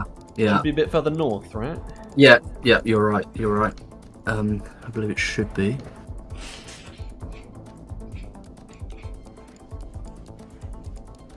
So maybe we still have a bit too far south scanning here. Strefan doesn't have the place though. Yeah, I can't tell if Eternal's looking at road numbers or not, because you do have to zoom in a bit sometimes. Oh, he is looking, yeah. Okay, and he's inching more north. That is good. Okay, even inches a bit further north. What is that? 700s. Okay, he's there. Perfect. No. Oh, whoa! Inside the right town at that. Almost a 5k, just a few meters away. And there we go. Yeah, that's a big lead. big lead now. Strefan, I did not expect Eternal to come out this guns blazing, but Strefan is under the pump on the moving game here. To be fair, I don't think Strefan has won many moving games yet. Oh, is that a red road, ladies and gentlemen? I think we are looking at a beautiful red Swedish road here. Something that's very much more common in Sweden than all its neighbours. You very rarely see that in Norway, for example, or Denmark, for example. So the short dashes on the outside also would indicate Sweden as well. But let's see what we can see on this sign. Some smaller places. Säter is available to Strefan here. It's a little bit bigger. I can understand a southern guess with the slight openness of it, maybe. Yeah, it also kind of looks like Denmark, like the slight rolling landscape. I could definitely see a max south or a max southwest guess working here. Falun is actually nearby. Falun, yeah, it's where we saw before. Falun is a little bit further north than what Eternal's looking at right now. Let's just look up a little bit. He wasn't too far there. He was actually quite close, but he's moved away. He's moved away indeed. But Strefan spent the whole time looking at these signs, and he's going to go where I would have gone. But it is actually up near Scotland there.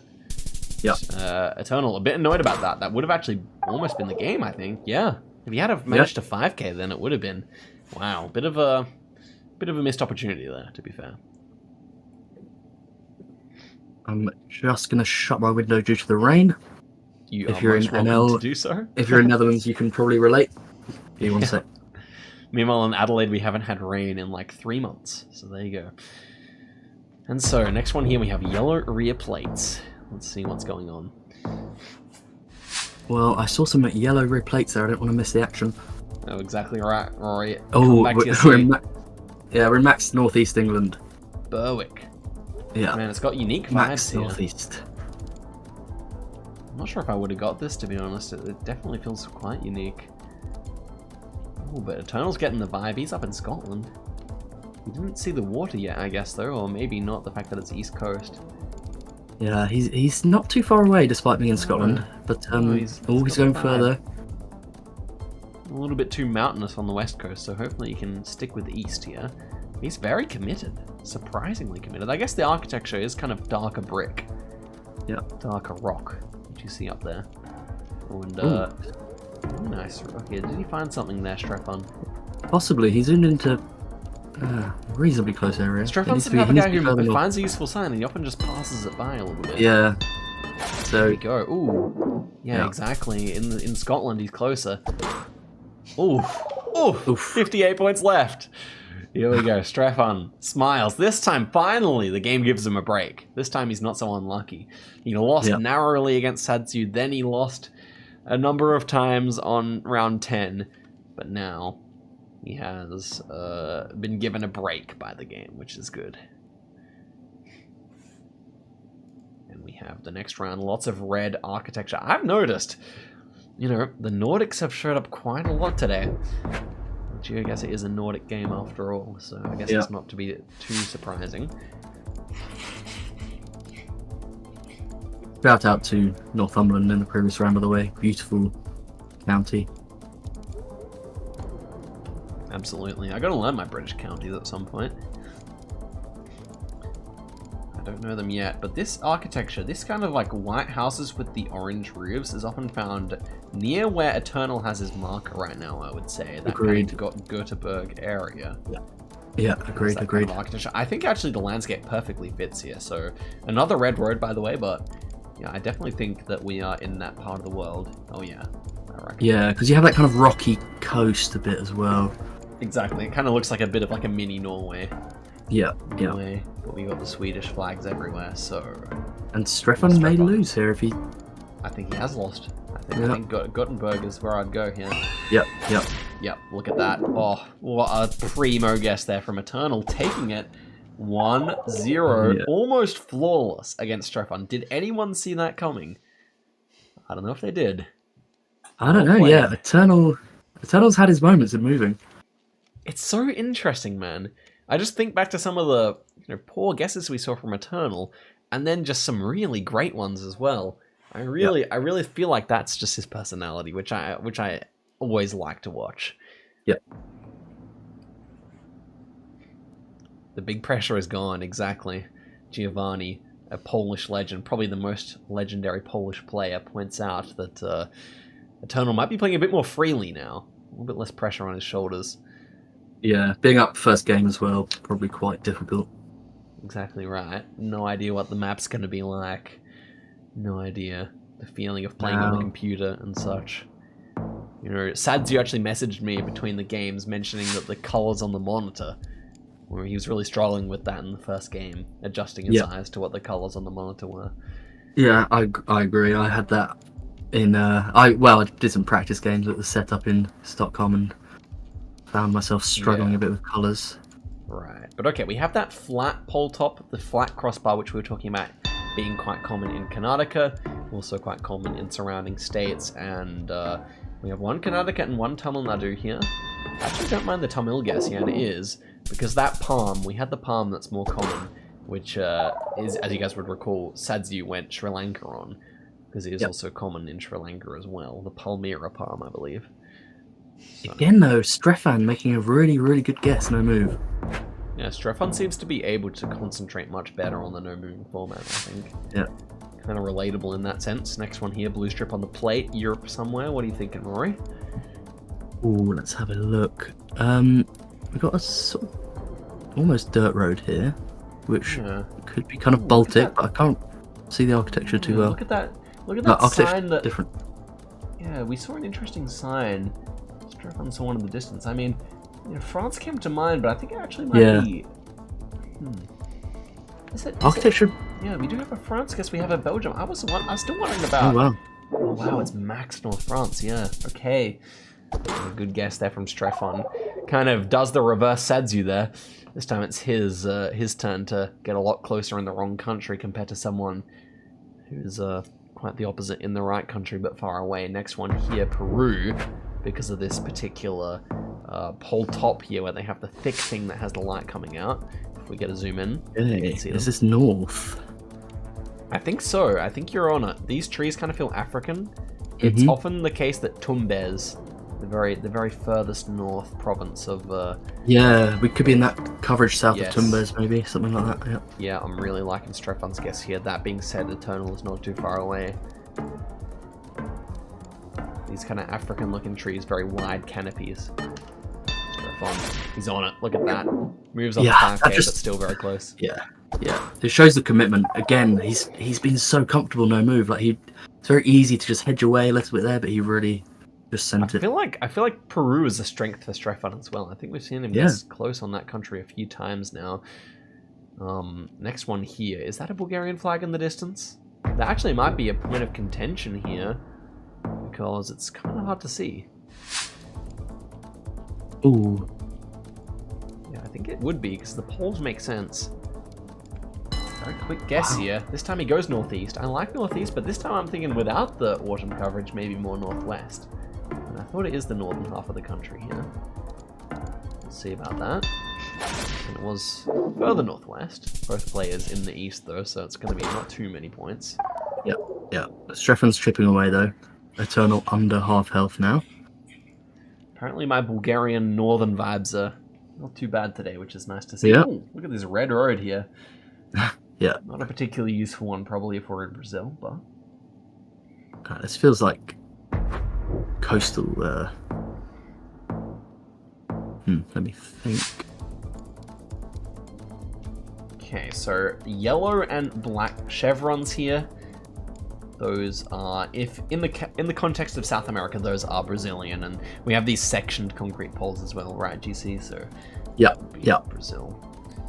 It's quite lush. I'm wondering if it's something coastal in the southern half of the country. I could definitely concur there. I was thinking maybe just a coastal Sao Paulo is quite possible here. Maybe even a coastal Rio de Janeiro. Could be further south as well, but we don't see any piranha pines, so I think I like Strefan's guess here most of all. Let's find out though. When it was just in piranha instead. Yep. Good guess from both players there. Almost 1,000. Yep.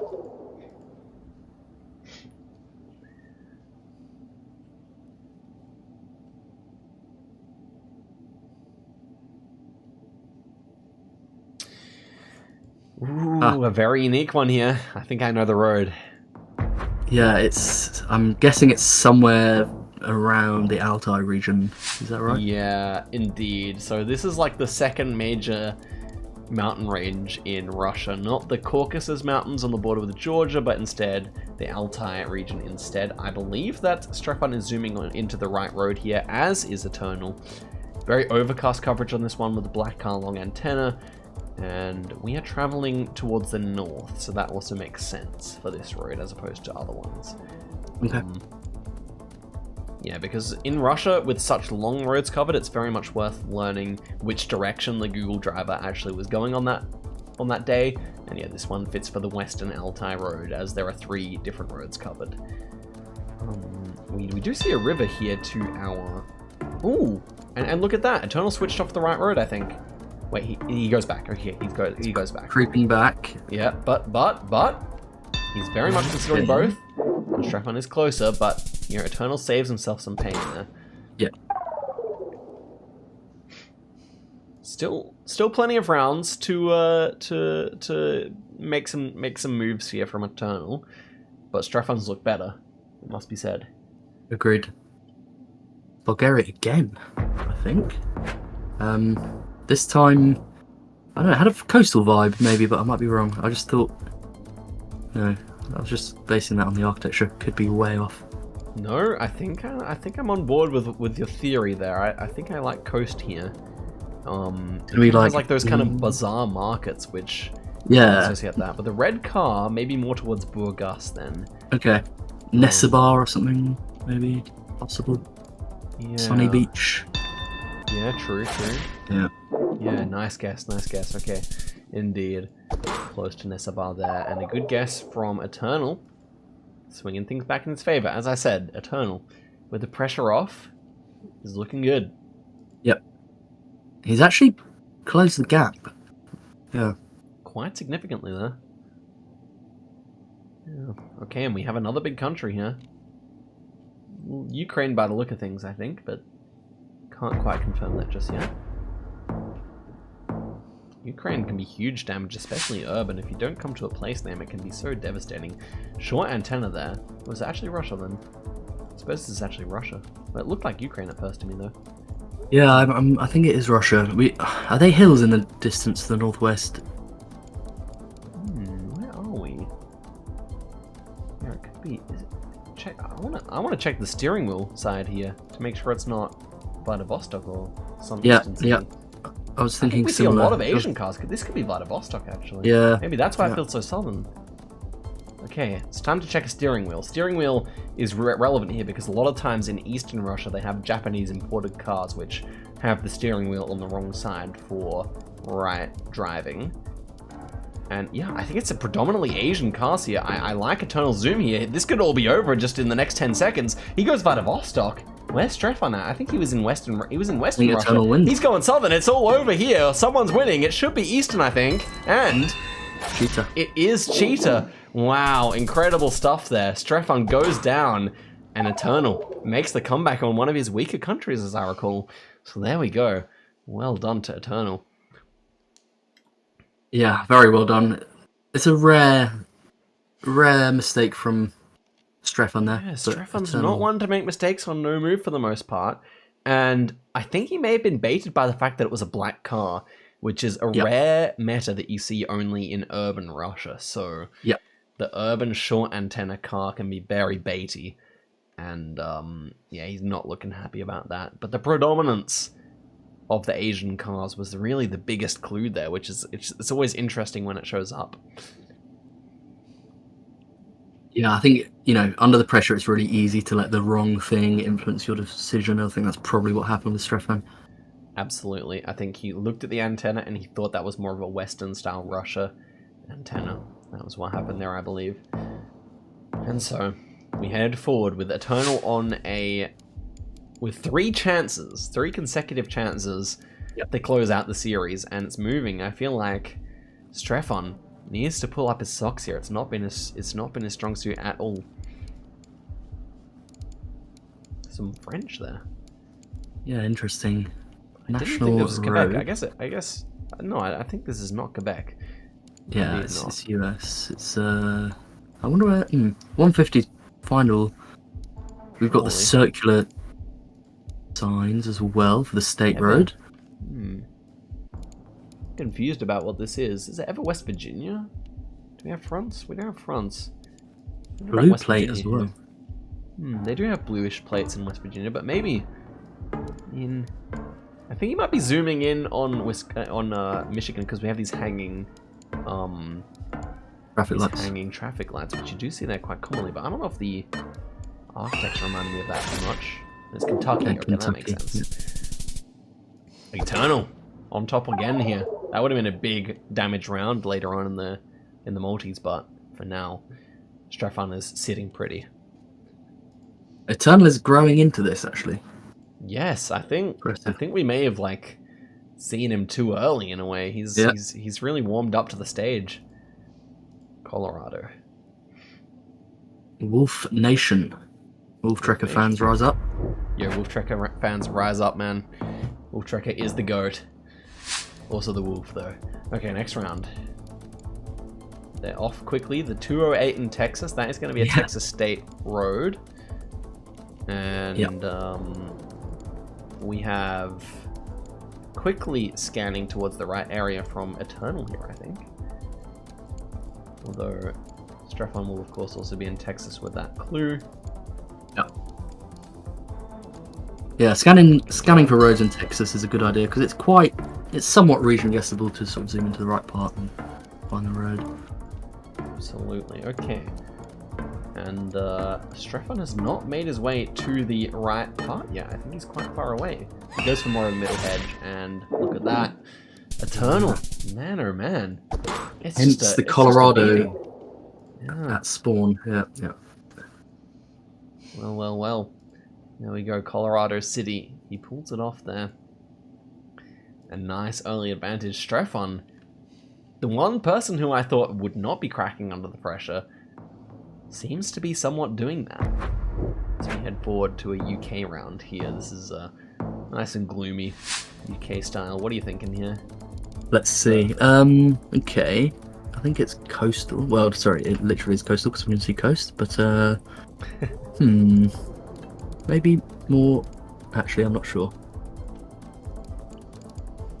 I'm not either. I thought of Wales at first, but I guess we don't see that much that's Welsh. What about like a max southwest Scotland? How do you feel about that?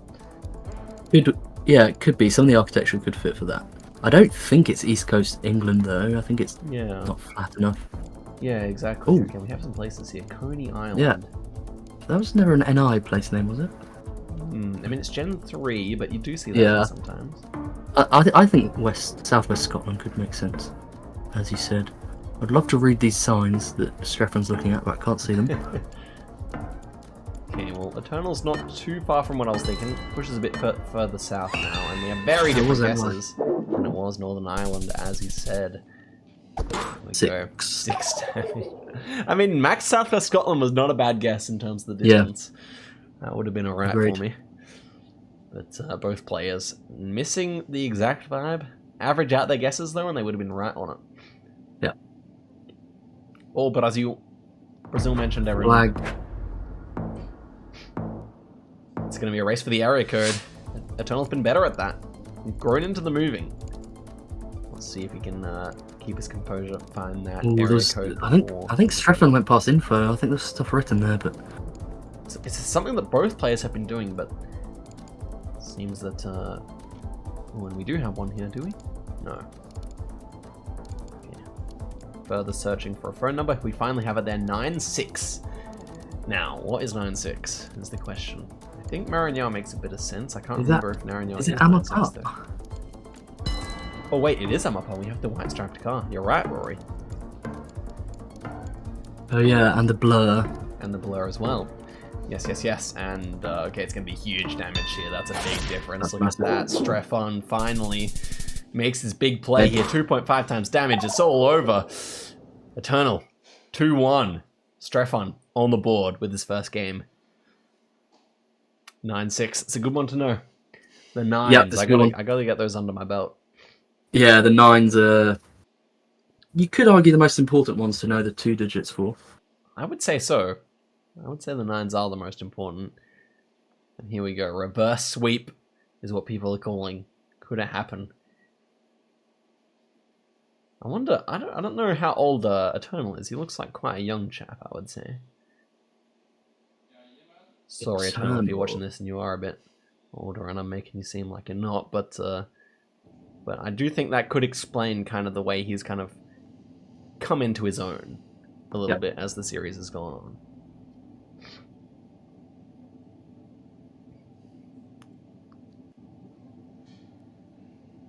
Okay, here we go. Eternal Strefan. We head through to no moving. It's been Strefan's big strength here. And if he wins this, we go through finally to some more NMPZ. And so... we could see it. I think we'll see the NMPZ here. I also tend to agree, although Eternal was the only other player to reach an NMPZ, and he did win that swiftly. Yep. So, yeah, we'll see. This is a rather unique round, by the way. What are you thinking about it? Let me... They've gone into very low. Yeah. Yeah, they are very low. They've gone into Mexico. My first thought, admittedly, was Brazil, but now I'm thinking Mexico or Colombia are the more likely options, of course. I think with that background, I would be thinking more Colombia, but we have Strefan in Mexico right now, which is possible, of course. I think I'm more leaning with Eternal here. What about you? I think I kind of sort of see why Strefan has guessed that part of Mexico. Yeah, I think I would lean more Colo though. I feel like you'd see more tropical stuff in that region of Mexico. Oh, and it is Mexico. There we go. Where was that? Was that Guerrero? Just on the border with Oaxaca. Okay. Wow. Quite a tough one. Not an easy round by any means. To be fair, I couldn't quite think of where I thought it would be in Colombia. And Mexico is just a mega diverse country, but yeah, I mean, even Eternal ends up in Ecuador there, which cost him a few extra points.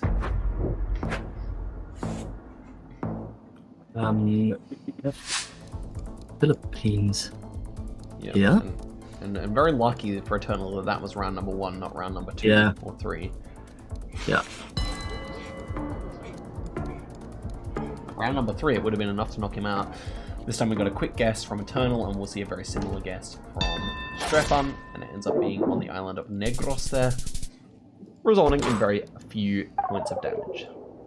Yeah, not surprised to see the players go middle there. Didn't really look like Luzon, but not really enough to make a more educated guess than just middle. Exactly right. They hedge it up big, and yeah, was wise. Okay, now we have some interesting pole tops in Southeast Asia here. They're making an L there. That one, I know I've seen it many times, but I'm not sure if I know the exact region that you would expect to see that in. Do you have any thoughts here, Rory? Is this Indo? I don't really know exactly where. I think it's kind of oil palmy, so I can actually see the Sumatra guess, Yeah, we also have like a possum guard on this pole, which is something you see sometimes in South Kalimantan, but definitely the prevalence of the oil palms would make you initially lean Sumatra, and Israel there. Good guess from Strefan, doing a significant chunk. Yeah, very typical Strefan guess there, just making the kind of high likelihood option there with the oil palms, Real. Yeah, then again, we have seen him make big plays with like the Arequipa guess and the Tumbes guess on Peru before, so it's not out of his GeoGuessr vocabulary, his GeoGuessr repertoire to go for something big. That being said, Real was a very high yield guess there, and it pays off. And we're back. Except not in Indonesia, but instead in post-Soviet Europe here. Probably Russia for that matter. This is a fairly difficult round, no moving. You could be maybe forgiven for going south here. What do you think? Yeah, I'm looking at that antenna. That's not something you see in Russia. So is this southern Ukraine? I think this might be Odessa. Okay, yeah, that makes sense. Okay, we do have Eternal identifying the fact that it probably is that region. He goes for a big hedge though. Now Eternal. I don't even know if he checked the antenna properly yet. I think he did. Where's he gonna go? Oh, he's in Russia. Yeah. He's in Russia. I think Eternal's a lot closer here. Look at that. Yeah. 2.5. It's huge, man. Is that enough? No. Oh, It almost Even- is 4.1. Gosh, They're we're even- right back in the balance. Strefon, his lead has dwindled. Everything he gained on round number 1 has been lost. good call on Odessa, though. Wow. Definitely. Okay, and it was Odessa, nice. But yeah, that short antenna is quite rarely found in Ukraine, and that was very warm feeling, so you do have to feel for Strefon making a pretty good latitude guess. All right, we have a valley in New Zealand here, which reminds me of some of the North Island ones almost, but I don't know. Right. Sorry, Northern South Island. I mean, sorry. Yeah. I definitely could get on board with that, like around the place where you see the wine and stuff like that, maybe. Yeah, exactly my thought. Yeah. Okay, but we don't see any vineyards, so it's not so straightforward. I don't mind Eternal's insta-lock here. I think he may be closer. I wonder. Although I could also see Strefon's area. It is pretty open there as well.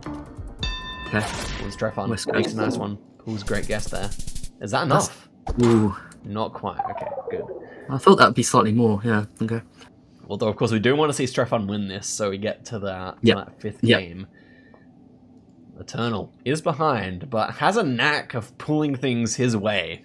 You know, when you don't think it will go his way. So that's what I kind of feel about Strefon. And so, Germany. Flexdorf. Absolute beste Platznahme of der Welt. Okay, let's see what happens here. An insta-lock in the middle. I love it from Eternal here. He gambles. I mean, yeah, why He's not not? the gambler, but he does gamble.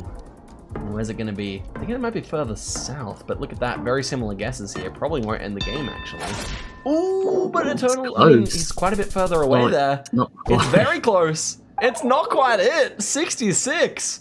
Eternal holds on by a thread. It's Nuremberg there. We did have a bit of southern architecture, which Strefon correctly picks up on there. And we have 66 health and a dream for Eternal. Yeah. And MBZ fans praying for Monaco. Just to and we chip have away. Australia instead. Now, I feel like Eternal may have demonstrated a little bit of weakness. As I recall, he went Darwin on a similar round to this before.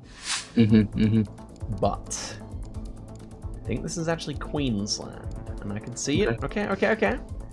The region guess is not too bad here, I think, from Eternal. Quick lock? Do we see a quick lock? That's the question here. It's very flat. It's suspiciously flat for Queensland standards. He's in. Strefon's guess. I struggle to see who's going to be closer here. And I think Eternal can win if he's on it. Let's see. Yeah. The trees are very thin. Like it does. Probably game. It's almost feel a bit further north. Oh, and look at that! Eternal! He's on it! He's done it. And look at that! That's it. He's done it! And he 2.5k clinches third Eternal place. on 66 HP is your third place winner, ladies and gentlemen. Strefon constantly getting a beating from this format. Look at him, he's confused. He's like, how did that happen? Yeah, Oh, really no. unfortunate for Strefon. He's been amazing today. But Eternal has just got better and better, so congratulations to him. Dude, Eternal, he just trusts his instincts so much, man. Yeah. It's really cool. But my gosh, like Strefon, man, I feel bad for you, bro. You played your heart out. He really did, man. Yeah. There's so much in that entire series. Wait, you're just like, well, yeah. There we go. Again, every match living up. Every match living up. Unfortunately, too many 3-1s for your liking, maybe as an NPZ fan, but honestly, the drama has been brilliant. Yeah. I mean, that was a fantastic series. And in many ways, just tragic for Strefon. But I think we may see him return to competitive GeoGuessr stronger next time, because he really is a talent, I feel. Yep, agreed.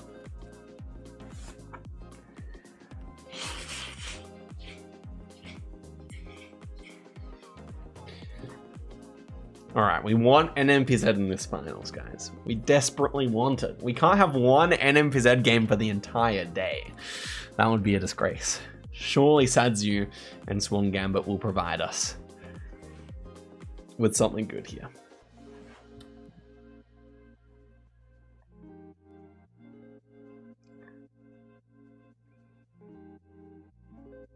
I can't wait for this one. Me neither, man. I think I think at the start of the day we called out Sadiu and Swan Gambit as the strongest players. We did. And so in some ways this grand final result is not a surprise. These are the two players that people listed as being the most feared among the whole tournament, and we get them in the grand finals, which is great fun. Let's see how things transpire here. I think we're going to see, because they're such no-move focused players, I think we're going to see a little bit of chaos in the moving games. They're going to be trying different things, different strategies. So that'll be exciting, potentially. Most certainly. I agree. Neither player demonstrated too much comfortability with the moving format, but both players demonstrating a lot of comfortability with making region guesses, with using a little bit of info to get a close guess. Because if someone's really good at region guessing, then and knows what big countries look like, then it doesn't take a big amount of info because they've probably already narrowed it down to certain places in their head. I reckon it's going to be a swift final. I reckon Swan Gambit has shown he doesn't like to take his time too much. Sadiu, probably more of a measured player, but at the same time also having to take it. So that's what's up, huh? Yeah, both pretty relaxed looking as well throughout the day. Yeah. All right, I think we'll take a quick break and see you in 10 minutes. Ladies and gentlemen. See you guys.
Hi guys, we're getting close again. Just over a minute till the grand final.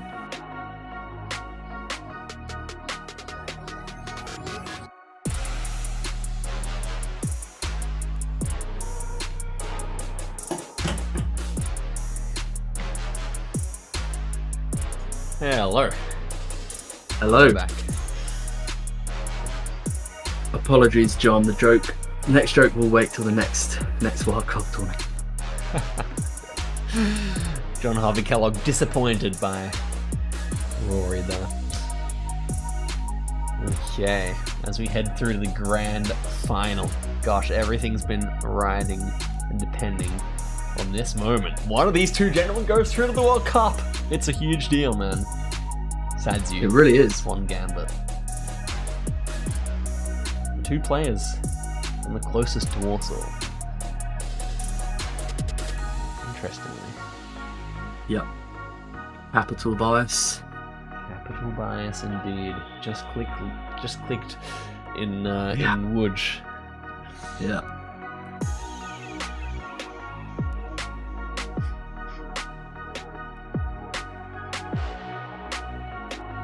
And here we go. Yep. This is a great matchup.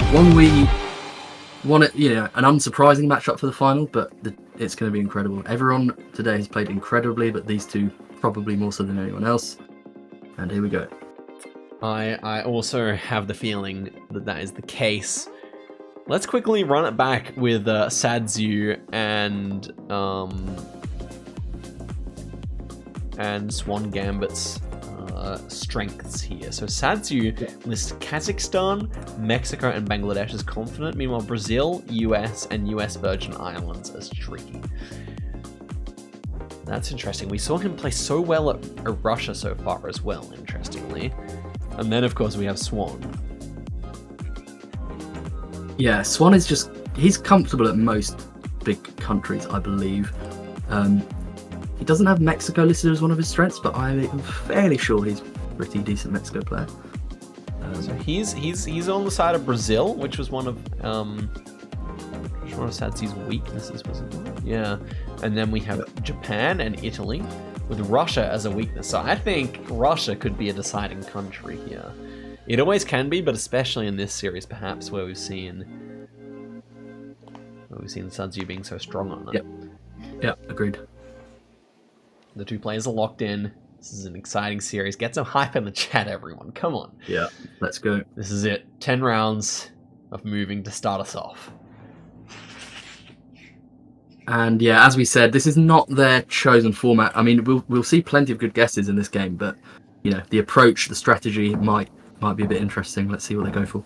100%. Will we see more quick Swan Gambit guesses, especially now that he knows his opponent? He said he wanted to play Sadiu over Strefan, and here he is playing his desired opponent. He's taking his time on the first round, whereas Sadiu, we've actually seen this often that Sadiu does not move very quickly at all. Yep.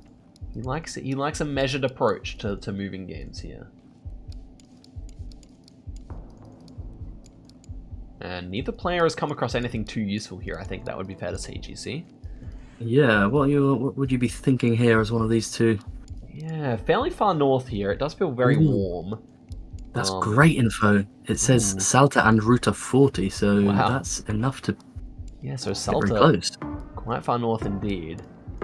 Now, Sadiu is quite far from Salta, but of course it is round number 1, so it's not the end of the world. They're both on the same area. And... wow. Not going to switch here. Oh, he switches! Last second! Goodness me! There we go. How did he not use that information? Yeah.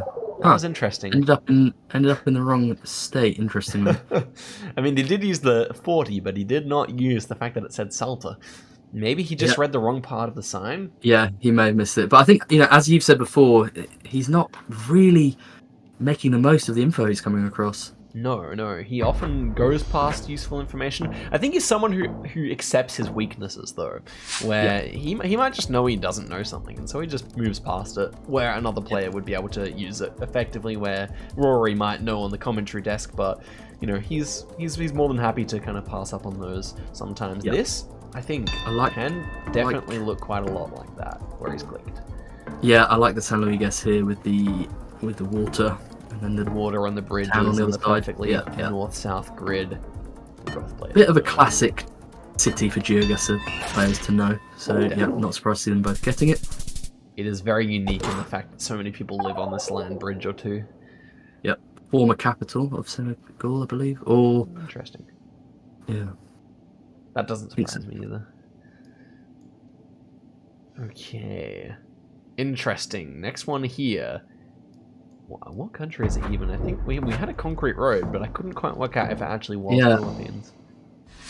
I thought I saw oh, okay, we've got some English language.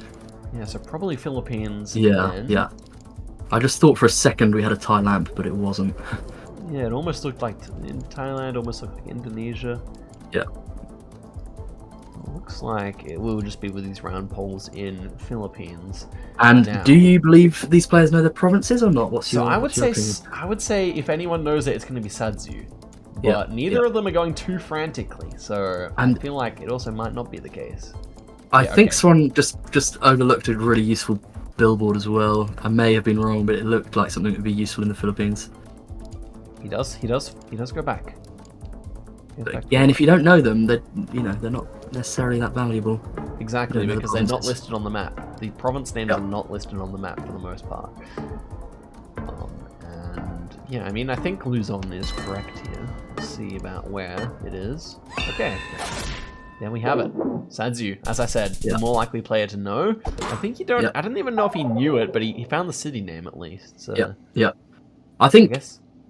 Yeah, I think we can safely say Sadiu is the more comfortable in moving, actually, looking at this. Bro, that yawn. He's a chiller, bro. Like, Sadiu's a complete chiller, bro. He does not feel the pressure. Or maybe that's a mechanism to cope with the pressure. I don't know. But in any case, he looked pretty relaxed to me. Okay. Yep. Next round here, double white lines. Yeah, double white lines should be mainland Mexico. So yeah, double whites with this tropical feel. Good for Malaysia. Did I say Mexico? You most certainly did. Good. He's always got his favorite country on the mind, guys. Yeah. Anyway, this is Malaysia. Sorry. Yeah. We got the black sticker. Should indeed then be mainland, and yeah, both players will of course know that. The question is, can they get to anything useful? The signs in Malaysia can be very useful. Oh look, it's double blurred. Those yellow shields can be so useful for getting the right state.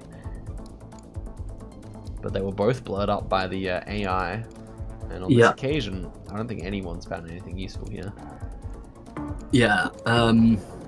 I thought maybe Terengganu. I don't mind that Terengganu idea that Sadiu was kind of flirting with there. At the end of the day, it looks like they're both going to hedge it in the middle. And where was it? It was actually indeed Kelantan and Swan Gambit. We didn't see it, but he actually does switch up there. Very solid.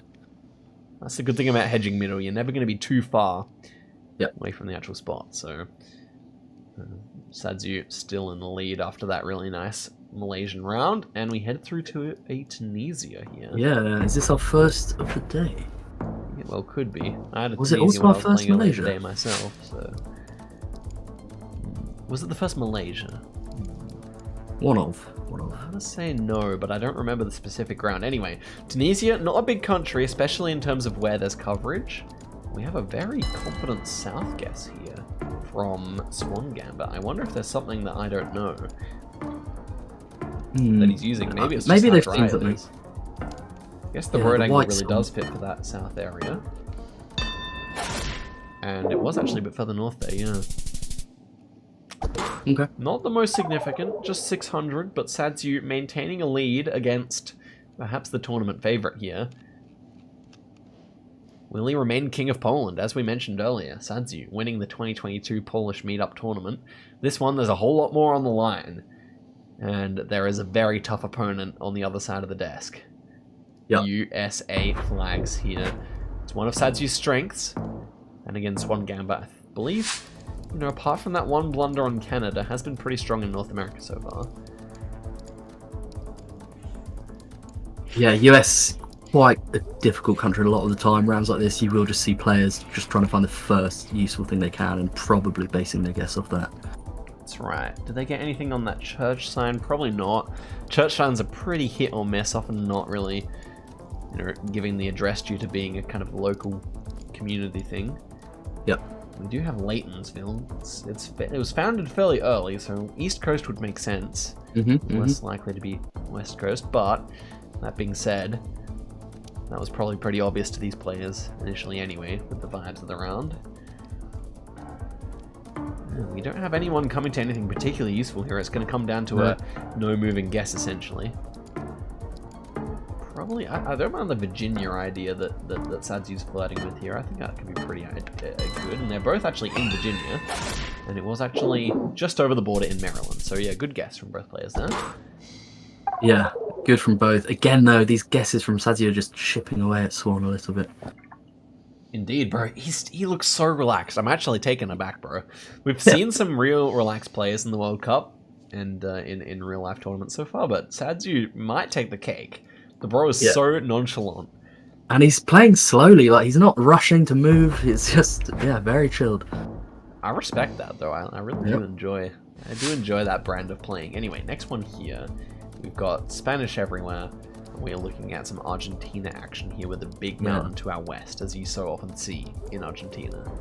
Yeah, we not always that easy. Urban Argentina, don't always find the best info.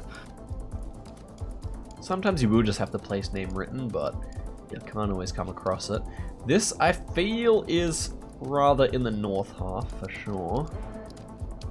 We do have a San Miguel plonk here. Don't mind Salta action as well. I could see it being a bit further south as well, but yeah.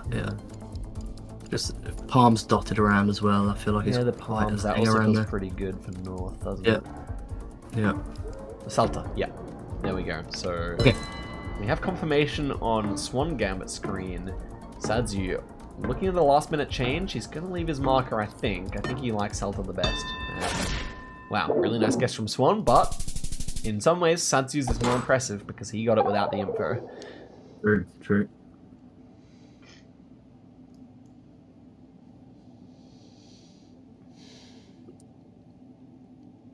Okay, black back of the sign here.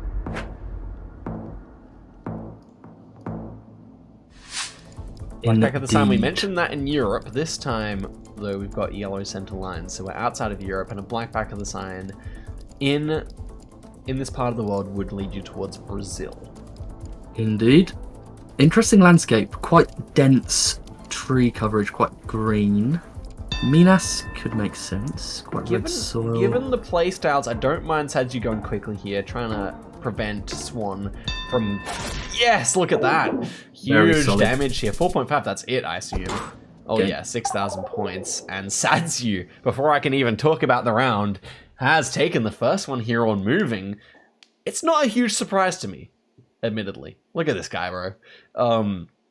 Not a huge surprise to me, admittedly, because he has seemed a bit more comfortable than Swan on moving. Yeah, agreed. I'll tell you who's been very comfortable on no moving, though, and that's Swan. I reckon we might see this one flip back. That's my prediction here. Yep. Then again, they're so calm. They're so calm, both of them. So calm and so little between these players as well. Yeah. Not only in real life, but also in skill. Yeah. This is interesting. But they know each other's game very well as well. I think they play together a lot. Yeah, I definitely agree. It seems like they are familiar, and I feel like that's why the movement was quite chilled from Sadiu. I mean, we've seen it in every game so far from him, but this was no exception. Yeah. Here we go. Okay, we've got a sandy Kazakhstan. I thought it was UAE. Oh, sorry. Yeah, forgot you had this. I forgot you get this car. Yeah. Yeah, it's quite uncommon these days in the UAE. Yeah. Especially when it's kind of rural like this. But yeah, I would say that UAE is the answer here. True. Yeah, chat. You didn't hear me say that. It did kind of look like it without looking at the buildings. Yeah. I also wondered at the start. Okay. Sadiu up 1-0. Yeah. And with the slight damage disadvantage here on no moving, but it's going to probably continue being quite minimal because we have this follow car. So particular countries, guys, where you have a police car or a government car following around the Google car, and this one is one of the Tunisian ones. What would you say about this one particularly, Rory? So this one, I believe, is a green one, which you find between Bizerte and Tunis, and then sometimes down to Hammamet as well. This time it's just outside Tunis. Yeah. And so that one's very useful to know. It pretty much cuts the top quarter of Tunisia into a nice little section for region guessing. You never have to guess further south with that. And Sadiu even opts for the maximum south that could have been. But he knows it's not much damage, and not... Oh, man. We're getting another round with no damage here, I think. They're both going to know what this one is. Lovely road. I believe it's between La Paz and Lake Titicaca, maybe. Or somewhere around I was thinking with the divided road that it was going to be southeast of... whereas... okay, yeah. Right, yeah, that makes sense, yeah. Maybe it could be slightly west of La Paz as well, but generally speaking, the big open highway vibe. Okay. With the double laner. Yeah. Also, all white road lines. Yeah, that's something else unique about this road. Which you sometimes see in Bolivia and Peru, them using all white road lines for seemingly no reason.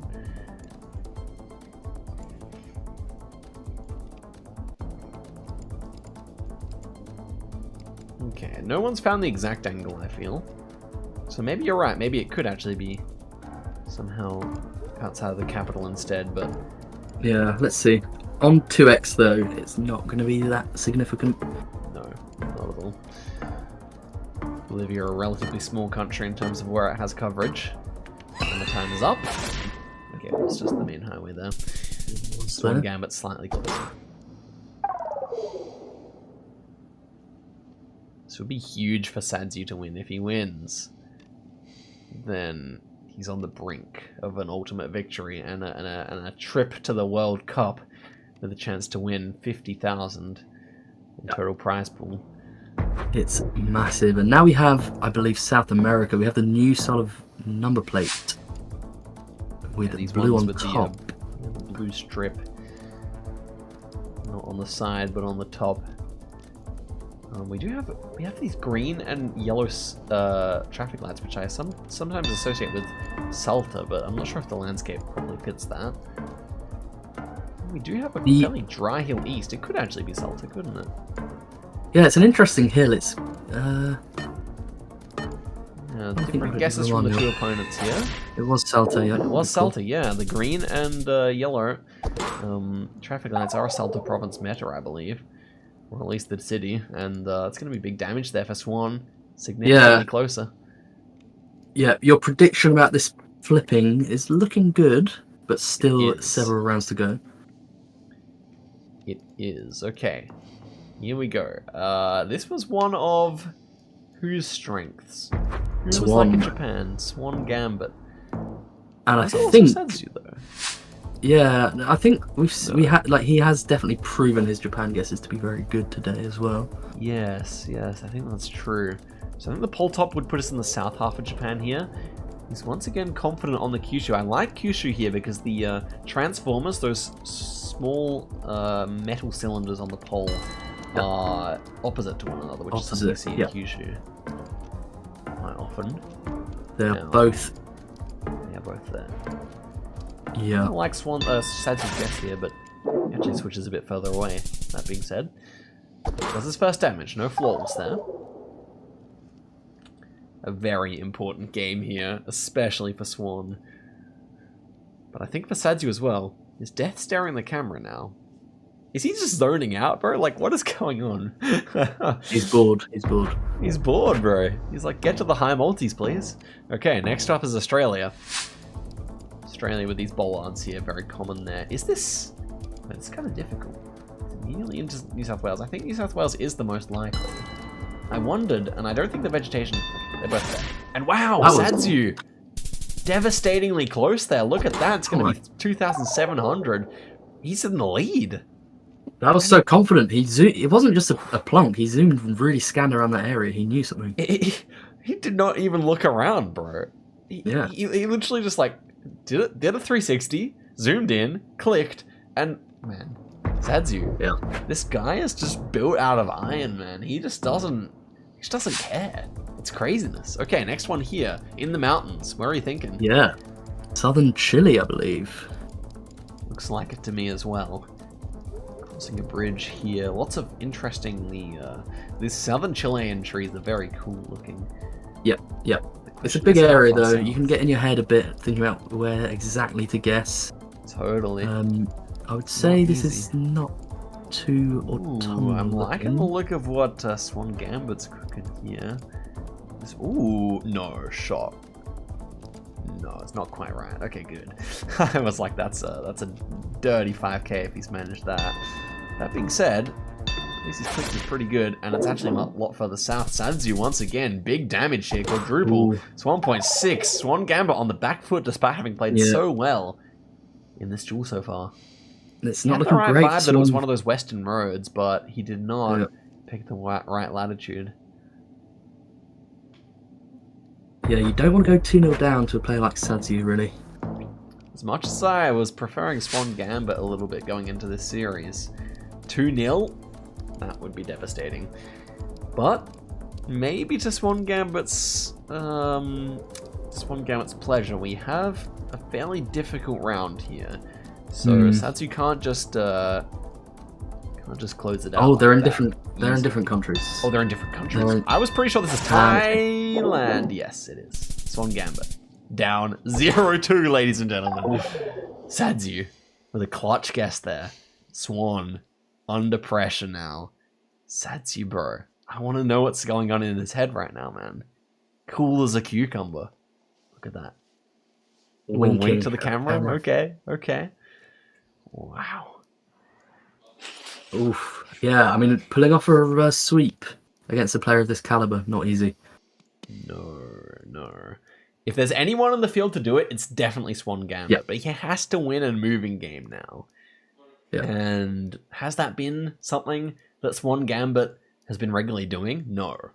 To be fair. So, he has won a moving game. But gosh. Things are not easy now for Swan Gambit. Guys, get some hype in the chat. It comes down to this. Swan Gambit needs 3 in a row. Sadiu, 3 opportunities to close it out. You'd have to think that Sadiu can do it with this caliber of Geo. And we're starting out in Russia. It's Swan Gambit. I think it's his weakness. Here we go. Let's see. He's not going to be happy with that. Jumps onto the main road. Does he check car meta? He does. Nothing to be seen at this stage. Checking the trees, checking everything that's going on. Those taxis almost looked like one I've seen in Moscow before, but I'm really not sure about that. Kind of felt further north, to be fair. Do you have any vibe here, Rory? The index taxi, yeah. I mean, it's often indicative of a bigger city, that kind of taxi. Yeah, exactly. I don't think I have a great vibe here. Look at those trees. They're very short here. It's hard to say because they are planted, but... Yeah, okay, I wouldn't put too much stock in that, actually. But we have an antenna here. It's the very B type of antenna. Definitely common in some places. You can see it around Moscow. You can see it out in Kurgan. You can see it out near Krasnoyarsk. Could be a bit north, do you think? Yeah, well, the very B antenna doesn't go too far north, so... Okay. Yeah, I mean, Nizhny... Oh, it's a bit of a hedge there. It's on... Okay, yeah, it was just Moscow, indeed. So, yeah, I mean, I think Swan Gambit clicked in a place where the antenna can't be, but maybe it was to hedge. Yeah, I saw some trees there that looked a bit funny. I was just wondering if it might be north of Moscow, but we go into the next round, and it looks like we have the UK again. Yeah, it's a good start for Swan, though. And to be clear, Swan did probably play almost as well as Sadiu in the last game, just kind of got unlucky with the round multi-order. But moving, that's the question. He wants to race. Coast. Wow, okay, this is an interesting one. I feel like Swan should go for more no-moving vibe guesses. Yep. Instead of letting himself be swayed too much by looking for those signs which aren't even that good for him, you know? Yeah, agreed. I kind of like where Sadiu zoomed into. This could be possible. Ooh, North Berwick. Berwick? Berwick. Yeah. Berwick, yeah. That does seem pretty good, no?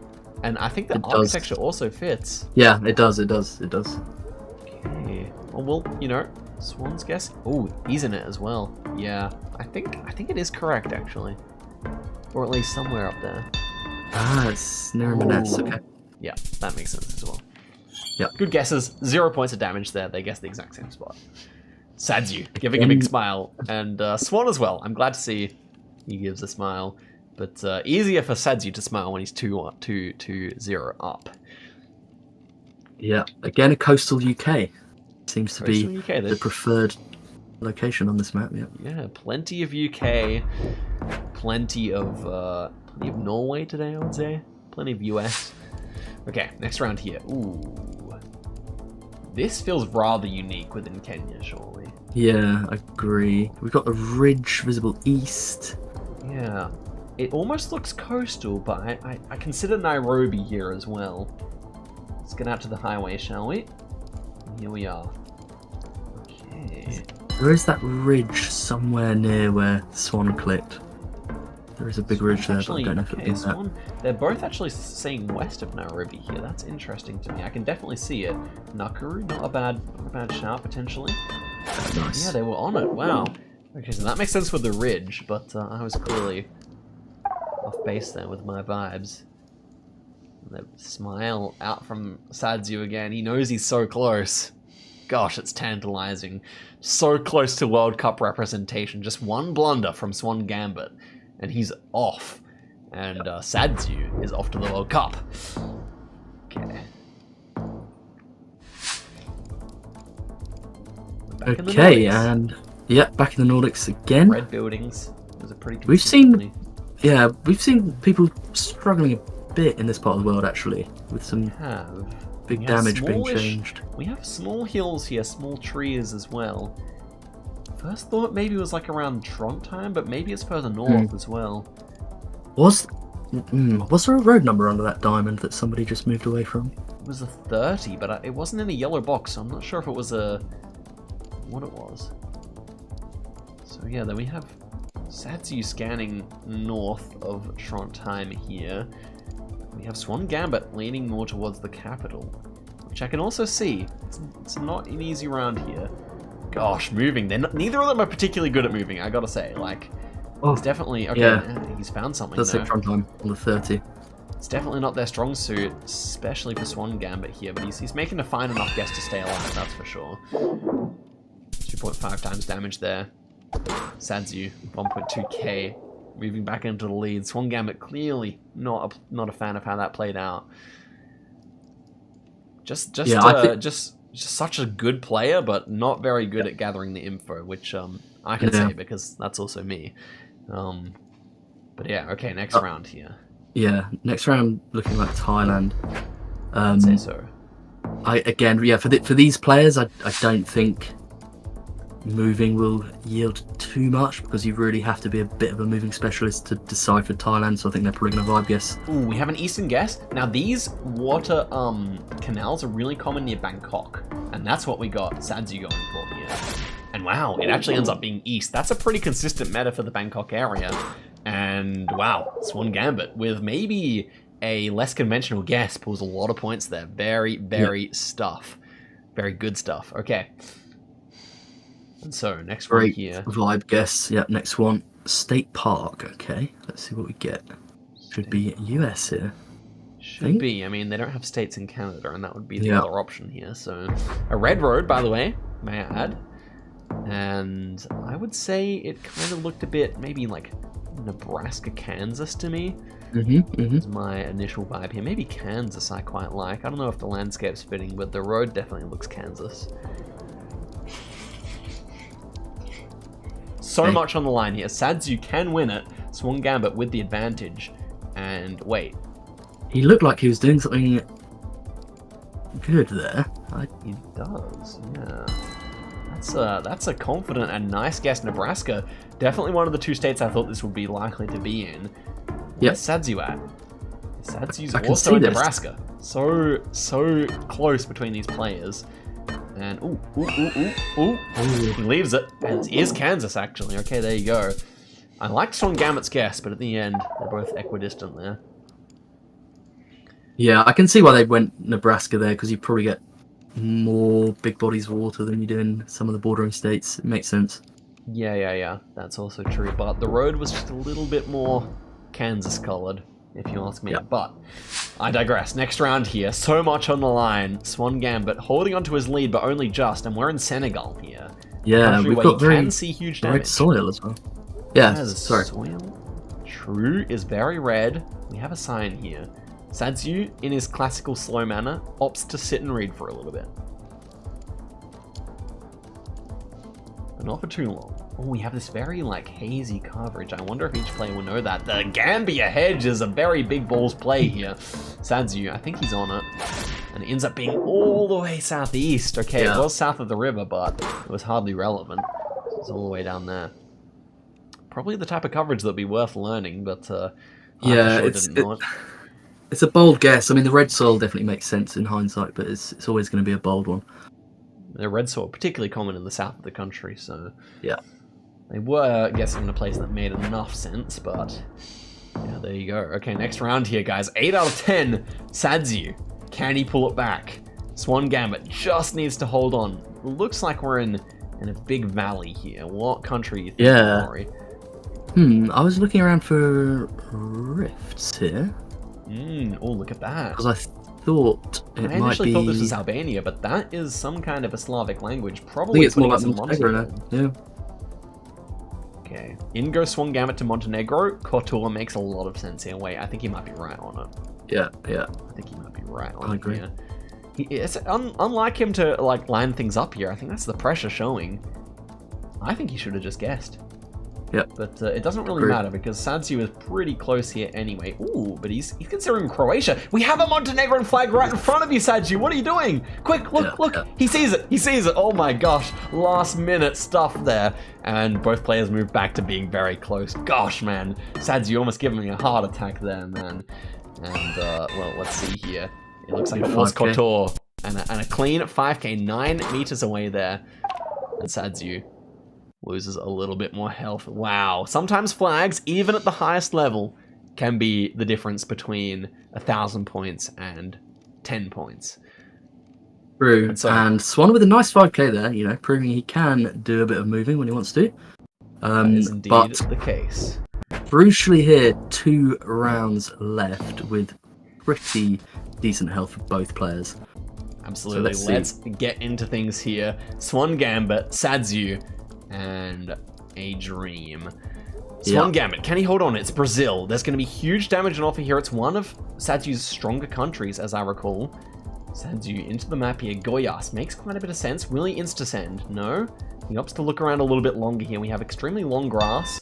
Something you do see that in that central region. Lots of palm trees here. Wait, this is more palm trees than we would have expected. 3-7. Does he remember? 3-7. It's Minas. Yes. He's going to be closer here unless it's right on the border. And look at that. Oh, Swan Gambit had such an opportunity to win the game there. Nevertheless, it's going to be huge damage. And it is! Never mind! Oh my god, it's enough! Brazil is so deceptively huge. Swan Gambit keeps it alive! There we go, 2-1, Sadiu. Swan Gambit on the board. We're going to a 4th game. Let's go!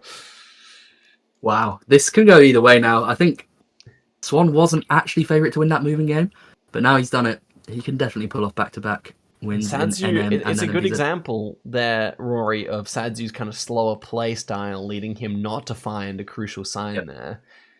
And also maybe a strength in Brazil kind of backfiring a little bit as well. Yep. Sometimes on moving, if you think you're really good at region guessing a country, then you end up in the situation where you go for a confident guess, meanwhile your opponent just finds info. So that's the thing about moving, isn't it? I agree, yeah. I can see why he guessed where he did with the grass and everything, but at the end of the day, that phone code was enough for Swan to take the win. Most certainly, and we go down to no move here. Sadiu, one more life. Swan Gambit, well, Swan Gambit, one more life. Sadiu, 2 more. Let's see who can prevail. These guardrails looking like Hokkaido guardrails to me, as far as I remember. Yeah. I like it. There's little red and white stickers on them. Hakodate, yes, here, all the way south. We have a road number, but it won't be easy to find. It's just a prefectural one. Swan South. And it was Hokkaido there. Swan Gambit. Down 700 points immediately. Not the way you want to start. Sadiu probably regretting not just clicking middle there. Yep. Swan not too happy with that one. He flicked away from the guest screen, as I often do. Yeah, definitely happens to be a way that people often show their displeasure with a round. But we have some European action here, I would say. Pombo. Ooh, okay. Can't quite decipher that one linguistically, but the architecture looks. Yeah, Portugal. Portuguese, yeah, I agree. What Swan Gambit is thinking here. Portugal tends to have a lot of those buildings with white walls and red roofs, and so I'd assume that that's what Sadiu will also zoom here. But it's not a straightforward round, and he is thinking Spain. Okay, so some damage on offer here. I think Portugal's better, but it could still be Spain without a doubt. And it is Portugal there. Swan Gambit brings it back. Big momentum switch here, 2,300 points. Keeping the dream alive. Yeah, that's huge. I mean, if that happens in a later round, that's just game. Absolutely. Swan Gambit. Consistent as ever. Oh, we have some interesting bollards here. And a white Google car. White car. Okay. There's no moving, and we have that steering wheel on the right, which would mean we are probably in Asian Russia here. You tend to find that in the eastern third of Russia. But this to me feels quite warm. Vladivostok or one of the nearby towns, to my mind. That's where Swan Gambit is thinking. He's going quite far north, though. I would want to check for some more birch trees. Okay, Biabijan could work. Now, we have a Khabarovsk guest from Sadiu. I think Khabarovsk make more sense to me, but no doubt both cities are possible. How many birch trees do we have? Neither player has really taken time to look at the trees, which can be so useful at this latitude, I would say. I definitely think they're in the right area. The game is unlikely to end here unless one person 5k'd, but yeah, neither have. It ends up being all the way up there, so we must have had more birch trees than I thought we did. Yep. And yeah, just a little bit of damage goes the way of Swan Gambit there. Okay. We're back in the Nordics. Just a serious Nordic streak we've had. And I don't know who this benefits, man. Sadiu. You could finish it on this round. It's not out of the question. Norway is that kind of country, but it's actually Finland. Definitely. Finland, yeah. I think we'll see a relatively standard hedge from both players here. I agree, because this can't be too far north with these trees. Yeah. Wow, there's one Gambit with a nice one. Nice. Sadiu under pressure now. With such an advantage. The smile has been wiped from his face. Well and truly. Swan Gambit locked in. Sadiu daydreaming. Daydreaming. He doesn't like looking at his screen between rounds.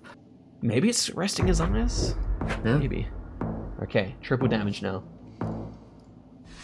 Wow. And we are looking at more Europe. Is this Hungary? Is that a Hungarian sign off to our... Okay, that's an insta-lock by both. Yeah. Potentially here. I think it was a Hungarian sign, yeah. Out west there, Sadiu slightly closer. Will be a decent amount of points. 384. Okay, wow, Sadiu. He's low on health. The Spain-Portugal blunder was seriously detrimental to his World Cup ambitions. But here we go. Oh, this is interesting. I have an interesting ass call here. Go on. I'd love to hear it. Is this ever Labuan Island? Ooh, okay. So yeah, this is definitely Malaysia. With these lamps, they're very Malaysian looking. It could just be the mainland on like the east coast as well. I just got some particular vibe that this might be something strange, especially with how thin the road is as well. Okay. The game can end here, guys. Sadiu can be booking his trip to the World Cup on this round. And here we go. Oh, no way. He is thinking Sabah, as I was thinking. But I was thinking, yeah. So I think we might see very different guesses here, guys. Sadiu, this is not an easy round. He's not on the map. Polls are map. Weird. He's going mainland. He's going mainland, guys! This is it. If I was right, then Swan Gambit goes, but it could just be the east coast of mainland, like I said. Let's see. Both players they're thousands of kilometers apart, guys. He's locked in, and it was there! It was. Swan Gambit. It was. We see NMPZ. Oh, it was not quite Labuan, but there we go, guys. We got it. Best of 5. Oh my god. We made it all the way, guys. This is what it promised to be. Swan Gambit versus Sadiu. And you know, Sadiu loves NMPZ. He does. For a place in the World Cup, one game of NMPZ, the stakes could not be much higher. They simply can't be. Swan Gambit. Sadiu, one of these men is just 10 rounds at most, and probably less from a World Cup appearance. Was it worth the wait to get NMPZ in the final? I think so. Maybe. Good. Maybe. Okay, well, certainly this has lived up to the hype. The two best players in the tournament going all the way to 5 maps, trading on each other's preferences in a way. Both taking one on moving and one on NMPZ and on NM, and now we're in NMPZ, guys. Come on. This is amazing. Let's go. 2-2. Warsaw versus Żurawów.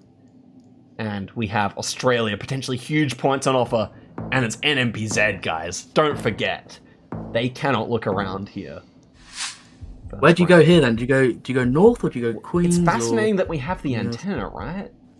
What does the antenna mean? I think it means we must be in Queensland, unless I mean NT does have antenna, but where he's looking, I'm not so sure. I think Queensland is northern Queensland is the better idea here, maybe. That's very. I mean, I'm not even sure, to be honest with you. And we don't get the biggest image here either. Yeah, it's quite hard for us to see.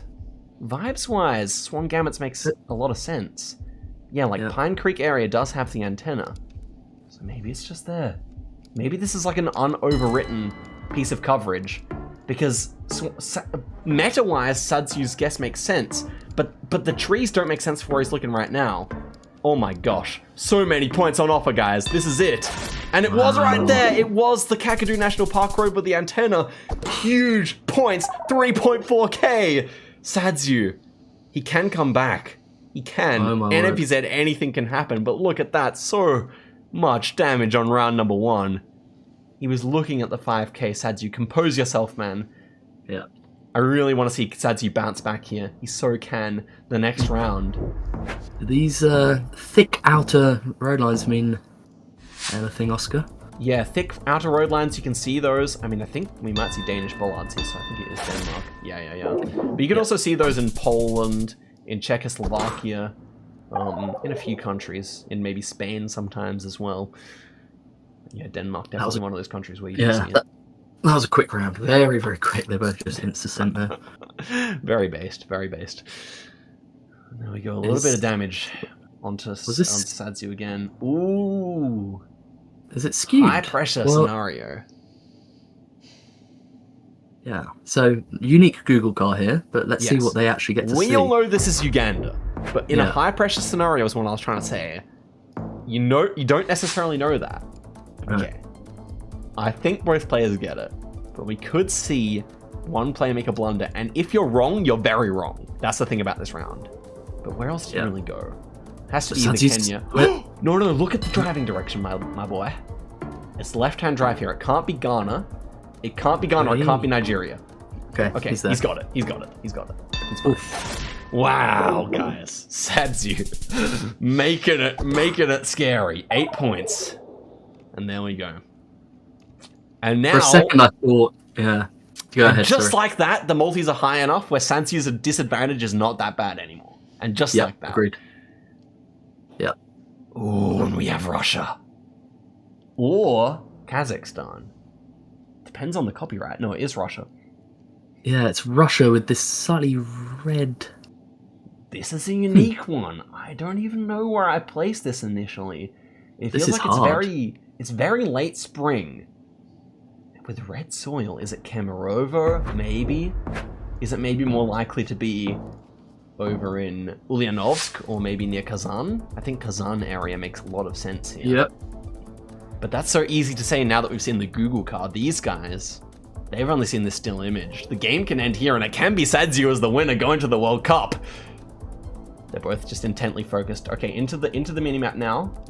Sadiu going right, thought of. Yeah, I Voronezh. I don't think this can be Voronezh. It would not look like that in Gen 4, I think. Sadiu could be a lot closer here, but I don't know if he's on the 5K though. Wow.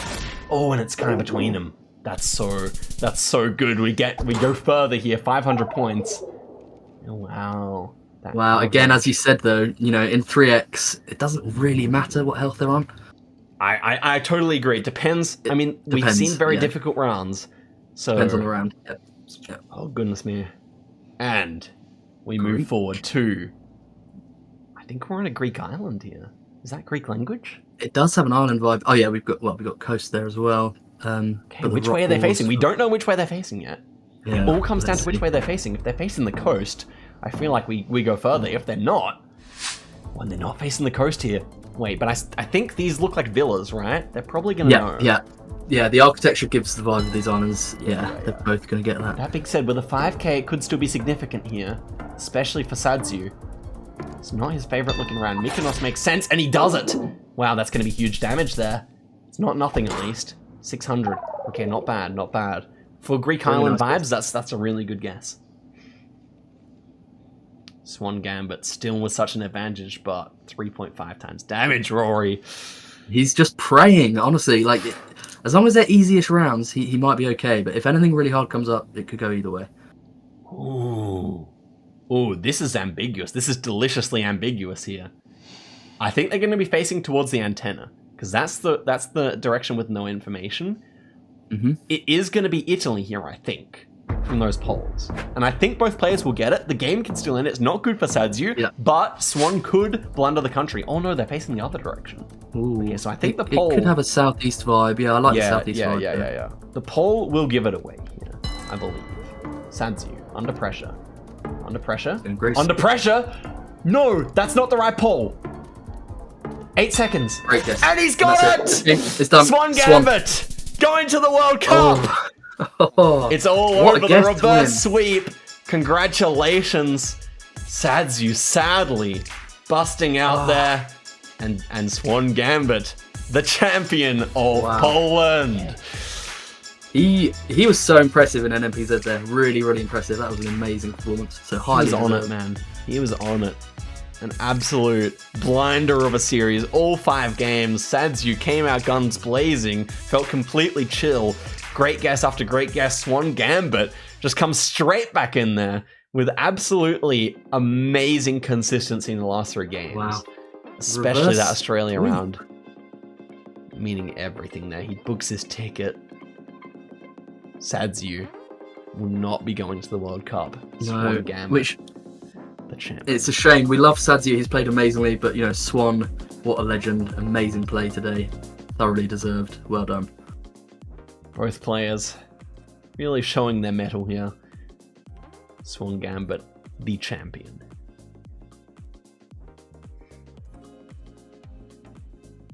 And there you go. At the end of the day, it seems like that Greece on Italy guess kind of nullified the entire thing. It was almost 6,000 points damage, I think. So, yep. Just goes to show NMPZ comes down to such rounds as those. Yeah, it really does. A lot of the time, it comes down to one round, as we saw just now. But on the whole, thoughts on the event, on the quality of play, etc. What do you think? Oh, well, I think the quality of play was extremely high. I mean, we knew that going in, that Poland is one of the best countries in the world on GeoGuessr, and it would have been a shame not to have one of the Polish players representing their country.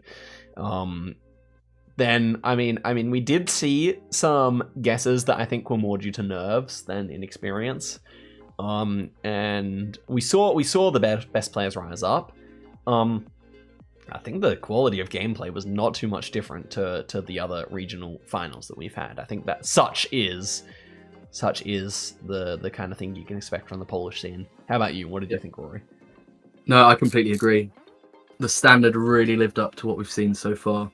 It just shows the depth of talent out there. The matches were amazing, honestly. Like whether it was a 3-2, a 3-0, still highly competitive. Every match was good, I thought. 100% true. Now, Rory, we saw a great event today. Excellent stuff. Excellent, yeah, a pleasure. Wow, guys, what are you thinking in the chat, everyone? As we wrap up here.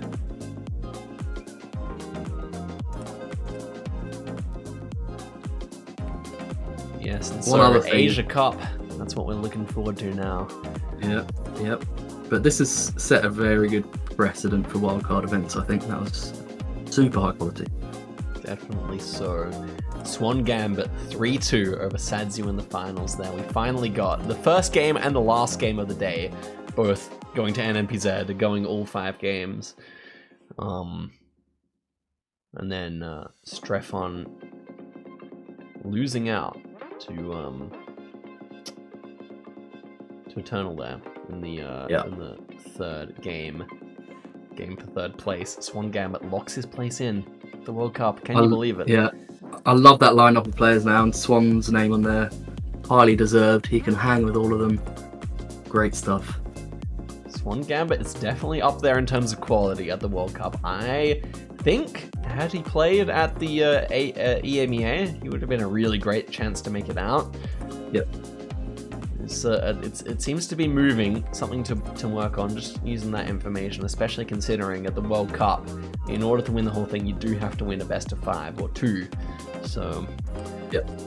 But he's also shown he can win moving games, even against a player as highly qualified as Sadiu, and it's not been it wasn't too uncomfortable. It's just it wasn't. It's just something that can work. I just think the difference is, I think all the players today were great, but there isn't that much moving strength in the field today. But in the World Cup, coming up against players like I don't even need to name them. You know who they are. It will be a different matter, and he'll need to work on that moving time again a bit, maybe. Exactly right. And that is definitely the takeaway here. I think also, looking forward to my own games in Asia. Definitely something I need to think about, having analysed these players, how they go about it as well.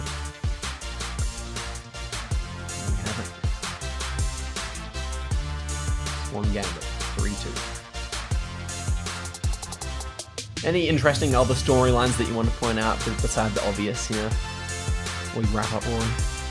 Let's think. I'm happy everyone put on a good show, because that's what you want. You want everyone to turn up and play well. I think there are players we would have liked to see a bit more from. Jan Severin was knocked out first round, but clearly had potential for some great moments. Yeah, I just think the other storyline that's really interesting is Eternal growing into it. Maybe, future events, he might make a bit more of a name for himself. What about you? Yeah, I was actually going to point out the same thing. Severin, the scorecard just does not. It simply does not reflect how well he played. I guess. On the other hand, we saw Miko, another player who I think could have made it further as well. Yep. That was probably the other main guy who I thought, he's probably a bit more of a consistent player than Eternal, but Eternal has that pop-up ability, which we saw actually land him in third place. So impressive stuff. And this is who you're looking at going through to the World Cup now. Swan Gambit joins the 15, making it 16. So now, well and truly, the majority have been decided. Asia, I'll be there very soon, and giving it my best crack at making it into the top 5. It is. I can tell you guys, I'm feeling the pressure at the moment. Every day I wake up, I'm like, you just must practice. I'm just gonna get as good as I possibly can. Practiced a bunch of moving games today myself. I do believe in you. I do believe in you. Thank you, Rory. And then, on top of the Asia qualifiers, of course, 3 more wildcards. I believe we'll find out a bit more about it in due course. Indeed, that is the case. So we'll have to see some great players who are not yet, not yet locked in their places. Radu, bad at GeoGuessr, and all the such players. What will transpire? Myself on that list. I gotta play nicely. Train hard for the next 2 weeks. Show up. Give my best game.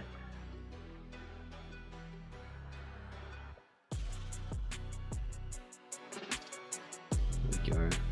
I'm glad to see we got Orlando. That's one storyline I'm really happy. It was great meeting Orlando over in Sweden, and I'm really glad we have South American representation from one of the biggest countries in the world, Brazil. That's fantastic stuff. Yep, I agree. And how full of upsets was EMEA? I wonder. I don't even know who's the favorite going into the Asia Pacific. I think maybe Lero for my money, but it's very difficult to say. That's going to be very interesting to see. Who's going to take that? It's the hardest to predict, I reckon. Very hard to predict. I think moving games will have an interesting impact on who qualifies from Asia. A bit unpredictable in that sense. I think so much incredible no moving talent, but the moving games may be a bit less predictable, so we could see weird things happen. Absolutely. I think it like the Asia Pacific in a strange way bears a bit of resemblance in terms of skill set to the Poland tournament. Yeah. More so than the others, where I think, well, actually, maybe it's fairly also similar to the Americas. It's just Europe where you have more of that moving talent concentrated, where you have many players who are just very comfortable. Kratzo, Topotic, Debre, Linky, Marda. Many players who are very comfortable. Kodiak, of course, on that moving format. It's going to be very interesting. Indeed. GeoWizard? What do you think about GeoWizard Wildcard? I would love it. That would be my dream come true. I mean, I'm sure some people would be a bit disappointed to have missed out on an opportunity, but I think it's worth it. Get him in there. Yeah, see what would happen. 100%. Leave him on hot mic for the games as well. Yeah, sorry, Finbar. Finbar also a very strong moving player. Let me not forget them. Yeah. Well, actually, you could basically say everyone in that list of 8, in that list of 10, apart from Armani, is pretty comfortable on moving. Which probably stands in quite stark contrast to what we might see come out of Asia, I think. Yeah, agreed. Yeah, so, in case you guys didn't know, the 8 players from Asia, and Oceania, of course. Well, there's the 3 Aussies, me, and Lero and Karania, the 2 boys from Perth, and your boy from Adelaide. We're making sure the East Coast stays deprived here, despite making up like 90% of the population. And then we have, of course, Eamon from New Zealand, Then Spaghetti and Sheena from Japan, 2 very strong players, also probably both very, very confident on moving compared to the Oceanians. And then we have Angelo and Mate Potato. And not to mention Mate Potato is also very, very strong on moving, so it is at least half the players who play moving, the other half not quite so much. Yeah, I agree. Generally, Japanese players have quite a good knowledge base for moving. Yeah, and Mate Potato, of course, very good. And I would say the Japanese also have a reputation maybe for struggling a bit more on NMPZ as well.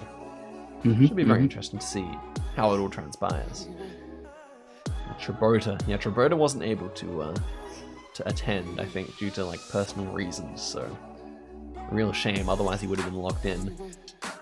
But I mean, Tribota, he's very strong. He's top 10 in the world at the moment, I think, on the leaderboard, so it's a real shame that he's not there. Yeah, he's so good. So nice to have him at the last World Cup. Great guy. Absolutely. We were actually on the same flight back to Qatar, and we had some good bonding time. I definitely agree. I definitely think Asia deserves more spots than 5, but I do think enough of the talent pool comes from Asia that you could probably justify making it more, but, well, that is the way it goes. That is the way it goes. It's 5 for this time. Gosh. The pressure is high on me.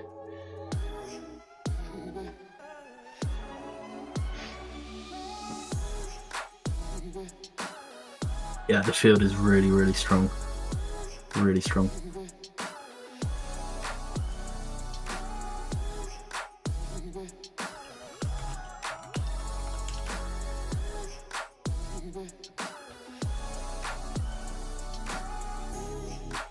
And so, I think that's about all I have to say on this occasion. It is almost 4 AM in Australia, so probably thinking about my bed more or less soon.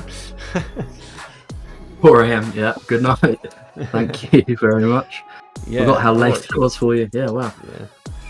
Thanks so much for joining me on the desk. It was a pleasure to cast with you, man. Thank you. Likewise, massive pleasure. Thanks for the shout. Absolutely, guys. Go to subscribe as well to Geography Challenges on YouTube. Some great videos coming out of there. Some collabs with myself as well. So if you guys want to check that out, definitely do so. Do you got any series on the way at the moment? On the way at the moment, I need to think. I'm brainstorming at the moment. Had a little bit of time off after the documentary, but I will be back to it. Yes, that's something you guys really need to check out. We've got the history of GeoGuessr, which GC made. It's a really great video. It's one of the best GeoGuessr pieces of content ever. So you guys really got to check that out. I would highly recommend hopping over to GC's channel right now to close out your evening. But yeah, I think that's about all I wanted to say. This is a great tournament. Congratulations to Swan Gambit, as we know. Condolences to Sadiu and some of the others. And I hope they all enjoy their time over there in Sweden for the rest of it. And yeah, that's about it. Any last words, Rory? Pleasure to be involved. Amazing matches, high level of skill. Loved it. Thanks everyone and good night. And yeah, that'll be it. So guys, thank you very much for watching. That's it from me and Rory. I will see you guys in Stockholm when I'm over there, or in a video, depending on whichever you watch first. But yeah, guys, that is it. So I bid you all adieu. Goodbye. Goodbye.